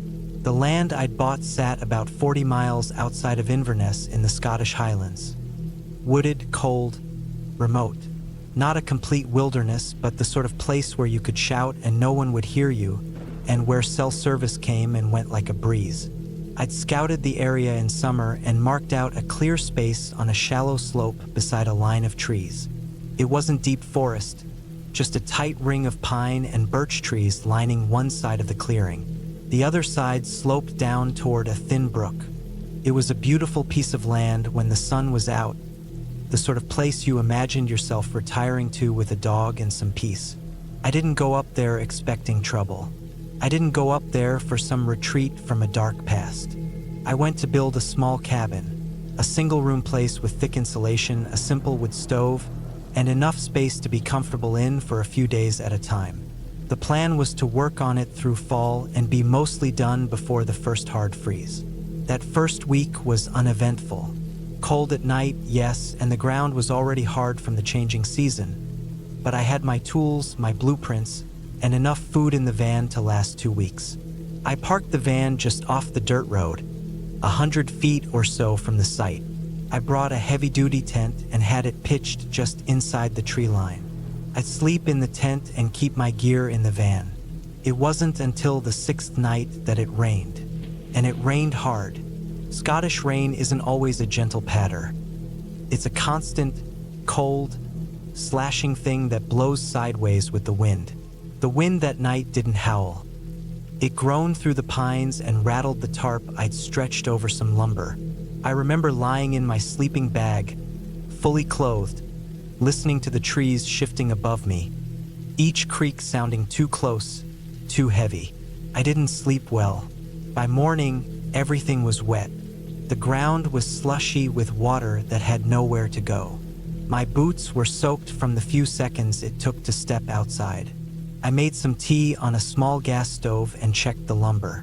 The tarp had mostly held, but the edges had soaked up plenty of moisture. I brushed off what I could and worked through the day anyway. I got the lower wall frames up and started placing the floor joists. I wore gloves, but they were useless after an hour. Everything was slick, muddy, and cold. I should have taken a break that night, but I told myself that I'd get more done if I just worked through a few hours after dark.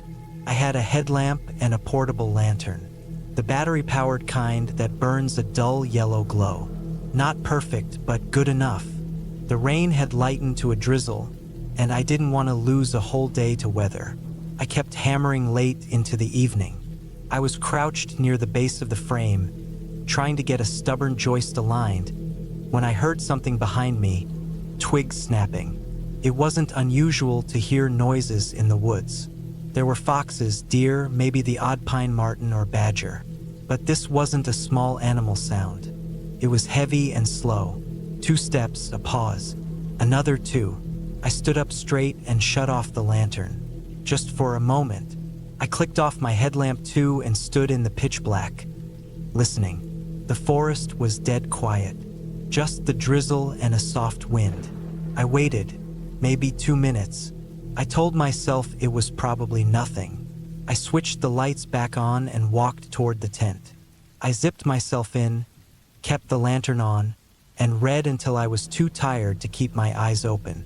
I told myself again that it was nothing. Probably an animal, maybe even a branch falling. But the next day I noticed something. Footprints. Not mine. Mine had a distinct tread, heavy work boots. These were thinner, longer, shallower. They looked almost like trainers. Not fresh, but not completely washed away either. They curved behind the frame I was building, off toward the trees. I walked out about 20 feet, and then they disappeared into the mess of wet leaves and undergrowth. It gave me a chill. Not fear exactly, not yet, but unease. I stood there, squinting at the ground for a while, then just went back to work. What else was I supposed to do? The day passed slow. I got the floorboards mostly down and started setting the short wall in place. Felt good to get into a rhythm, to sweat again. The ache in my legs and back helped push out that strange feeling. I didn't stop until just before sundown. That night it poured again. A harder rain than before, with low thunder in the distance. I stayed in the tent. I didn't feel like working in the dark anymore. I played a few songs on my phone, ate some canned stew, and dozed off around 10. Sometime later, must have been after midnight, I woke up. It was a sound that did it.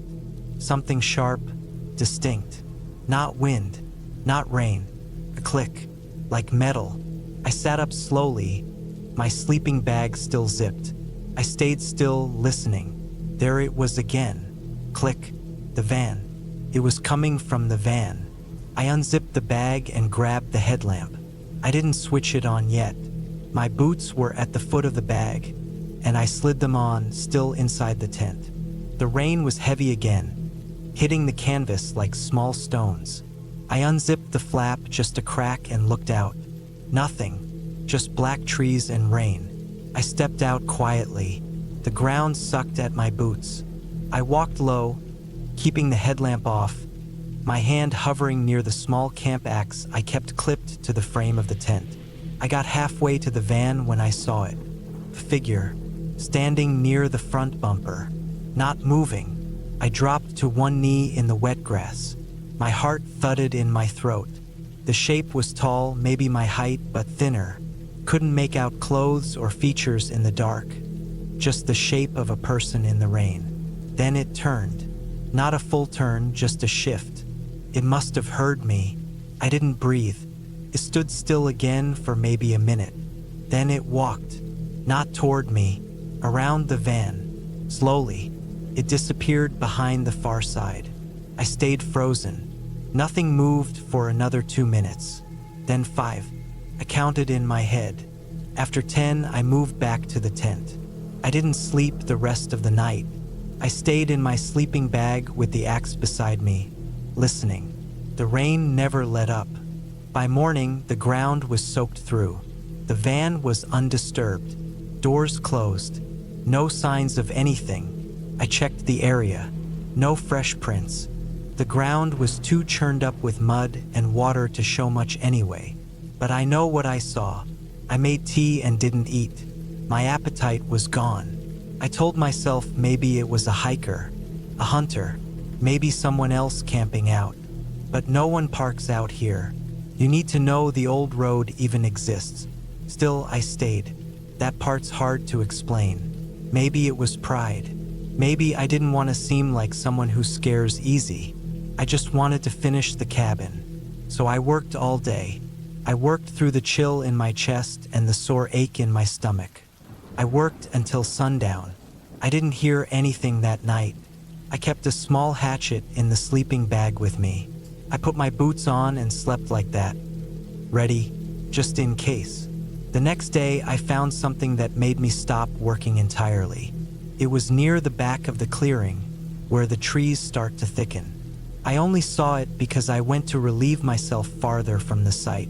Pile of stones, deliberate, stacked, flat rocks about a foot wide each, maybe 8 stones arranged into a little pyramid. That didn't sit right with me. That wasn't natural. Animals don't do that. Rain doesn't do that. Wind doesn't do that. People do. It was old, moss along the sides, but recently disturbed. The moss wasn't even wet anymore. Something had shifted it. I didn't touch it. I walked back to the tent, packed my gear, and got in the van. I left the cabin half finished. I didn't go back for a month. Even then, I only returned in the daylight with a friend, just to collect the tools I'd left behind and pack the rest of the lumber into the trailer. That winter, I tried to sell the land. Couldn't. The buyer backed out after visiting the site. Didn't say why.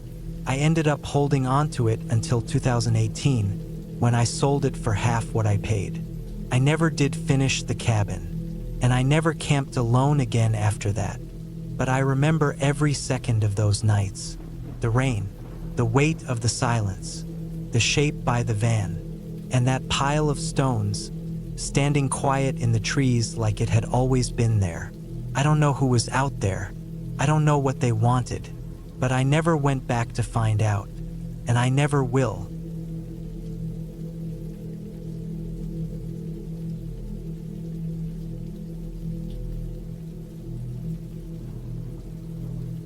The rain came down in sheets, relentless, pounding the roof of the cabin with a kind of fury that made the walls groan. The glass cabin was a strange thing. A modern structure made entirely of clear walls and ceilings that blended the outside world with the warmth of the interior. Some would say it was beautiful, but I always felt like it was a bit too exposed, a bit too fragile against the wilderness surrounding it. I was alone for the weekend. My friends had backed out at the last minute, so I ended up taking the trip alone, despite the warnings of a storm that had been tracking its way up the coast. But I needed to clear my head, to get away from the noise of the city and the weight of the life I was building, or rather, the life I was supposed to be building. I hadn't had time to think in months, and even if the storm was fierce, I was looking forward to the solitude. I liked the idea of being enclosed in this glass box, isolated from everything but the wild rain and the constant hum of the forest outside. I pulled my jacket tighter as the wind howled, rattling the edges of the glass panels. It wasn't the cold that bothered me. It was the feeling of being watched. The cabin was located deep in the woods, far from any main road, where the nearest neighbor was miles away. I liked the isolation, but sometimes, as night fell and the rain grew heavier, I couldn't shake the thought that something was out there, lurking in the dark. I spent the first couple of hours unpacking, getting settled, and taking in the surroundings. The place had everything. A fireplace, a large bed with thick blankets, a small kitchen with all the modern amenities. But it was the glass walls that caught my attention the most. The design of the cabin made it feel like you were living in a fishbowl, with no real barrier between you and the outside world. The rain made the glass fog up, distorting the view, but I could still see shapes moving through the mist, trees swaying, shadows crossing the yard. I hadn't planned to do much that night, so I lit the fireplace, grabbed a book, and settled into the corner chair with a glass of whiskey. The fire crackled, and the storm raged on. Time passed slowly in the cabin. I didn't mind. It was peaceful, almost meditative. As the evening wore on, though, I began to hear strange noises. At first, I thought it was the storm, the wind bending the trees, the rain hitting the roof. But then there were sounds I couldn't explain. A faint tapping, almost like a distant knock on the glass. I stood and peered out, but there was nothing. Just the dark, wet forest stretching into the distance. Maybe it was a bird, or the wind blowing branches against the glass. But the noise continued, irregular, as if something, or someone, was trying to get my attention. I laughed it off, chalking it up to my own nerves. Still, I couldn't stop checking the windows, peering out into the rain, hoping to spot something that would explain the sound. But nothing.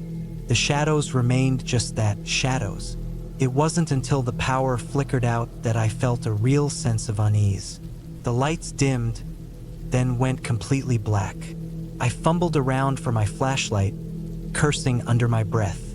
The fire still burned, though casting a warm, flickering glow against the glass. I switched on the flashlight and scanned the room. Nothing had changed, but that feeling of being watched intensified. My skin prickled, my heart rate quickened. I stepped outside to check the power lines, but the wind was too strong, and the rain came down so hard that I couldn't make out much beyond a few feet. I called the power company, but the storm was widespread, and they weren't able to send anyone out immediately. I was stuck, alone in the dark with no one around for miles. Back inside, I secured the doors and windows, trying to ignore the pounding in my chest. But the noises continued, the tapping now louder, more insistent. I walked around the cabin, shining the flashlight through the glass walls, trying to see where it was coming from. The shadows outside moved with the wind, but nothing was there. I settled into the couch, trying to calm myself, but sleep didn't come easy. The storm continued its fury against the cabin, but it wasn't the storm that kept me awake. It was the feeling that someone else was here with me, watching from the trees. I heard it again, louder this time, a definite sound, a knock on the glass. I froze, my heart pounding in my throat. I stood up and moved closer to the wall, peering out. There, on the other side of the glass, was a figure, a man. He was standing just beyond the edge of the porch, his face barely visible, obscured by the rain. He didn't move, just stood there, staring at me. Couldn't breathe.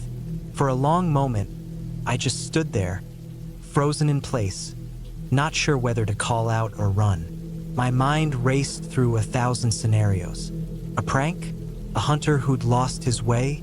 But there was no reason for anyone to be out here, especially in this storm. It made no sense. Yet the figure remained unmoving, as if he had been there for ages. I backed away slowly from the window, my flashlight shaking in my hand. My mind screamed at me to lock the doors, to grab the rifle I kept in the closet, but my legs wouldn't move. The man was still there, standing motionless, watching.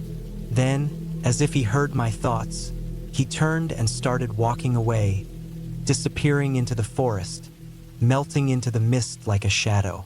I didn't know whether to feel relieved or terrified. Something wasn't right about it. There was no reason for someone to be out there, especially in the middle of the storm. The rest of the night passed in uneasy silence. I kept the lights off, the flashlight on standby, and the rifle within reach. Every time the wind howled or a branch cracked, I tensed, my eyes darting to the glass walls, expecting to see that figure again. But nothing. The storm eventually subsided, and the rain slowed to a drizzle, but I couldn't shake the feeling that I wasn't alone. By morning, the storm had passed, leaving behind a world of soggy trees and mist. I ventured outside, my boots sinking into the mud as I walked toward the edge of the forest. There was no sign of the man, no tracks, no clues that anyone had been out there at all. I stayed for the rest of the weekend, though I was never truly comfortable. The unease never left me. I couldn't explain what had happened, and as I drove away from the cabin on Sunday afternoon, I kept glancing in the rearview mirror, half expecting to see someone watching from the tree line. I never went back. I sold the cabin a few months later, not because I was scared, but because something about that place had changed me. The feeling of isolation, of being exposed, had stayed with me, and I knew that no matter how beautiful or modern it was, there would always be something unsettling about a glass cabin in the middle of nowhere. I left the woods behind, but a part of me will always wonder if I was truly alone that night, or if someone was out there, just waiting.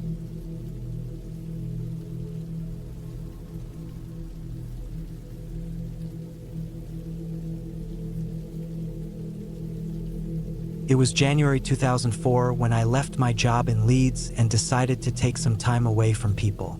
I was 32, recently divorced, and worn down from years of working long shifts in construction and dealing with things I had no energy left to fight anymore. I needed air, not just fresh air, but space around me. Somewhere quiet where I didn't have to see or hear anyone. That's when I remembered my uncle's farm cabin in the Scottish Highlands. The cabin was on a patch of land he inherited from a friend who passed away in the late 80s. It was about a 40-minute drive from the nearest small town, a place called Kinlochnagan. No one used the cabin in years. My uncle said he hadn't been there since 1997. It had no running water, no central heating, and no phone line, but I figured that was part of the appeal. I wanted off the grid. I left in the second week of January. The drive was long and slow.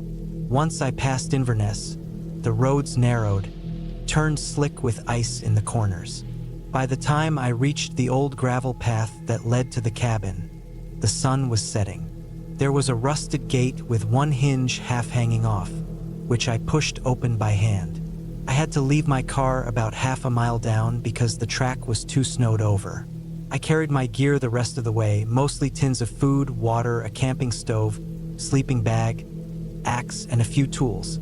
The cabin was smaller than I remembered from the pictures.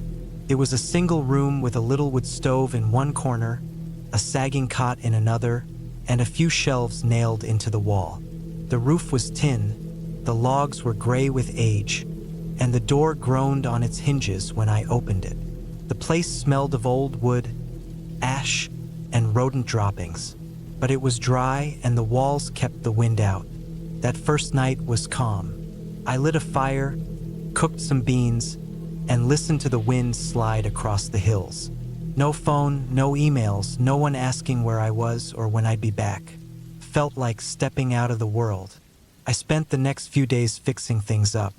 I patched a hole in the roof with a tarp, cleaned out mouse nests from the corners, and chopped some of the rotted firewood stacked outside.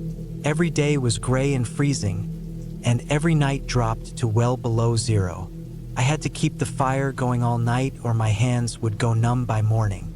I settled into a routine. Wake up, make tea, walk around the property, write in my notebook, chop wood, sleep. It was on the fifth day that I noticed the tracks. I was walking the southern edge of the land, where the treeline thickened and rose into a steep hill.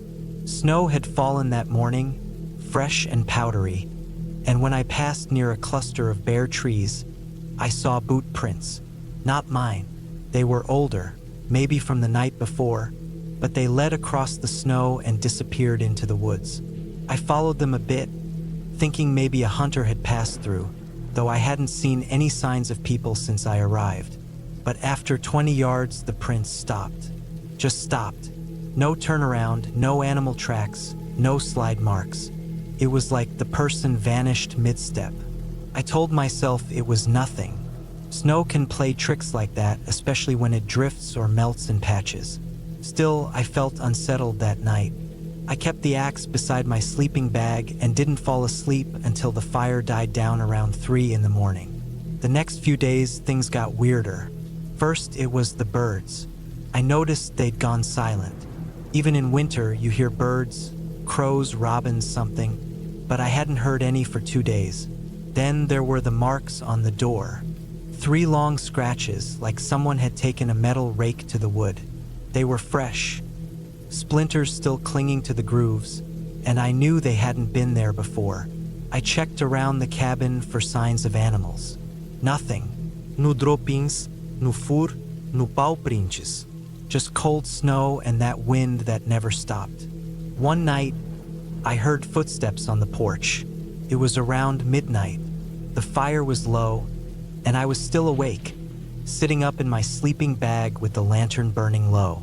The sound was slow and heavy.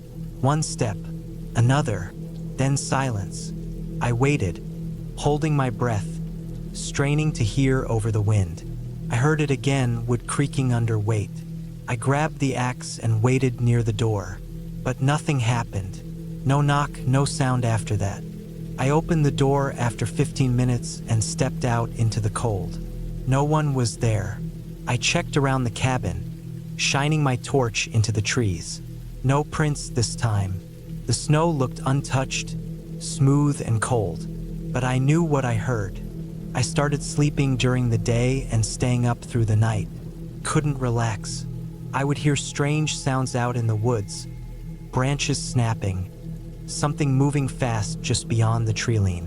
I tried to chalk it up to animals, maybe deer or a fox, but it didn't feel like that. It felt like something was watching me.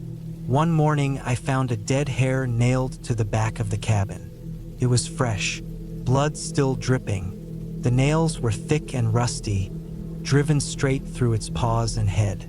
It wasn't a predator. It was a message.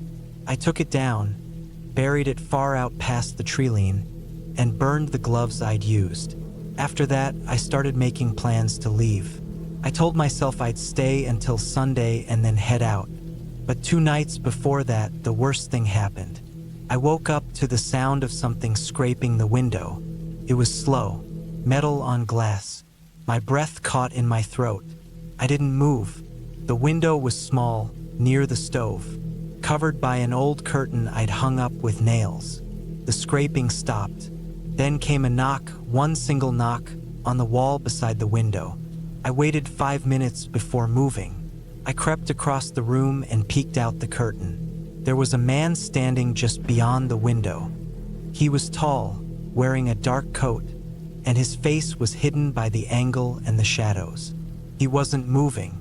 He was just standing there, facing the cabin. I stepped back slowly, picked up the axe. I didn't have a phone, no way to call anyone. I locked the door and sat in the corner with the axe, waiting for the sun. When light came, he was gone. I walked out and looked for prints. There were none. I left that afternoon, packed everything in 15 minutes, barely stopped to put out the fire. I had to drag my gear through the snow again to reach the car. The whole time I felt like something was behind me, just beyond the trees. I didn't stop to look. I drove for hours without stopping. Didn't even eat until I reached a small petrol station back near Inverness. I called my uncle from a payphone and told him I'd left early. I didn't say why. He didn't ask. 2 months later, I got a letter from him. He'd gone up to the cabin to check things out. He found the door open, the inside trashed. Someone had torn the mattress to shreds, thrown ashes everywhere. He also found something hanging from the ceiling, a bag made of rabbit skin, tied with twine. Inside were bones and bits of fur.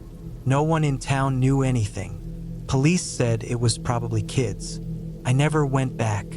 I live in Cornwall now. Quiet place, close to the coast. I still like silence, but not the kind I heard up there.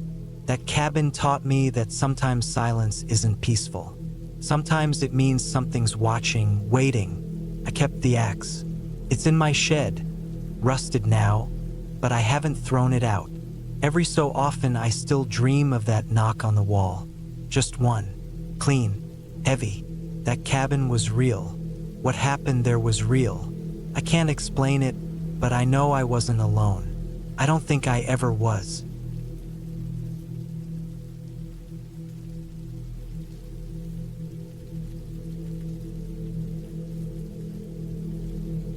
It was in late October 2018 when I took some time off from work to get away from everything. I was 33 then, living in Derby, working in insurance, and completely burned out. I'd gone through a rough breakup earlier that summer, and my apartment had started to feel like a cage. I needed quiet. I needed space. I needed to be nowhere, away from screens, phones, emails, just air and silence.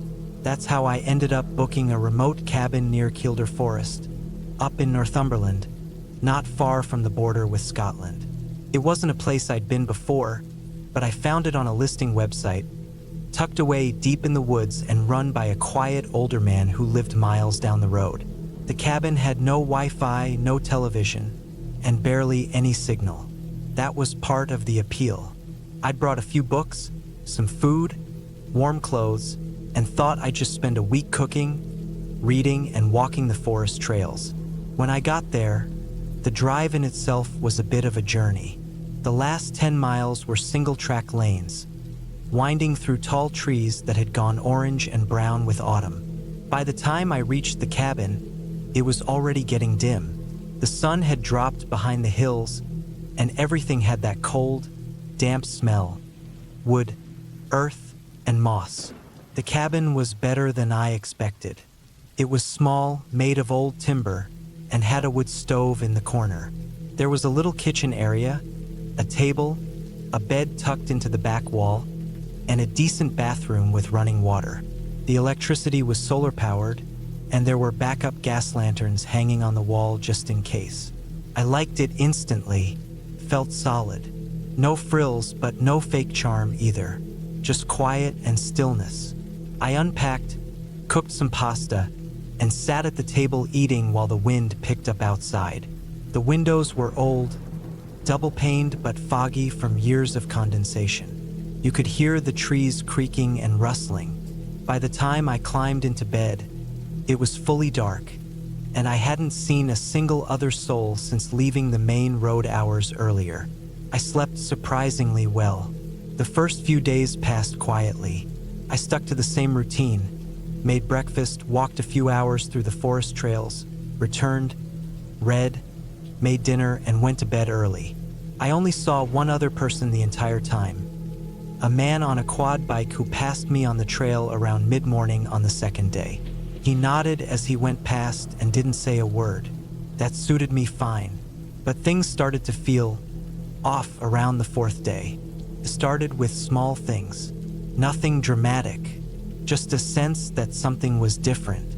I was walking the same trail I'd used before, a loop that passed an old stone wall and curved down into a small dip near a stream. That morning it was misty, not heavy fog, but just enough to make the trees look a bit further away than they were.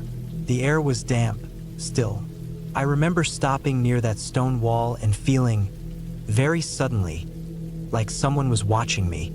I hadn't heard anything, but I turned and looked back along the path I'd just walked. No one was there. I stood still for a moment, listening. It was completely quiet. No birdsong. No wind, just the kind of stillness that makes your skin prickle. I didn't see anything, so I kept walking, but I kept checking behind me every minute or so, even though I felt silly doing it. That night, back at the cabin, I locked the door. I hadn't been locking it before. I didn't see the point being so far out, but that evening it just felt right to. I also pulled the curtain across the back window, which I usually left open to see the stars. I didn't read much that night. I just felt unsettled. The next morning, I woke up to find something strange. There were marks in the dirt outside the front door. Not footprints exactly, not deep enough for that, but it looked like something or someone had walked around in front of the cabin during the night. The ground was soft from rain the day before, and the faint outlines of something had disturbed the surface. It looked like narrow heel marks, light but deliberate. I crouched down and stared at them for a while. Could have been an animal, I told myself. A deer maybe, or just the wind knocking something loose. But the pattern was odd. They formed a half circle in front of the door, like someone had stood there, just facing it. I let it go, told myself it was nothing. I didn't want to ruin the trip by letting my mind wander. But things kept getting stranger. That afternoon, while I was out on another walk, different trail this time, one that went uphill toward a ridge, I caught movement in the trees to my right. It was fast, just a flicker, maybe 100 feet off the trail. I froze and stared into the woods. I couldn't make out anything at first, just leaves, trunks, and that shifting, dappled light. But then I saw her, a woman. She was standing behind a tree, just far enough back that I could only see her partially. Long dark coat, pale face, and something about her posture was wrong. Stiff, like she wasn't hiding but wasn't trying to be seen either. Just standing there, still as stone. I stared, didn't move. She didn't either. I must have stood there for 30 seconds, heart hammering, not knowing what to do. Then I blinked, and she was gone. I don't mean she disappeared. I mean when I blinked, the space behind the tree was empty. I didn't hear her walk away. No sound at all. I walked back to the cabin. I didn't run, but I walked fast. Every few steps I checked behind me. The forest felt different now. Less like a place and more like a container. Like I wasn't alone inside it anymore. When I got back, I checked the door. Still locked. Nothing moved inside. But I shut all the curtains and kept the stove going, just to feel some sense of control. I didn't sleep that night. I lay there with the covers pulled tight, listening. Sometime around 2 in the morning, I heard something outside. Not footsteps, something brushing against the wall of the cabin. A slow dragging sound, like someone running their fingers across the wood. It moved from one side of the cabin to the other, then stopped. Then it happened again, from the back wall this time, dragging, then silence. I didn't move, didn't breathe. Eventually, it stopped. When the sun finally came up, I got up and looked around. I didn't go outside straight away. I looked through the windows, checking each angle. Nothing. But when I finally stepped out and walked around to the back wall, I found something that stopped me cold. There were scratches. Not deep ones, not like claw marks or anything dramatic, but light, horizontal scratches just below the window, like someone had scraped the wall with a stick or fingernails. They were fresh, bits of wood still curled at the edge. That was when I seriously considered leaving, packing up, calling the owner, and just driving back to Derby. But something stopped me. Pride maybe, or just plain stubbornness. I didn't want to admit I was scared. I told myself I'd stay one more night, just one. That afternoon, I didn't go walking. I stayed inside, made tea, read, and kept checking the windows. Every few hours, I circled the cabin, looking for signs. There was nothing, until the sun went down. I was sitting at the table with a lantern burning when I heard something outside again. Not dragging this time. Tap, just one, on the back wall. Then another, 2 taps, like knuckles on wood. I stood up, slowly, not breathing. Then came 3 more taps. I walked over to the back window, moved the curtain an inch, and looked out. She was standing there, clear as day. A woman in her 50s maybe. Long dark coat, gray-streaked hair, thin face, pale skin. Her eyes were locked on the window. Her face was completely blank. No anger, no smile. Just stillness. She didn't move, didn't blink. I stepped back, heart hammering. After a minute, I looked again. She was gone. I ran to the front door, locked it, bolted it, shoved the chair in front of it. Then I checked every curtain, every window, every lock. That night, I didn't sleep at all. I sat on the bed with a flashlight, waiting. No more taps came. The next morning, I stepped outside just after dawn. There were footprints this time, clear ones. They came from the tree line, circled the cabin, and stopped right at the back wall. I followed them with my eyes. They led away again, back into the forest. That was it. I was done. I packed everything in 20 minutes, shoved it all in the boot of my car, and drove. Didn't look back. Didn't even leave a note. I called the cabin owner from the nearest petrol station with signal. Told him I had an emergency and had to leave early. I didn't say anything about the woman. He didn't ask. I drove straight home. 6 hours. Got back after dark.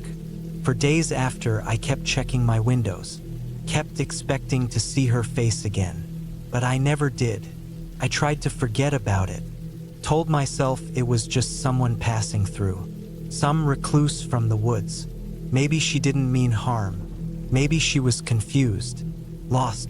Maybe I just caught her at the wrong time. But there was one thing I never told anyone. A week after I got back, I got a letter. No stamp. Just folded, hand-delivered, stuck through my door. No writing on the outside. Inside was one thing.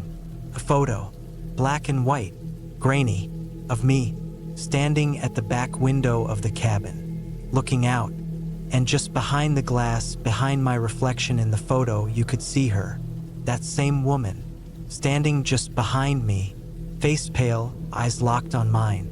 That was the last time I ever went into the woods alone.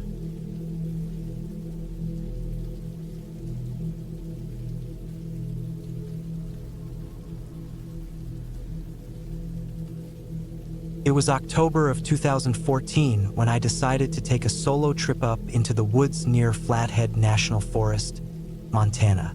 I had just turned 38, and things had gotten messy at home. I'd gone through a divorce the year before. My dad had died in February, and I was barely sleeping. I needed to get away from everything, just for a bit. I wanted somewhere quiet with no cell reception, where I could think or at least forget about everything for a few days. My cousin Clay had an old hunting cabin he said I could use. It was way off the grid, about a 3-hour drive from Kalispell and then another hour or so down some narrow dirt trail that cut through a mess of thick woods. Clay said he hadn't used it in years, but that it was still standing, had a wood stove, and a spring out back. He told me it'd be perfect if I wanted peace and quiet. That's all I was after. The cabin sat on a patch of land surrounded by pine trees and steep hills. You couldn't see it from the road, and the nearest neighbor was maybe 10 or 12 miles away. I drove out there on a Thursday morning, reached the trail by noon, and it took me another hour to carefully crawl my truck down the rutted dirt path. The trees on both sides leaned over like they were trying to shut the whole place in. When I finally got to the clearing, the cabin was smaller than I expected. It was one room with a low roof and a lean-to shed off the back. It was rough, but it'd do. I parked the truck, stretched my legs, and walked around the place. There were some old tools under the shed, rusted saws, an axe with a warped handle, a busted lantern. The door was swollen and stuck, so I had to give it a shoulder to get inside. It smelled like mice and old wood, but I was used to that. I'd spent plenty of time in cabins growing up. There was a cot in the corner, a small table by the front window, and a pile of wood stacked next to the stove. I'd brought plenty of food, a solar lantern, and a small cooler. No electricity, obviously, but I didn't care.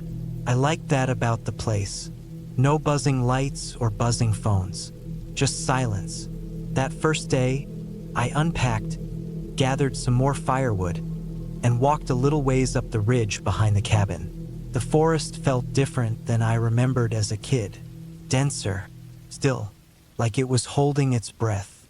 I figured it was just because I hadn't been in the woods in years. But even the wind seemed quieter, just little gusts that barely moved the treetops. I made a small fire that night and sat outside until it got cold.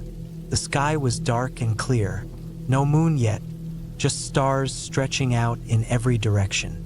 The only sound was the occasional creak of the trees. It was exactly what I thought I needed. That night, I slept light, not because of fear or anything, but because my back was still getting used to the cot. I heard a few noises, branches snapping, something walking in the brush. But that's normal out there.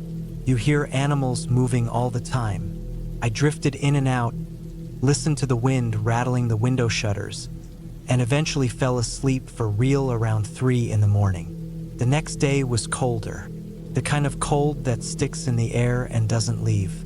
I walked down past the spring and followed a game trail for a while, but I kept getting the feeling that I was being watched. I know how that sounds. I've been hunting since I was a teenager, and I've tracked plenty of deer and elk. I know what it feels like when something's looking at you, but there was no sound, not even a twig snapping, just that feeling. I didn't see anything, so I headed back and tried to shake it off. I chopped some wood, heated up chili for dinner, and tried reading an old paperback I brought, but I couldn't concentrate.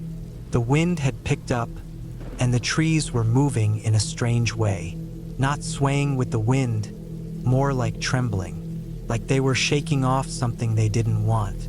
That night, I heard footsteps. It was just after midnight. I hadn't been able to sleep and was sitting up in the cot listening to the fire crackle. Then I heard it, just a few steps, slow and careful, like someone trying not to be noticed. I froze and held my breath. The sound came again, a few feet closer. Definitely not an animal. The steps were deliberate, spaced like a person's.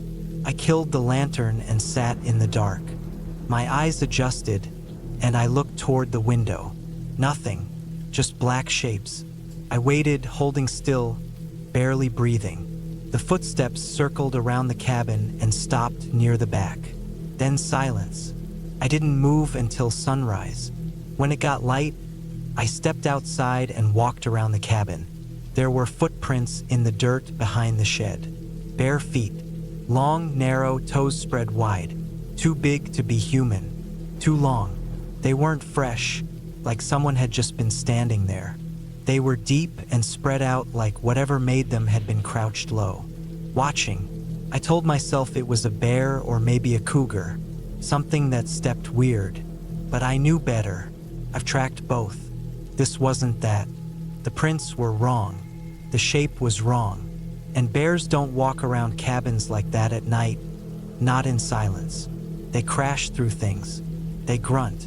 They leave claw marks. I should have packed up and left right then. But I didn't. I was stubborn.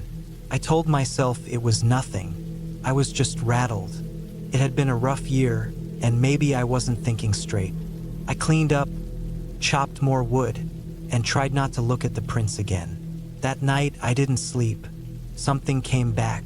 I heard it after midnight again, moving through the trees. Slow at first, then faster. It circled the cabin, moving between the trees and then stopping. Every now and then it let out a sound I can't really describe, like a person trying to sound like an animal. A dry, hoarse croak, followed by silence. It made the hair on my arms stand up. At one point, it scraped its fingers or claws or whatever it had along the side of the cabin, just enough to let me know it was there. I held my rifle tight, sat in the dark, and didn't move. I never saw it, but I could feel it out there, waiting. When morning came, I found more tracks. Not just one set this time, two, both barefoot, one smaller than the other. Both sets circled the cabin, then disappeared into the woods. That day, I stayed close. I didn't hike. I didn't chop wood. I sat inside and watched the tree line. I didn't eat much, just a granola bar and some water. I didn't want to use the stove or draw attention. I kept waiting for them to come back, and I knew they would. By the time night came, I was jumpy. I locked the door, shoved the cot and the table against it, loaded the rifle, and sat with my back to the wall. They came again, just after midnight, but this time they didn't circle. They stood just beyond the trees, just out of sight, making that same broken sound. One of them moved closer. I heard the dry leaves crunch under its feet. Then I saw the shadow outside the window, tall, lean, shoulders hunched forward like it didn't know how to stand upright.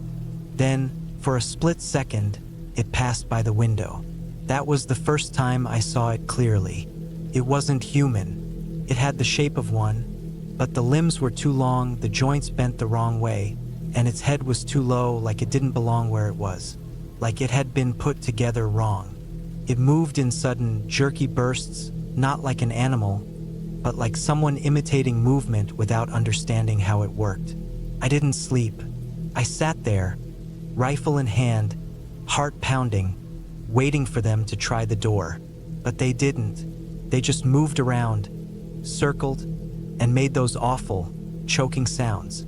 Sometimes I'd hear them whisper, not words, just sounds, like they were trying to learn language, mocking it. They left just before dawn. That was the last straw. When the sun came up, I packed everything in under 5 minutes. I threw it in the truck, didn't care about folding or cleaning, didn't even check to see if I left anything. I started the engine and backed out of that clearing so fast I nearly clipped a tree. I didn't stop for anything, not even when I hit the road. I drove straight to Kalispell and didn't slow down until I was surrounded by pavement and gas stations and people. I didn't tell anyone the full story, not even Clay. I just said the cabin gave me the creeps and I cut the trip short. I left out the part about the footprints, the shadows, the noise, the thing I saw through the window, the things. I never went back to the cabin. A year later, Clay told me it burned down in a lightning storm. No one was hurt. No one was there.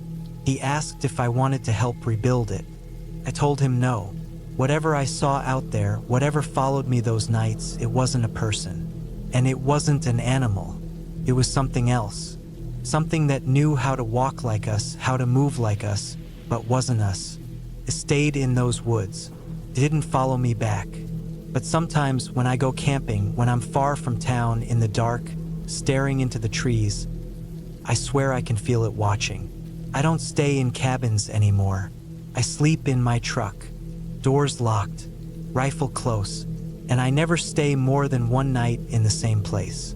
Because I know what's out there now, and I know it watches, and waits, and it doesn't forget.